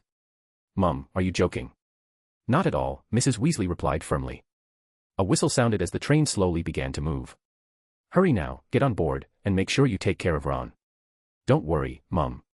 Ron's perfectly safe with us, Fred assured her before he, George, and Ron scrambled onto the train. Kyle leaned out the window, waving. Bye, Mrs. Weasley. Goodbye, dear, Mrs. Weasley called back. And if they get into any trouble, write to me right away. With a rumble, the train picked up speed. Ginny ran alongside it, waving until they were out of sight, disappearing as the houses whizzed by. Kyle turned back to the compartment, settling into a game of wizard chess with Cedric, while Connor and Cho huddled over a magazine, whispering conspiratorially. After one match, Cedric leaned over to see what they were reading, only to be playfully shooed away by Cho. With a good-natured sigh, he refocused on the chessboard for another couple of games. Then the compartment door slid open, and Fred and George burst in, visibly excited. Guess who we just ran into on the train? Cedric barely glanced up. Who could you possibly run into? It couldn't be Harry Potter. Fred's eyes widened. How did you know? Yes, it was Harry Potter. Cedric's hand froze mid-move, his surprise evident. Are you serious? I asked him myself, Fred confirmed, and I saw his scar. It was right there, like a bolt of lightning. Now intrigued, Cedric leaned back thoughtfully. That actually makes sense. Judging by his age, he'd be starting Hogwarts this year. The Dark Lord fell about 10 years ago, after all, so the timing fits. But do you think he remembers what the Dark Lord looked like? George asked curiously. Unlikely, Cedric replied. He was only a baby. How could he remember? That's true. Kyle chuckled. What's this, you're all curious about what the Dark Lord looked like? A bit, yeah, Fred admitted, lounging against the carriage wall. I mean, he's the Dark Lord, aren't you curious too? Not really, Kyle said with a shrug. He was just another powerful wizard, right? What's there to be curious about? For all we know, he didn't even have a nose. Fred burst out laughing. Oh, come on, that's impossible. No nose. Ridiculous. Kyle's joke had struck a chord, and Fred, along with the others, found it hilariously far-fetched. None of them believed in such absurdities. After a while of laughing, Cedric wiped his eyes and asked, We'll be arriving at Hogwarts soon. Are we still selling maps this year? Absolutely, Fred replied, nodding enthusiastically. This is serious business, worth more than 10 galleons. And we only get one chance each year, so there's no way we're missing it. That's right, George agreed with a grin, casting a sly look at Kyle. As older students, we simply can't stand by and let those innocent first years get lost. Kyle raised an eyebrow. That was clearly his line, and George had swiped it. What's everyone's plan for now? Cedric suggested. If you're free, why not make the maps here? The train ride to Hogwarts would still take hours, giving them plenty of time to produce a batch of maps. Cho and Kana agreed without hesitation. They had nothing else to do, weren't keen on wizard chess, and liked the idea of doing something useful. Fred and George considered it and agreed too. Although they'd told Lee Jordan they'd join him in the Slytherin compartment to prank with his spider, they figured that compared to earning a stash of galleons, that could wait. All eyes turned to Kyle. No objections here, Kyle shrugged. Since we're all in, let's clear the table. We'll need space for the parchment with all these snacks lying around. At that, everyone jumped up and started packing away the snacks on the table. Kyle took this chance to grab 2 stacks of parchment from his box. The thicker stack was standard scholarly parchment, sold in packs of 10 for a sicko, with discounts for larger bundles. Kyle pulled out around 70 or 80 sheets. The other stack was much smaller, with only a dozen sheets of higher quality parchment, soft, pristine, and bordered with golden threads at the top and bottom. This was real gold, not the cheap paint they'd used the previous year, and each sheet cost a full galleon. Kyle set both stacks, along with the original map, on the table. Well then, what are we waiting for? Let's get started. The group simultaneously reached for the regular parchment, each grabbing a dozen sheets. Seeing their quick reflexes, Kyle sighed. You all have a real knack for taking the easy option, don't you? While everyone's doubling charm would do the job, his more expensive stack required a bit of decorative work and added detailing, making it much more time-consuming. He'd been polite in offering first choice, but he hadn't expected everyone to snatch up the easier task. If he'd known, he would have chosen first himself. Kyle sighed again, thinking how, thanks to the Weasley twins, even Cedric and Connor had picked up some sly habits. Those two brothers were a bad influence, no doubt. With a resigned sigh, Kyle pulled out his wand and tapped it on the parchment. Geminio. The map lines gradually appeared on the blank parchment. This time, Kyle estimated he could stretch the doubling charm to last through the entire semester. Soon, the compartment was bustling with activity. Blank sheets turned into maps one by one, with each of them focused on duplicating as quickly as possible. Bang. Suddenly, a loud knock echoed from outside, right against their compartment door. Chapter 138, You Want to Blackmail Me? Bang. The compartment door shook violently as it was struck from the outside, causing the door frame to creak with a teeth-grating noise. Kyle, focused on maintaining the doubling charm, was startled and accidentally jerked his wrist upward. SSSHH. A long tear appeared on the map he'd just finished duplicating. Kyle stared at the ruined map, his eye twitching. That was a whole galleon wasted. The others were similarly rattled by the sudden noise. Fred, who'd just completed his own doubling charm, accidentally stamped the map's image directly onto George's brand new robe. By Merlin's beard. This was my new robe, just bought this year. George exclaimed, inspecting the map print now adorning his sleeve with dismay. Kyle, is there any way to remove this? Of course there is, and it's very simple, Kyle replied coolly, glancing at the door. Through the glass, he could see 3 boys standing outside in the corridor. That Harry Potter, giving up Malfoy's friendship for that miserable Weasley. Utterly foolish, just like his parents, ungrateful, Draco Malfoy sneered to himself, punctuating his words with another slam against the neighboring compartment door. And that Weasley, grumbled Goyle, Malfoy's burly sidekick, nursing his sore fingers. That scrawny rat of his actually bit me. I'll make him pay. Despite his thick-set frame and stump-like appearance, Goyle's scowl had a bit of intimidation to it. Don't worry, Goyle. There'll be time enough, Malfoy assured him, rubbing his wrist and sneering coldly. My father's on the school board, and once we're at Hogwarts, I'll have plenty of ways to make them regret today. Straightening his slightly tousled hair, Malfoy turned to leave with Crabbe and Goyle, intending to join the other Slytherins. But before he could take a step, the adjacent compartment door swung open. Hold it right there, gentlemen, Kyle said, stepping into the doorway, his face expressionless as he looked over the 3 boys. His gaze settled on the pale-faced boy at the center. After a brief pause, Kyle asked, You were the one who slammed the door just now, weren't you? Yes, that was me. Malfoy, caught off guard, quickly recovered his composure. My name is Draco Malfoy, and I apologize if I disturbed you.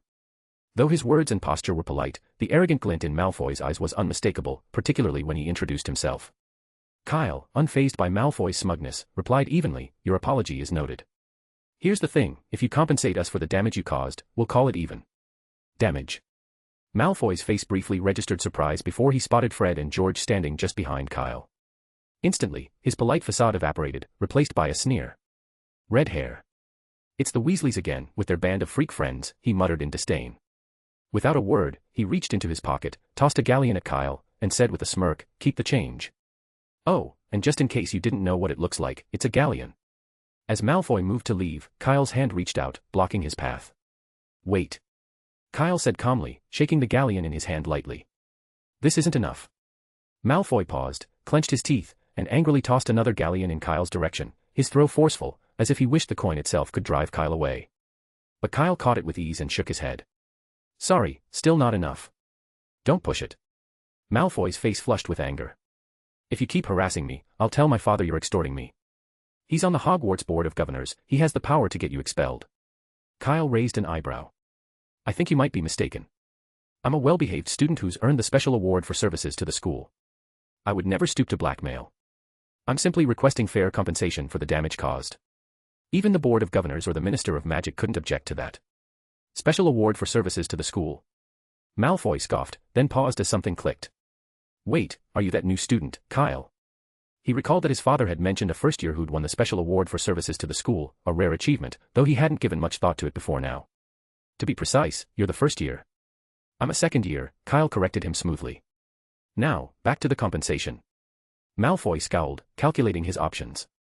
He didn't know the specifics of Kyle's demands, but given that Kyle was associating with the Weasleys, he assumed they were far from wealthy.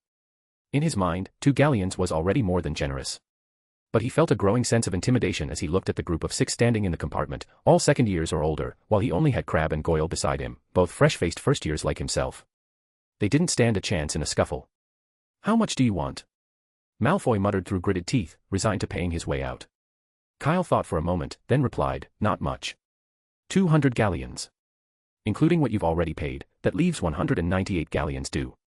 200 galleons. Malfoy's face turned pale as he yelled, "That's outrageous. Not happening." "Relax, I can break down the math for you." Kyle began. "I don't want to hear it." Malfoy's face had gone crimson with fury. He yanked out his wand and pointed it straight at Kyle. "This is extortion. You're blackmailing me, plain and simple." 200 galleons was an absurd amount, more than most Ministry of Magic employees earned in a month. To Malfoy, it didn't matter how many times he'd banged on their door, he wouldn't even owe that much if he'd barged in and hexed the lot of them. He might have wealth, but he wasn't foolish enough to part with 200 galleons over something so trivial.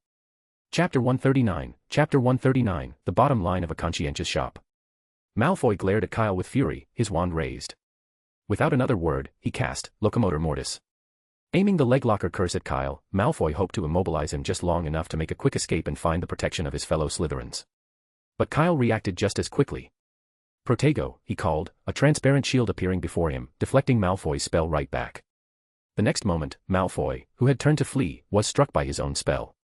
Plop. He toppled forward, landing on the floor with his legs locked together, groaning in frustration. Crabbe and Goyle finally grasped what was happening. Seeing Malfoy down, they lunged at Kyle, fists clenched. Fred and George moved to intercept them, but Kyle swiftly tossed a few licorice candies their way. Mid-air, the candies transformed into slender ropes, wrapping tightly around Crabbe and Goyle, leaving them unable to move. "Stop!" came a furious shout from down the corridor, where a group of older Slytherin students were approaching, scowling. The commotion had drawn a crowd, and among the onlookers were several Slytherins glaring at Kyle and his friends. "Kyle, how dare you bully our first years?" one of them accused, stepping forward protectively as he glanced at Malfoy, assuming he was one of their own. This was Draco Malfoy, after all, it was obvious he'd be sorted into Slytherin. The 4th year leading the group raised his wand without hesitation. "Levi Corpus. Protego." Kyle's shield flickered up again, deflecting the spell. But the older Slytherin, more experienced than Malfoy, sidestepped the rebounded spell. Kyle, holding back his friends, raised his voice to ensure the gathered students heard him clearly. "I see your underhanded attacks, but I accept your challenge nonetheless." The older Slytherin sneered. "Challenge you? That's a joke. You were just lucky to save some failure last year, which is the only reason you got that special award for services to the school. Don't fool yourself into thinking you're special. Anyone who dares challenge Slytherin will pay the price." He lifted his wand again, clearly eager to teach Kyle a lesson. Kyle, with a hint of admiration in his gaze, gave him a silent thumbs up. This guy actually had the guts to insult Kana as a failure in front of a crowd, a blatant insult to Snape's own kin. With courage like this, it was almost a shame he wasn't in Gryffindor. But despite his grudging respect, Kyle wasn't about to just stand by. Raising his wand, he cast 2 quick spells. Spungify, followed by Levi Corpus. The older Slytherin tried to raise a shield charm to deflect, but as his feet unexpectedly softened and slipped beneath him, he stumbled. The half-formed shield charm fizzled, and Kyle's Levi Corpus hit him squarely. In an instant, he was yanked off his feet, suspended upside down from the train's ceiling. To his horror, a long, sharp needle-like object hovered just inches from his eyes, seemingly appearing out of nowhere. "I advise you not to move," Kyle said calmly, "or you'll be spending your first day of school in the hospital wing." The Slytherin hanging from the ceiling remained completely still, his eyes fixed in terror on the sharp needle in front of him, not daring to even breathe. Satisfied, Kyle turned to the stunned Malfoy. "So, are we ready to have a civil conversation?" "I'm not afraid of you," Malfoy said, though his voice quivered. "If this is blackmail, I'll tell Professor Snape." "I already explained, it's a fair claim," Kyle replied, setting a stack of damaged maps on the floor. There were 10 in total, all made from high-quality parchment threaded with gold. Picking one up, he pointed to a long, visible tear running across it. "Because you banged on the door, it disrupted my charm, ruining the maps I'd just completed. I'm requesting compensation, nothing unreasonable." "They're not worth 200 galleons." Malfoy protested angrily. "They're just a few pieces of parchment. The 2 galleons I gave you already should cover it 10 times over." No, Kyle said, holding a map up to Malfoy's face. "Look closely. This parchment alone costs 1 galleon. The intricate design at the top. That's woven from unicorn hair. And those gems lining the border. Fire crab shell fragments. Each of these maps is worth quite a lot, so the 200 galleons is practically wholesale price. Behind Kyle, Cedric and the others fought to keep straight faces, all biting their lips to suppress their grins. Malfoy, meanwhile, looked taken aback. He reached out to touch the map, recognizing the unicorn hair pattern by its distinctive feel. His family owned a tapestry made from unicorn tail hair, and this felt identical. Kyle wasn't lying, the materials were genuinely valuable. Malfoy's confidence faltered. Then, why not just use a mending charm, he stammered. A simple spell will fix it. If you don't know how, I can. Mending charm. Are you serious? Kyle interrupted, his tone suddenly indignant. Malfoy recoiled at the unexpected outburst. Ah, yes. Why, is that a problem? Kyle fixed him with a stern gaze. Do you understand what it means to sell a high-end product? It means not a single flaw is acceptable, not even the slightest crease, let alone a long tear like this. Seeing Malfoy's bewildered expression, Kyle continued, and in our line of work, integrity is everything. Selling repaired goods as new. That's unthinkable.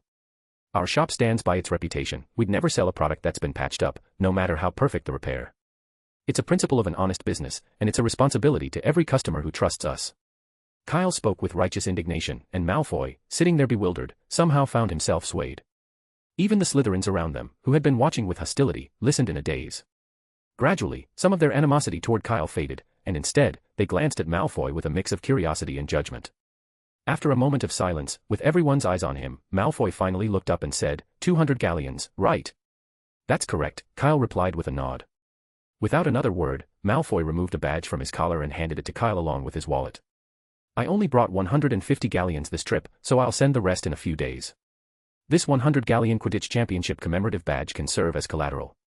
Malfoy hadn't wanted to seem as if he was giving in to blackmail, but now that the misunderstanding was cleared up, he felt justified. 200 galleons was a hefty amount, but nothing his family wouldn't provide with a quick letter home. Kyle took Malfoy's wallet but, after a brief look at the badge, handed it back with a neutral expression. Keep the collateral, he said evenly. I trust the Malfoy family wouldn't dishonor themselves by failing to keep their word. Malfoy puffed out his chest, his expression softening. His opinion of Kyle had improved. No wonder the student had received the special award for services to the school in his first year. Clearly, he had an eye for quality. Chapter 140, the trio's first meeting is not pleasant. After pocketing the money, Kyle lifted the leglocker curse from Malfoy and untied Crabbe and Goyle, who stumbled back to their places behind Malfoy, trembling. Their faces looked like rippling puddles, clearly rattled, yet staying put out of loyalty to Malfoy. Malfoy, frowning with some disappointment at his lackey's poor display, lifted his head and addressed Kyle in a lofty tone. Once again, I apologize, Kyle. See you at school. His dignified tone and composed expression suggested well-bred confidence, though it was somewhat undercut by the dust and grime covering his robes. His earlier struggles had inadvertently polished the train compartment floor with his robe, even picking up a piece of Dribble's best blowing gum on the hem. Kyle, noting the gum with mild amusement, chose to ignore it. For the sake of the 150 galleons, he overlooked these minor details and responded smoothly, see you at school, Draco. I can already tell that Slytherin will be welcoming an exceptional new student this year. Malfoy's face practically glowed with restrained pride, as if he'd been given a large dose of elixir to induce euphoria. Though he'd heard similar words before, praise from Kyle, Hogwarts' youngest recipient of the special award for services to the school, felt far more sincere. However, Malfoy kept his cool, downplaying his pleasure. Well, I still have a long way to go, he replied modestly. You're the truly remarkable one. Few can earn that special award in their first year, not even Headmaster Dumbledore did. Oh, don't say that. I was just lucky, Kyle replied with a smile, preparing to head back to his compartment. Wait. Kyle turned back, curious. Anything else? That map. Malfoy hesitated for a moment. Could I place an order? Oh, right. Kyle feigned realization and handed Malfoy the damaged stack of maps. These are all yours. No, I don't mean those, Malfoy said, wrinkling his nose in distaste. I'm interested in the high-end ones, the very best. Can I order one? I'd be happy to accommodate, Kyle replied with an even more genuine smile. For an additional galleon, you can choose a custom pattern, say, your family crest, also in unicorn hair. And for 5 galleons more, you'll get a map with a lifelong enchantment, framed in an exquisite handmade case. Malfoy's eyes gleamed as he slowly closed his open palm into a fist. I'll take it all. Kyle grinned, giving him a thumbs up. The Malfoys truly have impeccable taste. Draco Malfoy left with a smug smile, as if he'd just gained 200 galleons rather than lost it. What had started as a tense confrontation had somehow transformed into a cheerful business deal. The surrounding students, watching the scene with interest, saw nothing odd about it. If anything, they were simply amazed at the wealth on display. For most young witches and wizards, even 10 galleons was a considerable sum, enough to get them through a school term comfortably. 20 galleons. That was a luxury they couldn't even imagine. By Merlin's beard, Ron muttered, poking his head out of a nearby compartment, his eyes wide with astonishment. No wonder Fred and George are suddenly so flush with galleons. A map going for 20 galleons. That's practically highway robbery. Beside him, Harry stretched his neck to get a better view, though his curiosity lay elsewhere. Who is that? Harry asked, intrigued. Who? Ron looked confused. The one talking to Malfoy. Oh, that's Kyle, Ron replied eagerly. He started last year and was top of his class. He even won the special award for services to the school, which is pretty amazing. That's better than Percy's prefect badge. My mom always says I should try to be like him, but honestly, it's impossible. I doubt even Bill and Charlie could match him. Kyle, really? Harry's voice grew louder in surprise. You know him too? Ron asked, surprised. Harry quickly shook his head. No, not exactly. But Hagrid mentioned him. When he picked me up in Diagon Alley, he said that Kyle might end up as the youngest recipient of the Order of Merlin. Oh my god, the Order of Merlin. Ron's eyes bulged in disbelief. That's, wow. I mean, I've never even heard of that happening. What exactly is the Order of Merlin? Harry pressed, his curiosity piqued even further. Before Ron could respond, a high-pitched voice came from nearby. The Order of Merlin was founded in the Middle Ages by the greatest wizard of all time, Merlin himself. Over centuries, it's become the largest organization of esteemed wizards in the magical world. Only those who make significant contributions can receive the Order of Merlin medal, and it's the highest honor any witch or wizard can earn. Harry and Ron turned to see a young witch with thick, bushy brown hair, her head held high and her tone both proud and slightly challenging. I read about it in extra reference books, she added matter-of-factly, like a history of modern magical history and the great wizards of the 20th century. They all mention it. Of course I knew that, Ron mumbled, looking annoyed. This was his chance to impress Harry, and it had been stolen. Chapter 141, Cedric, you ruthless merchant. Ron's small outburst seemed to go unnoticed as the girl continued on. I remember you, Ronald Weasley. Your mother helped me find the platform. Yes, but most people just call me Ron, he muttered. Okay, Ron. I'm Hermione Granger, she said, giving him a brisk nod before turning her attention to the other boy. And you are? Harry Potter, Harry replied. At the name, Hermione's eyes widened, and she quickly rattled off a list of reference books, proving she knew quite a bit about him. This left Harry feeling a bit dazed, considering he didn't know much about his own story himself, and he certainly hadn't read any of the books she mentioned. You really don't know? Hermione said with surprise. If it were me, I'd have found every book that mentions me. Then, looking back at Ron, she asked, oh, and did you say that Kyle is first in his year? Yes, Ron nodded reluctantly. No wonder he was recognized by the Order of Merlin, Hermione said, sounding impressed. I hope I'm not too far behind him. I've already memorized all our textbooks, so that should help. Ron's expression soured further. This girl was starting to remind him too much of Percy, with her eager tone and relentless talk of studying. But Hermione, oblivious, continued. By the way, do you know which house Kyle's in? Is it Gryffindor? I've been asking around, and everyone says that's the best. But if he's that smart, he might be in Ravenclaw. Neither, Ron replied, a hint of satisfaction in his voice. Kyle's a Hufflepuff. Hufflepuff. Hermione's brow furrowed. But I heard that Hufflepuff's full of, well, students who aren't exactly the best at academics. That's not true, Ron replied, enjoying her surprise. Besides Kyle, there's also Cedric Diggory, who's top of his year, and he's a Hufflepuff too. Hermione looked slightly offended, as if she'd been misled. How could the top students from 2 different years be in Hufflepuff, of all places? If they were the dull ones, what did that say about everyone else? Next to her, Harry was feeling a bit down.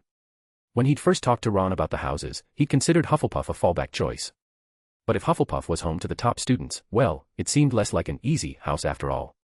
Being first in the year? He could hardly imagine himself achieving that. Hermione seemed lost in thought as well, so Ron took the chance to ask, so, is there anything else you wanted to ask us? If not, we'd like to get back to our compartment.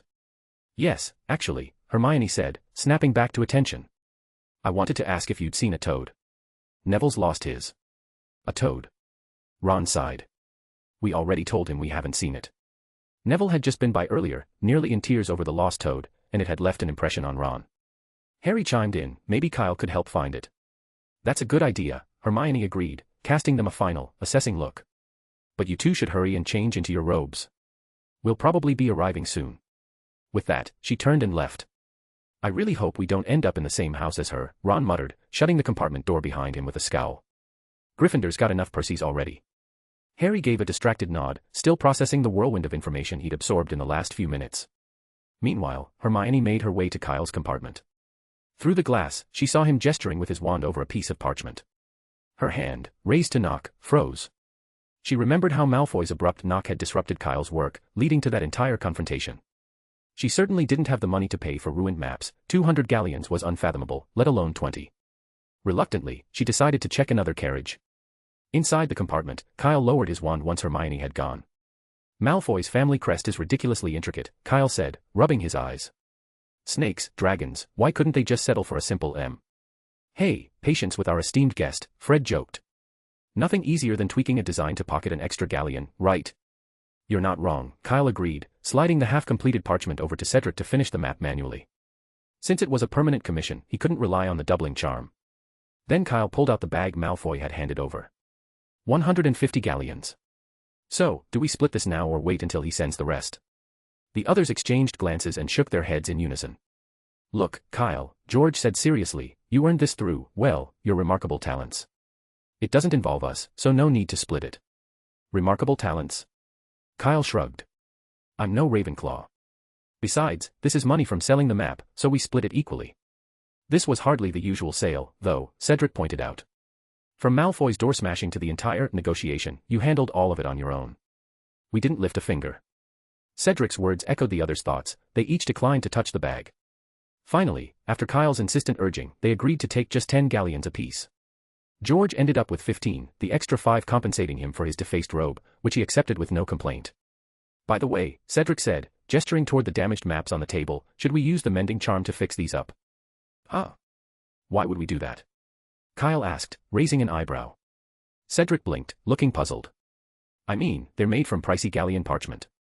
We can't just throw them out. Kyle narrowed his eyes, his tone skeptical. You're not planning on restoring them and selling them again, are you? Not exactly, Cedric replied, though he looked sheepish. Kyle sighed, eyeing him with mock disdain. Keep that up, and you'll end up in Azkaban for cunning business practices, mark my words. Chapter 142, Throwing Galleons Away. As soon as Kyle finished speaking, everyone in the compartment turned to Cedric with amused, suspicious expressions. Fred, sitting beside him, slid away theatrically and said in an exaggerated tone, well, Cedric, I didn't expect it, you, of all people, with those bushy eyebrows and big, innocent eyes, actually thinking like this. Fred, who had been entertaining the same idea as Cedric, couldn't resist the chance to add fuel to the fire. After all, long train rides called for some fun, and it was always better when the laughs came at someone else's expense. Oh, stop that, it's not like that. Cedric protested, squirming uncomfortably as the others stared at him. I was just saying what you all were probably thinking too. Kyle's tone took on a teasing drawl. Fred, George, were you two thinking that? Absolutely not. Fred replied, with feigned indignation. George nodded, looking mock serious. I'm an upstanding businessman, I'd never dream of doing such a thing. Kanna, what about you? Kyle asked, turning to her. No way. Kanna said, shaking her head emphatically, her hair accessory nearly coming loose. And you, Cho? Kyle asked, keeping up the act. Cho quickly shook her head. No. I would never. See. No one else, Kyle said, raising an eyebrow. It's just you, Cedric, our unscrupulous merchant. Cedric's face turned red as he stared at his friends, feeling utterly betrayed. That's not true. That's not what happened, he thought, dismayed, as if his world had suddenly shifted. Give it up, you greedy merchant, Kyle teased, then handed the stack of damaged maps to Fred. When we arrive, you'll dispose of them in front of everyone. Fred took the stack solemnly, adopting the serious expression of someone accepting a high office, as though he'd just been appointed Minister of Magic. Make sure you do it before Hagrid arrives, Kyle reminded him. That way, the first years can witness it too. Fred, initially agreeing out of habit, suddenly sensed something amiss. Kyle's expression hadn't changed, he looked entirely serious. Wait a second. Fred hesitated, licking his lips nervously. Kyle, we were just kidding around with Cedric. Look, he's embarrassed enough. Kyle shook his head. No, I'm not joking. They have to be destroyed, every last one. Seeing the serious expression on Kyle's face, the laughter evaporated, and the others fell silent. George muttered, but, these are worth galleons. I know, Kyle replied, shrugging. But I've already committed, and if we don't want any trouble, we need to see it through. He continued, besides, the actual cost is minimal. Unicorn hair is easy enough to come by, and the fire crab fragments were just leftovers from a fight. Including the parchment, each one costs less than 2 galleons. Fred and George exchanged a look, barely containing their exasperation. Less than 2 galleons? They thought incredulously. Really? Can't we find another way? Cho asked, clearly uncomfortable with the waste. Maybe we could just transfigure ordinary parchment. But Kyle cut her off. No, it needs to be convincing. Just hearing my words won't convince everyone. Destroying these is the only way to make people genuinely value the 20 galleon maps. I get the logic, Fred said with a sigh, staring at the stack in his hands. But it still feels wrong to destroy something worth over 10 galleons. He felt like he was about to toss galleons to the wind, an unbearable thought after a childhood of scrimping. At that moment, Cedric, who'd been uncharacteristically silent, leaned over and looked directly at the maps in Fred's hands. If it's too hard for you, I'd be happy to handle it myself. No, I'll do it, Fred said quickly, clutching the maps protectively. Though he was struggling to accept the decision, he wasn't about to let someone else take over this peculiar and valuable task. In a few short minutes, the mood in the carriage had taken a complete shift. Everyone sat listlessly, lamenting the 10 galleons they'd be sacrificing. Only Cedric seemed immune, grinning as if he'd downed a bottle of elixir to induce euphoria. As evening settled in, the passing villages and fields gave way to mountains and forests. They were nearing their destination. After changing into their robes, Fred seemed to grow more and more anxious, rummaging through his suitcase as if searching for something to steady his nerves. At that moment, 2 new students knocked on their compartment door. It was Hermione, whom they'd met earlier, accompanied by a nervous-looking Neville. After listening to their request, Kyle asked, "So, you're asking me to help find your toad?" "Yes," Hermione replied earnestly. "We've searched the whole train, and it's nowhere to be found. Do you have any ideas?" "Not too difficult," Kyle said thoughtfully. "If you haven't left it on the platform, all it needs is a simple spell." With that, he raised his wand. Accio Trevor. A croak sounded from a luggage rack down the hall, and in a flash, a toad soared into the compartment. "Trevor!" Neville exclaimed in relief, reaching out to catch his lost pet. "Neville, I'd suggest learning the summoning charm yourself," Kyle said with a smile. "That way, you won't have to worry about misplacing keys, books, or toads." Neville nodded, sniffling slightly. "Maybe, but I don't know if I can learn it. I'm not exactly the best student. I mess things up all the time." "Give yourself some credit," Kyle encouraged him. "You never know until you try, and I'd be glad to help." "And me too," Hermione chimed in. "Learning charms isn't too difficult, I even picked up a few over the summer." "Thank you," Neville mumbled, his face pale but relieved. Just then, the train came to a gradual stop. Fred took a deep breath, stepped around Hermione and Neville at the doorway, and announced with a determined expression, "All right, I'm off." "Don't dawdle," Kyle reminded him. "Make sure you're done before Hagrid takes the new students away." Chapter 143, The Ministry of Magic's Compensation. The train finally stopped at the Hogsmeade platform, and everyone spilled out onto the platform. Chaos reigned everywhere, owls were hooting, cats were meowing, and toads were croaking in unison, creating a cacophony that filled the small space. Suddenly, a lion-shaped firework burst across the sky, capturing everyone's attention at once. Bang! Another firework soared up with a trailing plume of smoke. The young wizards quickly noticed Fred, who was at the center of it all, calmly setting off more fireworks. With everyone's eyes on him, he wrapped a parchment edged in gold around one of the fireworks and lit it. Bang! Bang! Bang! Fireworks exploded one after another, forming lions, badgers, and dragons that leaped and swirled across the sky, holding their shapes for a surprisingly long time before fading. "Is this Hogwarts' welcome ceremony?" one of the first years asked, clearly excited. Unaware of the actual reason behind the display, they assumed Hogwarts was putting on a grand show just to welcome them. And truthfully, the fireworks were mesmerizing. Watching the animal shapes sparkle overhead, many of them felt their nervousness begin to fade. But others had different reactions.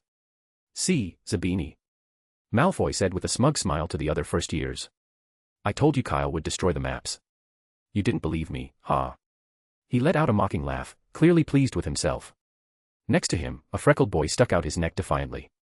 "Who knows if that's true? Maybe it's just a transfiguration spell."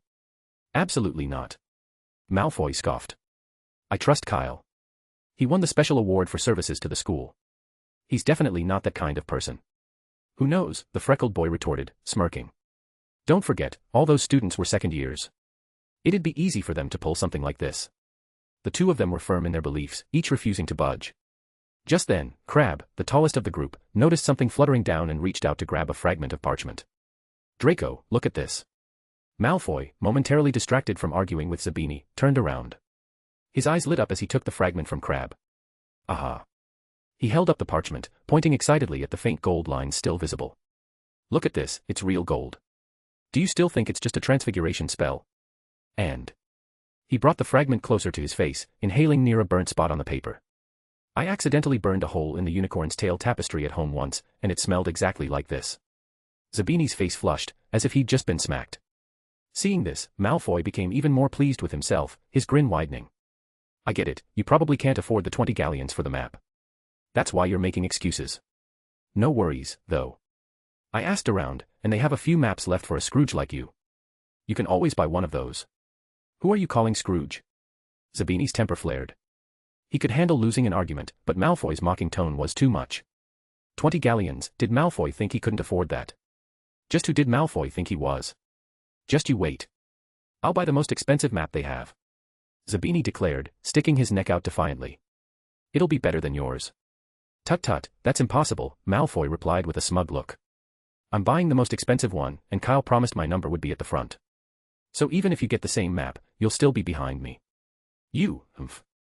Zabini fumed, glaring at Malfoy before turning on his heel and stomping off. Malfoy watched him go with a triumphant air, clearly relishing his victory. Just then, a light appeared above their heads. First-year students. First years, come this way. Harry, are you all right? Hagrid's towering figure emerged on the platform, calling out to the new students, just as he had the previous year. Meanwhile, Kyle and the other second years began walking in the opposite direction, heading toward the carriages that would take them up to Hogwarts. On the rough, muddy path, over 100 empty carriages stood waiting, each pulled by thestrals, though only those who had seen death could see them. Kyle couldn't see them. He'd once come close. There'd been an incident with a werewolf at St. Mungo's, but the werewolf had been too resilient and had ultimately been saved by the healers. Half-death wasn't enough to see the thestrals. Kyle approached a carriage, reaching out and feeling the bony, invisible head with his hands. The thestral nudged him gently in return. Once they were seated, the thestral pulled the carriage toward Hogwarts Castle. The interior had a faint musty scent, mingled with the dry smell of straw, reminiscent of an unused broom cupboard. The carriages rolled forward, passing through two grand wrought iron gates flanked by stone pillars, each topped with a winged warthog. The warthog wasn't a magical creature itself, but it was inspired by a dream of Rowena Ravenclaw, who had envisioned a flying warthog leading her to a clearing by the Black Lake, where she then saw Hogwarts Castle. Beyond the gates, the carriage picked up speed as it rolled along the road leading up to the castle. Through the windows, they could see the tall towers and turrets growing closer with each moment. At last, the carriage came to a slightly bumpy stop.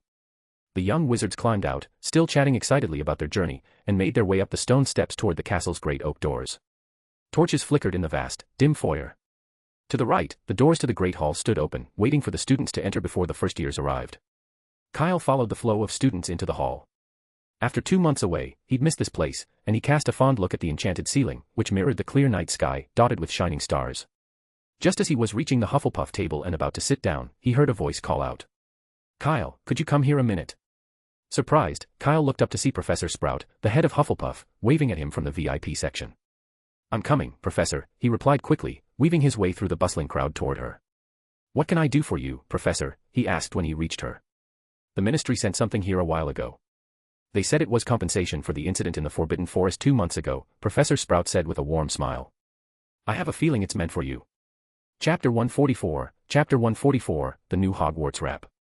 Kyle and Professor Sprout walked through the foyer, up the marble staircase, and down a winding corridor. Professor Sprout's office was modest in size, filled with the earthy, sweet scent of soil. A warm fire crackled in the fireplace, and lush vines adorned the walls, giving the space a cozy, greenhouse-like atmosphere. Magical plants were scattered all around, making the room feel like a miniature version of the greenhouse outside. Near the window sat a small desk, and on it was a brown box.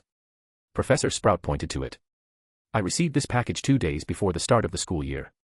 It came from the Department of Magical Law Enforcement, along with a letter saying it was compensation for the damage done to the Forbidden Forest, she explained. Her expression grew a little strange. But as far as I know, Minerva didn't request any such compensation, so I believe it's meant for you. Ahem, yes, Professor, Kyle replied, a bit sheepishly. I did write a letter to the Ministry of Magic, but only because the hit wizards asked me to. They knew I'd use some rare magical items in the Forbidden Forest, and that's how I managed to survive Orin. So, they generously decided to send some compensation. Did they, now? Professor Sprout remarked with a smile. But the letter also said they'd soon be sending someone to construct a new greenhouse for Hogwarts. Did you request that as well? No, Kyle answered after a brief pause. I only mentioned that the excessive use of dark magic in the Forbidden Forest had destroyed many rare magical plants and trees that were centuries old. I guess that's their way of compensating the school. Professor Sprout's expression grew even more peculiar. She flushed slightly and looked out the window, knowing well what plants were actually in the Forbidden Forest. Most of the rare and precious ones had been moved to the greenhouse ages ago. What remained were mostly common species like dittany and puffapods. And as for the so-called ancient trees, after the hit wizards left, it had only taken her and Phileas 5 minutes to restore the forest to its former state with a simple general counterspell. Clearing her throat, Professor Sprout spoke with feigned outrage. Yes, it's a shame about those plants. It's rare for the ministry to consider these things and offer to build a new greenhouse for their protection. Looking quite pleased, she added briskly, so, why don't you stay here and inventory their compensation to see if anything's missing? But don't take too long, I believe the sorting ceremony will start soon. With that, Professor Sprout left the office, closing the door behind her. Kyle approached the table and opened the box. Inside, he found a small collection of items, starting with a neat stack of 50 galleons labeled broom. He remembered throwing a broom into the Forbidden Forest during the encounter, but it had been destroyed when a tree fell on it during the battle. Unable to replace such an old model, the ministry had likely decided to compensate him with a monetary equivalent. Setting the galleons aside, they technically belonged to the school. After all, he turned his attention to the remaining items, the true focus of his interest. After removing the galleons, he uncovered 5 tightly sealed glass bottles. Each one held seeds of a different magical plant, with their names labeled on the bottles. Chomping Cabbage. Mandrake. Lovage. Venomous Tentacula. Fang Geranium. Kyle picked up the bottles and carefully placed them into his mokeskin pouch, feeling a sense of satisfaction. To make the compensation more plausible, he had listed these plants as lost items in his letter to the ministry. This was why they had sent him such dangerous species. Nearly all of them were classified as highly hazardous, especially the chomping cabbage and venomous tentacula, which were banned from private cultivation and trade. Kyle hadn't been sure how this would play out, but he had taken a gamble that the professor who received the package wouldn't look too closely at its contents. If she had, the seeds would likely have ended up in the new greenhouse instead of his pouch. Fortunately, luck had been on his side. Professor Sprout's primary concern was for the plants she already tended in the greenhouse. After gathering up the bottles, Kyle let out a long, relieved sigh. He couldn't help but feel grateful that the ministry had packaged everything so securely. Managing to get the seeds past a master botanist had certainly been an adventure. After leaving Professor Sprout's office, Kyle headed down the stairs and back into the Great Hall. The new students had already arrived, filling the hall with a sea of black hats and pointed ears. Every long table was packed with students, buzzing with excitement and anticipation. Up near the VIP section, the worn and tattered sorting hat sat prominently on its stool. This year, though, it sported some new accessories, a red and blue cloth wrapped around its brim, which might have been a tea towel or a bandana, and a pair of tiny sunglasses perched jauntily on top. Kyle entered the hall just in time to hear the sorting hat's song. The hat seemed more animated than ever, wriggling on its triangular stool as it sang in a lively, non-traditional tune. Hogwarts is truly a school where all taught magic is wonderful. Gryffindor has courage in their hearts, and the bravery to face danger's arts. Hufflepuff is honest and hard-working. Their students are tough and ever-learning. Ravenclaw is clever and wise, seeking secrets where knowledge lies. And maybe you'll end up in Slytherin. Calm, meticulous, they strive to win. Come on, take me with you. Don't be afraid. And last but not least, my name's the Sorting Hat. Where you'll be sorted. Don't you dare. The Sorting Hat finished with a flourish, and the hall instantly burst into applause, the cheers so thunderous it seemed they might lift the ceiling. Kyle smiled, then made his way over to the Hufflepuff table. Cedric had saved him a spot right between him and Mikkel. Kyle, if only you'd arrived a bit earlier, Cedric said with a touch of regret. The Sorting Hat's song was completely different from previous years. Well, I managed to catch a bit of it, Kyle replied with a grin. It seemed the Sorting Hat had received the Christmas present he'd sent it last year. He just hadn't expected Hogwarts to still be playing those tapes. Chapter 145, Sorting. Once Kyle had settled into his seat, Professor McGonagall walked over to the triangular stool, and the cheers in the Great Hall gradually quieted down. She held up the sorting hat. When I call your name, you will put on the hat and sit on the stool to be sorted into your house, she announced. Hannah Abbott. A young girl with rosy cheeks and 2 golden braids stepped out of the line, stumbling a bit as she approached the stool. She put on the hat, and after a moment's pause. Hufflepuff. The Hufflepuff table erupted in applause, welcoming Hannah enthusiastically. Susan Bones, who had just been sorted into Hufflepuff as well, hurried over to sit beside her amid the cheers. The sorting continued in an orderly fashion. Hermione and Neville were both placed in Gryffindor, Malfoy was sorted into Slytherin just as he'd hoped, and Harry and Ron, unsurprisingly, joined Gryffindor as well. Kyle noticed Dumbledore seated at the head table, looking particularly pleased. Dumbledore clapped energetically and even picked up a cup, giving it a celebratory wave in Harry's direction. This old bee, Kyle muttered to himself, feeling a mixture of amusement and irritation. He'd long suspected that Dumbledore would do whatever it took to support Harry, but such a blatant display was a bit much, wasn't it? In stark contrast, Professor Snape looked anything but pleased. Rather than glaring at Harry, however, he was eyeing the Sorting Hat intently, as though he might pull out a potion bottle and douse the tattered old hat at any moment. As soon as the last new student was sorted into Slytherin, Snape rose swiftly, ready to assist Professor McGonagall with returning the Sorting Hat. But she waved him off.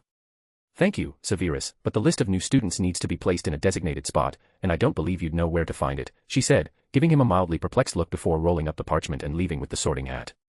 Dumbledore then rose, his face alight with joy as he spread his arms toward the crowd. "Welcome," he called out warmly.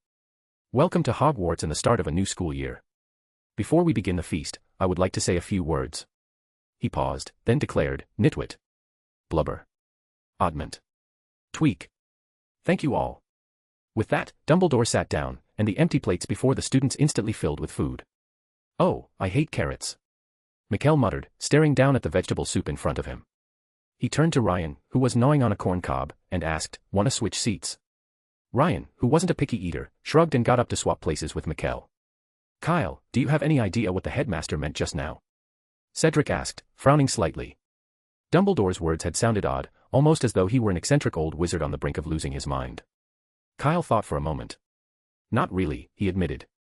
"But maybe he was making a comment about how each house views the others. Like how clever Ravenclaws might look down on everyone else, thinking they're all a bit slow, right?" "Oh, I see." Cedric nodded thoughtfully, piecing together the other words to fit the various houses. Kyle's interpretation seemed to make sense. Still, despite all the theories and interpretations, no one really knew what Dumbledore was thinking. The only person who might have had a clue was still locked away in Nurmengard. Everyone enjoyed their meal until the last crumbs of pumpkin pie vanished from the golden plates. With the feast over, Dumbledore rose once more. "Now that everyone has eaten their fill, I'd like to say a few words to you all," he began. "First, we have Professor Quirrell, whom many of you know, taking on the position of Defense Against the Dark Arts Professor. And joining us as the new Muggle Studies Professor is Professor Burbage." Two figures rose from the staff table, a man and a woman. Quirrell looked nervous and uncertain, while Professor Bubaji exuded a bright confidence. The hall broke into applause, though most of it was directed at Professor Burbage, who outshone Quirrell considerably. As for Quirrell, he barely drew a response, his yearly appearances were hardly worth a fuss. Nearby, an upperclassman muttered in disbelief, volunteering to be Defense Against the Dark Arts Professor. "I never knew Professor Quirrell was so brave." As the applause settled, Dumbledore continued, "First years, please remember that the forest on the school grounds is off limits to all students. This rule is very important, and if anyone suggests going there, even if it's a professor you know well, do not agree." Kyle felt several pairs of eyes fall on him, making him wince. "Really? Am I getting a public shaming here?" Thankfully, Dumbledore didn't linger on this point for long. "Also, the caretaker, Mr. Filch, has asked me to remind everyone not to practice magic in the corridors between classes. And please do not bring any magical plants from the greenhouse back to the castle, especially the dangerous ones." Dumbledore's twinkling gaze settled on Kyle, whose mouth twitched slightly before he quickly composed himself. "All right, fine, Headmaster," he thought, "no plants this semester. The Quidditch player review will be held in the second week of term. Anyone interested in joining a house team should contact Madame Hooch." Finally, Dumbledore's expression turned serious. "Lastly, I must tell you all that anyone who wishes to avoid a painful death should stay clear of the corridor on the right side of the 4th floor." Kyle snickered quietly. The bait was so obvious it was practically bait on a hook, but Voldemort, apparently, had taken it seriously. Really? If Dumbledore didn't have a backup plan, would he just announce the location? Then again, Voldemort was only a spectral presence right now, clinging to Quirrell's mind. Maybe the shared brain space was starting to short-circuit. "He can't be serious, can he?" Mikkel whispered, looking pale. "Unlikely," Cedric replied, shaking his head. "If Hogwarts had somewhere truly that dangerous, it would have been completely sealed off ages ago." Once the school song had been sung, Dumbledore announced it was time to head to the dormitories. But Kyle stayed put, glancing over at the Gryffindor table. After all, he was due a certain payment. "Oh, that. I thought he'd forgotten," Fred and George sighed. Amid curious looks from Harry and Ron, they each popped a toffee into their mouths with a resigned expression. "Wow. Oh." Laughter erupted as Fred and George's tongues stretched out to an absurd length, flapping like ribbons as they broke into an awkward, tongue-dragging tap dance around the table. This part hadn't been in the original bet, they'd added it themselves. Trying to avoid tripping over their own tongues, the twins moved in a spasmodic, almost slapstick rhythm that was oddly mesmerizing. "Oh. The hall broke into another round of applause and laughter, with even Dumbledore watching them with delighted interest. Only Professor McGonagall looked less than amused, her lips pursed so tightly they almost formed a straight line. Not again, she seemed to be thinking. Wasn't 1 year enough? Chapter 146, Cedric the Great Savior. On the first day of the new school year, Fred and George were the undeniable center of attention. Even back in the Hufflepuff common room, students couldn't stop talking about their antics. Do you really think the Weasley twins can actually sell that candy? Cedric asked doubtfully, sinking into the sofa. Professor McGonagall won't approve. They probably won't make a big fuss, Kyle replied thoughtfully. As long as they're careful not to get caught, they'll be fine. Technically, the rules do forbid dung bombs and fireworks in the castle, but we still see those all the time. The professors have too much on their plates to worry about every little thing. That's different, Cedric argued, frowning. He remembered Fred and George mentioning that those sweets could help students skip class. Could the professors really overlook that? Kyle shrugged, not entirely certain. But he was pretty sure the twins already had a plan up their sleeves. As long as they didn't get caught in the act, the professors would likely just assume the sweets were from Zonko's or another joke shop. Worst case, they'd add fat tongue toffee to the list of banned items. As was tradition in Hufflepuff, the first week back meant a scramble to catch up on unfinished summer homework. With the common room growing more crowded, Kyle and Cedric gave up their seats to students hoping for some last-minute miracles and headed back to their dorm. The dorm looked just as it had last year, except for a new sign on the door reading second year. The room was spotless, as if the house elves had given it a thorough cleaning before term started. Kyle lay back on his bed, gazing at the familiar surroundings until he drifted off. Because he'd turned in early, Kyle woke before dawn the next day and decided to visit the 8th floor alone. When he reached the room of requirement, he found the flower beds in good shape, thanks to the room's natural environment simulation and the mooncalves' regular soil fertilization, even after 2 months without tending. But there were definite changes. The devil's snare, closest to the mooncalf's lair, had grown substantially. Its tendrils were now as thick as Kyle's wrist, darker in color, and more imposing. The chomping cabbages he'd planted before the holidays had also sprouted. Their fist-sized mouths opened and closed, and Kyle guessed they'd start growing teeth in another week or two. Nearby, the dittany and rue had spread into a dense, lush carpet of green. The mooncalf was sound asleep, while the billywig zoomed around joyfully. As soon as it spotted Kyle, it zipped over, its propeller-like wings buzzing with excitement. Kyle took a cautious step back, greeting it briefly before making his exit. The little creature seemed especially lively today, darting around Kyle with abandon, oblivious to the poisonous stinger it carried. Kyle wasn't about to risk getting stung. After leaving the room of requirement, Kyle made his way down to the Great Hall. It was already packed with students, who sat in clusters, whispering and sneaking glances toward the Gryffindor table. There, look. Where? Next to the tall red-haired boy, the one with glasses. Harry Potter. Did you see his scar? Harry looked distinctly uncomfortable under the scrutiny, keeping his head down as he hurried through his breakfast. Kyle joined the Hufflepuff table, where he found Fred and George in deep conversation with Cedric. Cedric, please, you have to help us, Fred pleaded dramatically. We didn't realize we'd have potions on the first day back, and if we don't hand in our homework on time, Snape will kill us, George finished, shuddering at the thought. Cedric chuckled. I can lend you mine, but class starts soon. Are you sure you'll be able to finish it in time? Fred nodded quickly. Our potions lesson isn't until second period, so we'll finish it during divination. All right, then, Cedric said, shaking his head with a smile. I'll get it for you after breakfast. You're a lifesaver. Fred and George beamed gratefully. You've saved our lives. Kyle took a seat beside them and asked curiously, so, you both chose divination? Divination and care of magical creatures, Fred replied. Divination's a must. Charlie says it's an easy OWL, and the class is relaxed. Yep, George added. Professor Trelawney loves it if you make your predictions sound a little dramatic. That way, you can do whatever you like. You should consider it next year, it's practically paradise. Sounds tempting. Kyle nodded thoughtfully, then added, but if you can, I'd recommend taking study of ancient runes as well. Fred looked puzzled. Why's that? Isn't that class notoriously difficult? It's worse than difficult, George said with a grimace. Percy spent his entire holiday studying for it. That's true, Kyle agreed, but since you've both got your sights set on opening a joke shop, ancient runes would help a lot with alchemy. Alchemy. Fred and George exchanged glances, starting to catch on. Magical joke products were a type of alchemical creation, and if they wanted to make their own, ancient runes would indeed be valuable. Kyle, why did you wait until now to tell us something so important? George groaned, scratching his head. Now that the course selection deadline had passed, adding ancient runes would mean going to Professor McGonagall to request an extra course. It would be a big commitment, taking a fourth elective would take up their free time, cutting into their hours for mischief. But opening a joke shop was their dream, and if the class could really help with alchemy, they couldn't ignore it. Fred and George suddenly found themselves in a tough spot. Maybe we should just go talk to Professor McGonagall, George suggested after a moment. Do you think she'd let us replace care of magical creatures with ancient runes? Chapter 147, The Lost Harry and a Bag of Cat Food. If it had been just one more class, Professor McGonagall would probably have said yes. But another one? Honestly, Kyle didn't think it was likely. Still, seeing Fred and George's hopeful faces, he just shrugged and stayed silent. It wouldn't hurt to let them try. Maybe if Professor McGonagall was in a good mood, she'd agree.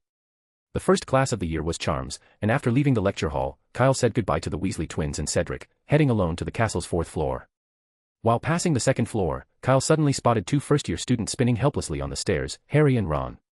They were stuck, circling around 2 trick steps, hovering on the 2nd floor, looking increasingly anxious. Kyle watched for a moment before he couldn't resist commenting, "What are you doing, getting in some exercise?" Ron's head whipped around, and seeing Kyle, he looked as if he'd spotted a savior. He grabbed Harry's arm and pulled him over.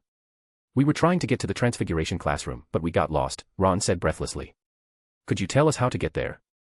"Just follow me," Kyle replied. "I'm headed to the 4th floor too." "Thank goodness." Ron sighed in relief. "Thanks," Harry added, looking a bit embarrassed. "It's no trouble. It's on my way." Leading them toward the correct staircase, Kyle asked, somewhat puzzled, "Didn't you two buy a map of Hogwarts?" At this, Ron's face flushed, and he dropped his gaze, silent. Harry, also embarrassed, admitted, 20 galleons is way too expensive. We couldn't afford it. Although he had a good amount of gold in his vault, he hadn't brought much to school. After paying for his wand and books, he only had 20 galleons left. With the whole school year ahead, he wasn't keen on spending all his money on a map. "That's not what I meant," Kyle explained as they rounded a corner. "There are 2 kinds of maps. Besides the 20 galleon one, there's a cheaper version for 10 sickles." "What? Fred and George didn't tell you?" Harry and Ron froze. At Kyle's words, Harry suddenly remembered that there had indeed been a map flyer pinned to the common room door. He and Ron had both assumed it was like the pricey ones they'd seen on the train and hadn't looked closely at it. Now, thinking back, Harry's face crumpled with regret. If only he'd taken a closer look, he could still have managed 10 sickles. "Here we are. The Transfiguration classroom is that way," Kyle said, pointing, before slipping something from his pocket into Harry's hand. "Consider this a little something for our first meeting." Harry looked down and saw that he was holding 2 maps and a bag of dried fish. "What's this?" Ron asked. "It looks like cat food," Harry replied, puzzled. "Does Kyle have a cat?" Ron thought for a moment. "Yeah, I think he does." Harry quickly looked up and called after him, "Kyle, you gave us a bag of cat food by mistake. You can have it too." Kyle replied, already halfway down the hall and not looking back. "I've got loads. You can feed it to the owls if you like." And with that, he disappeared around the corner at the end of the corridor. Harry stood there, stock still, holding the bag of dried fish. "Come on, Harry, class is about to start." Ron suddenly tugged at him, his voice hurried. "And it's Professor McGonagall's class, we really shouldn't be late." Okay. Snapping out of his daze, Harry stuffed the dried fish into his pocket and rushed after Ron toward the Transfiguration classroom. Meanwhile, Kyle had already entered the Charms classroom. For the first lesson of the new school year, Professor Flitwick didn't jump into new material but instead reviewed the charms they'd learned last year. He spent the first half of the lesson checking everyone's levitation charm and softening charm. Once he was satisfied that most students could cast these charms confidently, he returned to the platform where their textbooks were stacked. "Today, we will be learning the general counterspell, which can cancel the effects of ordinary charms. Watch my movements closely. When you wave your wand, do it firmly, and enunciate clearly. Finite incantatem." After charms, Kyle headed to his History of Magic class. The afternoon was dedicated to 2 consecutive potions lessons with Professor Snape. As before, Snape didn't have a positive impression on Kyle. "You were talking while brewing your potion," Snape said, his tone sharp and his expression grim as he loomed over Kyle. "If you don't care to learn, at least don't disrupt others." 1 point from Hufflepuff. Then he turned to Kyle's partner, Kanna. "Excellent job preparing the lionfish spines, Kanna," 1 point to Hufflepuff. Kyle regarded Snape with a calm expression, already accustomed to his blatant double standards. Compared to last year, when Snape had deducted 5 points on the first day, this was almost an improvement. The first day of the new school year passed like that. Some classes were less enjoyable than others, but overall, it felt fulfilling. That night, the library on the 2nd floor of the castle was silent, not a single sound breaking the stillness. Tall shelves lined the room, casting long shadows that blocked out the faint moonlight slipping through the windows. It was much darker here than in the rest of the castle. Creak. The door suddenly cracked open, just enough for someone to slip through. Thud, thud. As the door closed, a series of clear, quiet footsteps sounded within the library. "Filch is way too dedicated, isn't he?" muttered Kyle, lifting his disillusionment charm and patting his chest in relief. On the stairs earlier, Filch had appeared out of nowhere, passing close by Kyle. He had also noticed that Mrs. Norris, Filch's cat, had paused as she passed him, her gaze fixed on his spot with a suspicious expression. Kyle guessed she'd sensed something was off but couldn't quite place it. Fortunately, Filch seemed preoccupied with chasing someone else and urged Mrs. Norris to keep moving.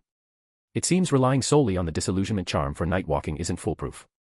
I'll need to look into a spell that can mask sense, Kyle thought, steadying himself before heading toward the restricted section of the library. He remembered that the book he was looking for, the one detailing Horcruxes, was titled Secrets of the Darkest Art. But the thought of finding it gave him a headache.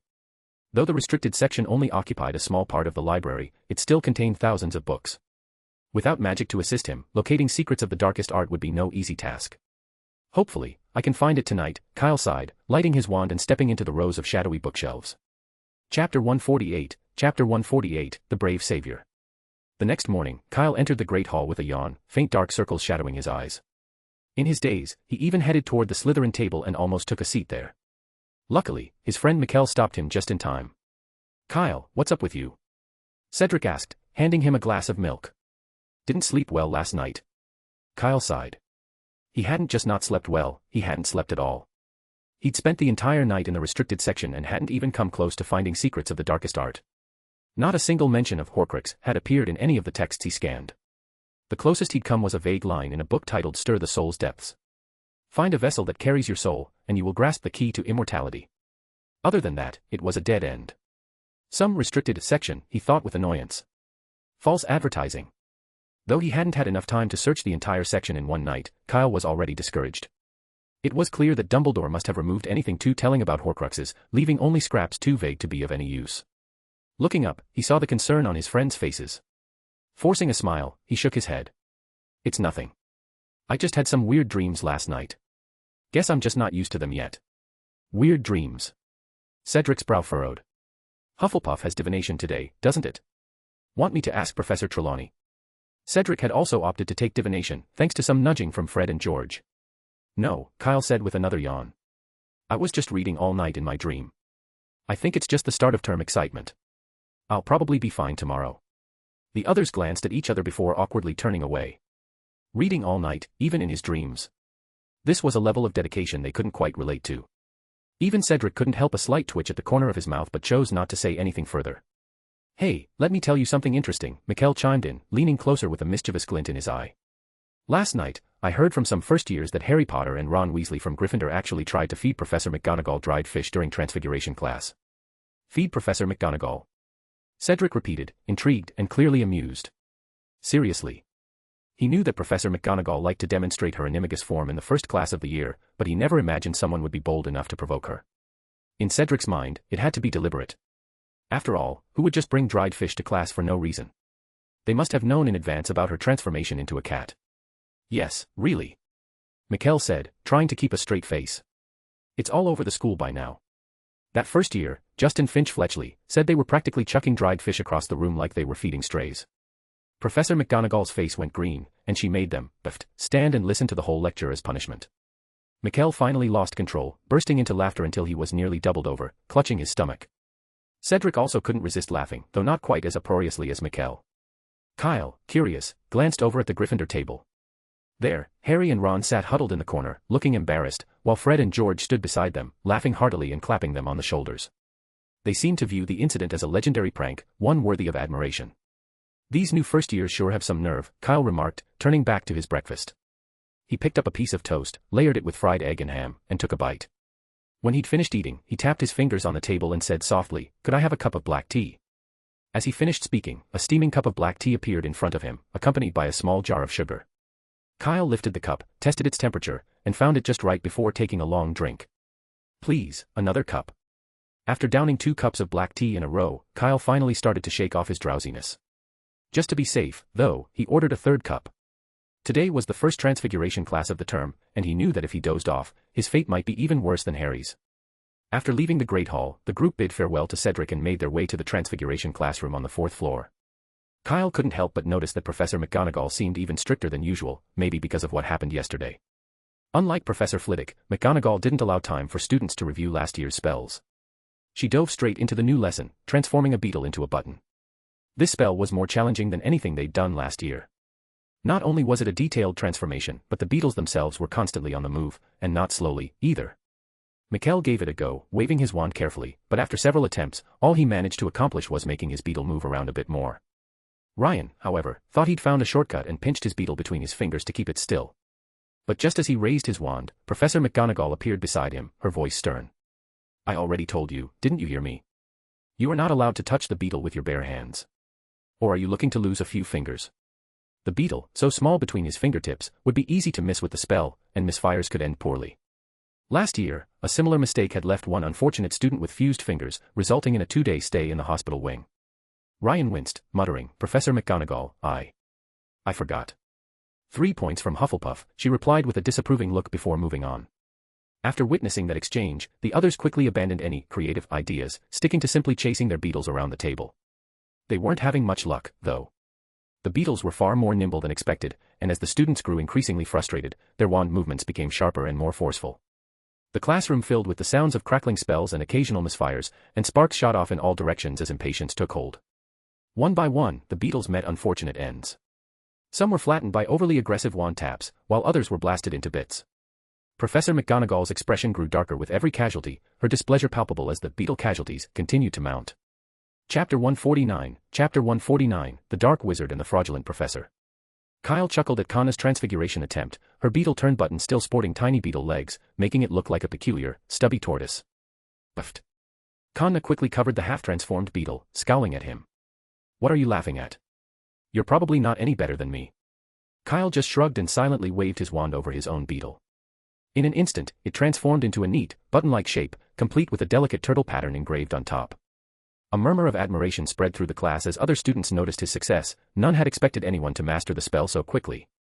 Even Professor McGonagall seemed surprised, but she gave a small nod of approval, holding up Kyle's button for everyone to see. 10 points to Hufflepuff, she announced with a rare smile. Kyle glanced over at Kanna, giving her a casual shrug. She flushed with annoyance, turning her head away in silent frustration. By the end of class, Kanna had finally succeeded in turning her beetle into a button, too. As a reward, Professor McGonagall exempted both Kyle and Kanna from the assignment, while the rest of the class groaned under the weight of a 2-foot essay on transfiguration theory, due before the next lesson. Outside the classroom, Michael's face was pale as he muttered repeatedly, still in shock. A typical 10-inch essay was grueling enough, but 2 feet. It felt like torture. Mikkel turned to Kyle, eyes pleading. "Help me, please, just this once. Let me copy your assignment." "Sorry," Kyle replied, patting his shoulder sympathetically. "You forgot, I don't have to write it." The hope in Michael's eyes vanished instantly. After Transfiguration, everyone eagerly anticipated their defense against the dark arts class. Orin was a dark wizard, but his practical lessons had captivated the students, sparking a genuine interest in the subject within just one school year. Professor Quirrell's classroom was on the 3rd floor. It was a cramped, dimly lit room, far smaller than last year's, with only one small window that barely let in any daylight, making the space feel even gloomier. As they entered, a strange unease settled over the students, deepened by Professor Quirrell's arrival. Who could make a room smell so strongly of garlic? The stench was overwhelming, almost as if the garlic were somehow alive. Several students instinctively covered their noses and attempted to open the window, but Professor Quirrell stopped them. "And no. We can't open the window," he stammered. I was attacked by a zombie over the summer and cursed. I can't be exposed to the wind." He gestured to his oversized scarf. "This is a gift from an African prince I saved. It protects me." A zombie. The students were instantly intrigued. Katie Bell from Gryffindor couldn't resist asking, "Professor Quirrell, what does a reanimated zombie look like?" "It has inch-long fangs, a body like steel, and is immune to charms, utterly terrifying," he replied. "Wow," gasped the students, looking at Quirrell with newfound respect. A creature immune to charms and tough as steel. Even an Auror would struggle against something like that. Suddenly, Professor Quirrell's unassuming demeanor took on a heroic air, and even the strong smell of garlic didn't seem so bad. He must have encountered a vampire on his journey and uses the garlic to keep it away, afraid it might return, someone whispered confidently. Garlic is a vampire's worst enemy. Professor Quirrell looked at the student in surprise, then nodded silently. It was a much better explanation than he'd managed to come up with. "Professor Quirrell," Katie asked eagerly, "if the zombie was so powerful, how did you defeat it? Can you tell us?" "Well, I Quirrell's face reddened as he stammered, "It was, like this, and then, like that. It involved very advanced magic, so even if I told you, you wouldn't understand." Seeing him struggle to explain, the students exchanged doubtful glances. His stammering only made him seem less believable. Katie was relentless, pressing further, "It's all right, Professor. Even if we don't understand, we can look up any advanced charms in the library." The others chimed in eagerly. "Yes, Professor. Just tell us, please. A few words will do." Professor Quirrell's face flushed even redder. After an awkward silence, he avoided their questions entirely, glancing out the window instead. "I don't like the weather in England," he mumbled. "Too much rain. Romania is very nice." This confirmed everyone's suspicions. Clearly, Professor Quirrell had made up the story, he hadn't encountered any zombies. Disappointment washed over the students. While they had worried that this year's Defense Against the Dark Arts professor might be less than competent, they hadn't expected he'd turn out to be a liar. And a liar who reeked of garlic, no less. This was even worse than Orin. Interest in the lesson vanished. The students began amusing themselves with quiet distractions. Some were writing letters, others catching up on homework, while a few entertained themselves by playing with toads. Professor Quirrell noticed but said nothing. Instead, he merely opened Dark Forces, a self-defense guide, and began to read aloud in a monotonous drone. Anyone observing would have thought Professor Binns had possessed him. Kyle struggled to keep his eyes open, the drowsiness almost overwhelming.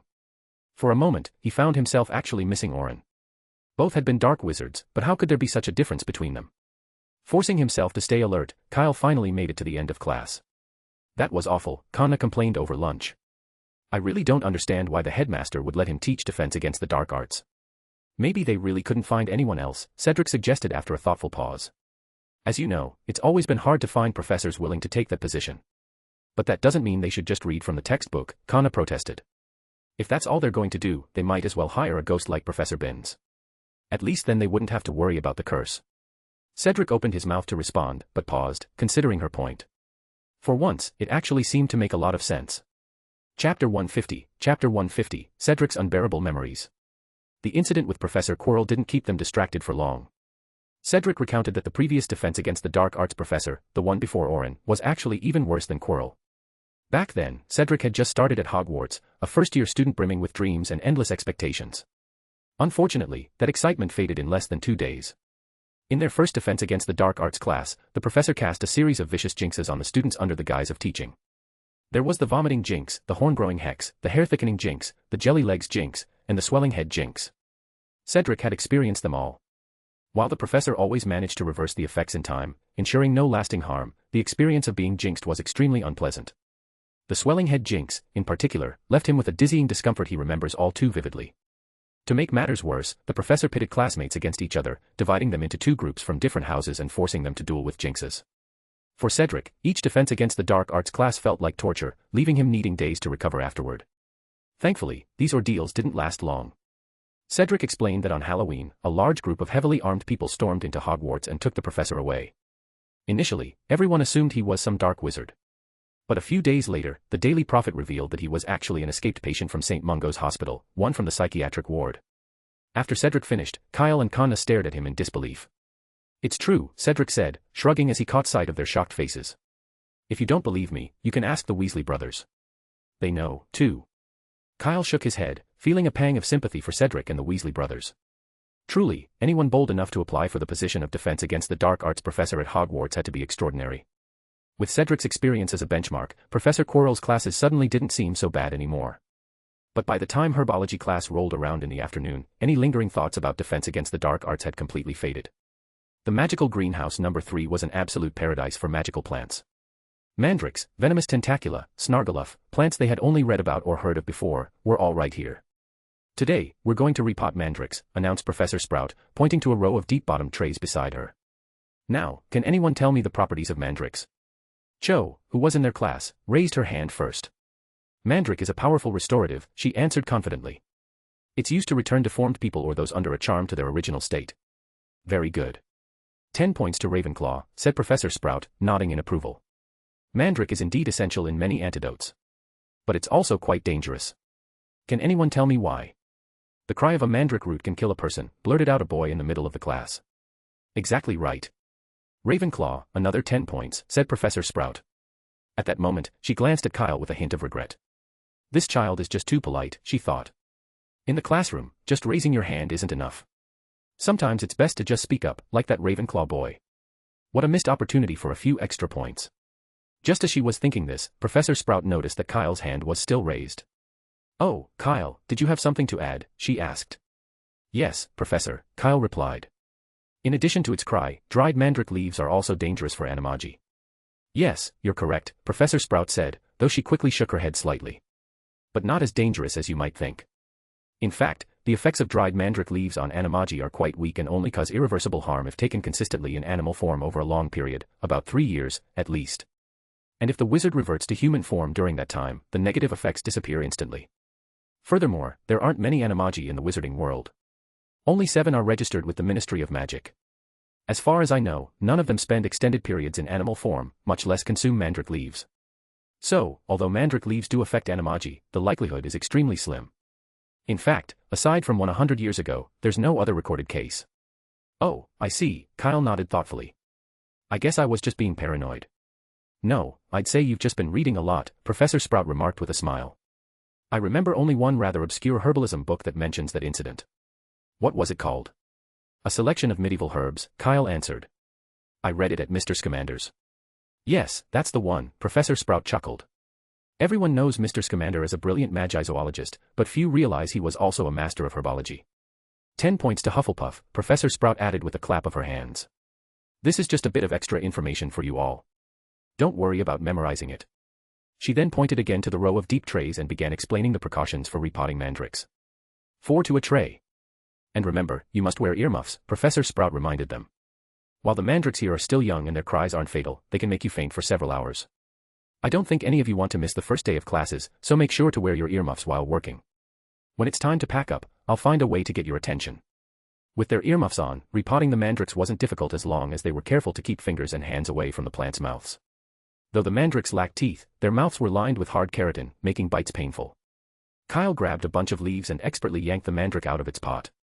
The little creature immediately let out a loud wail, wriggling its light green body in resistance. It seemed much louder than the others, and it was clearly not happy with Kyle. "You're such a fuss, it's barely worth it to pull a few leaves off," Kyle muttered as he took a large flower pot from under the table and stuffed the mandrake into it.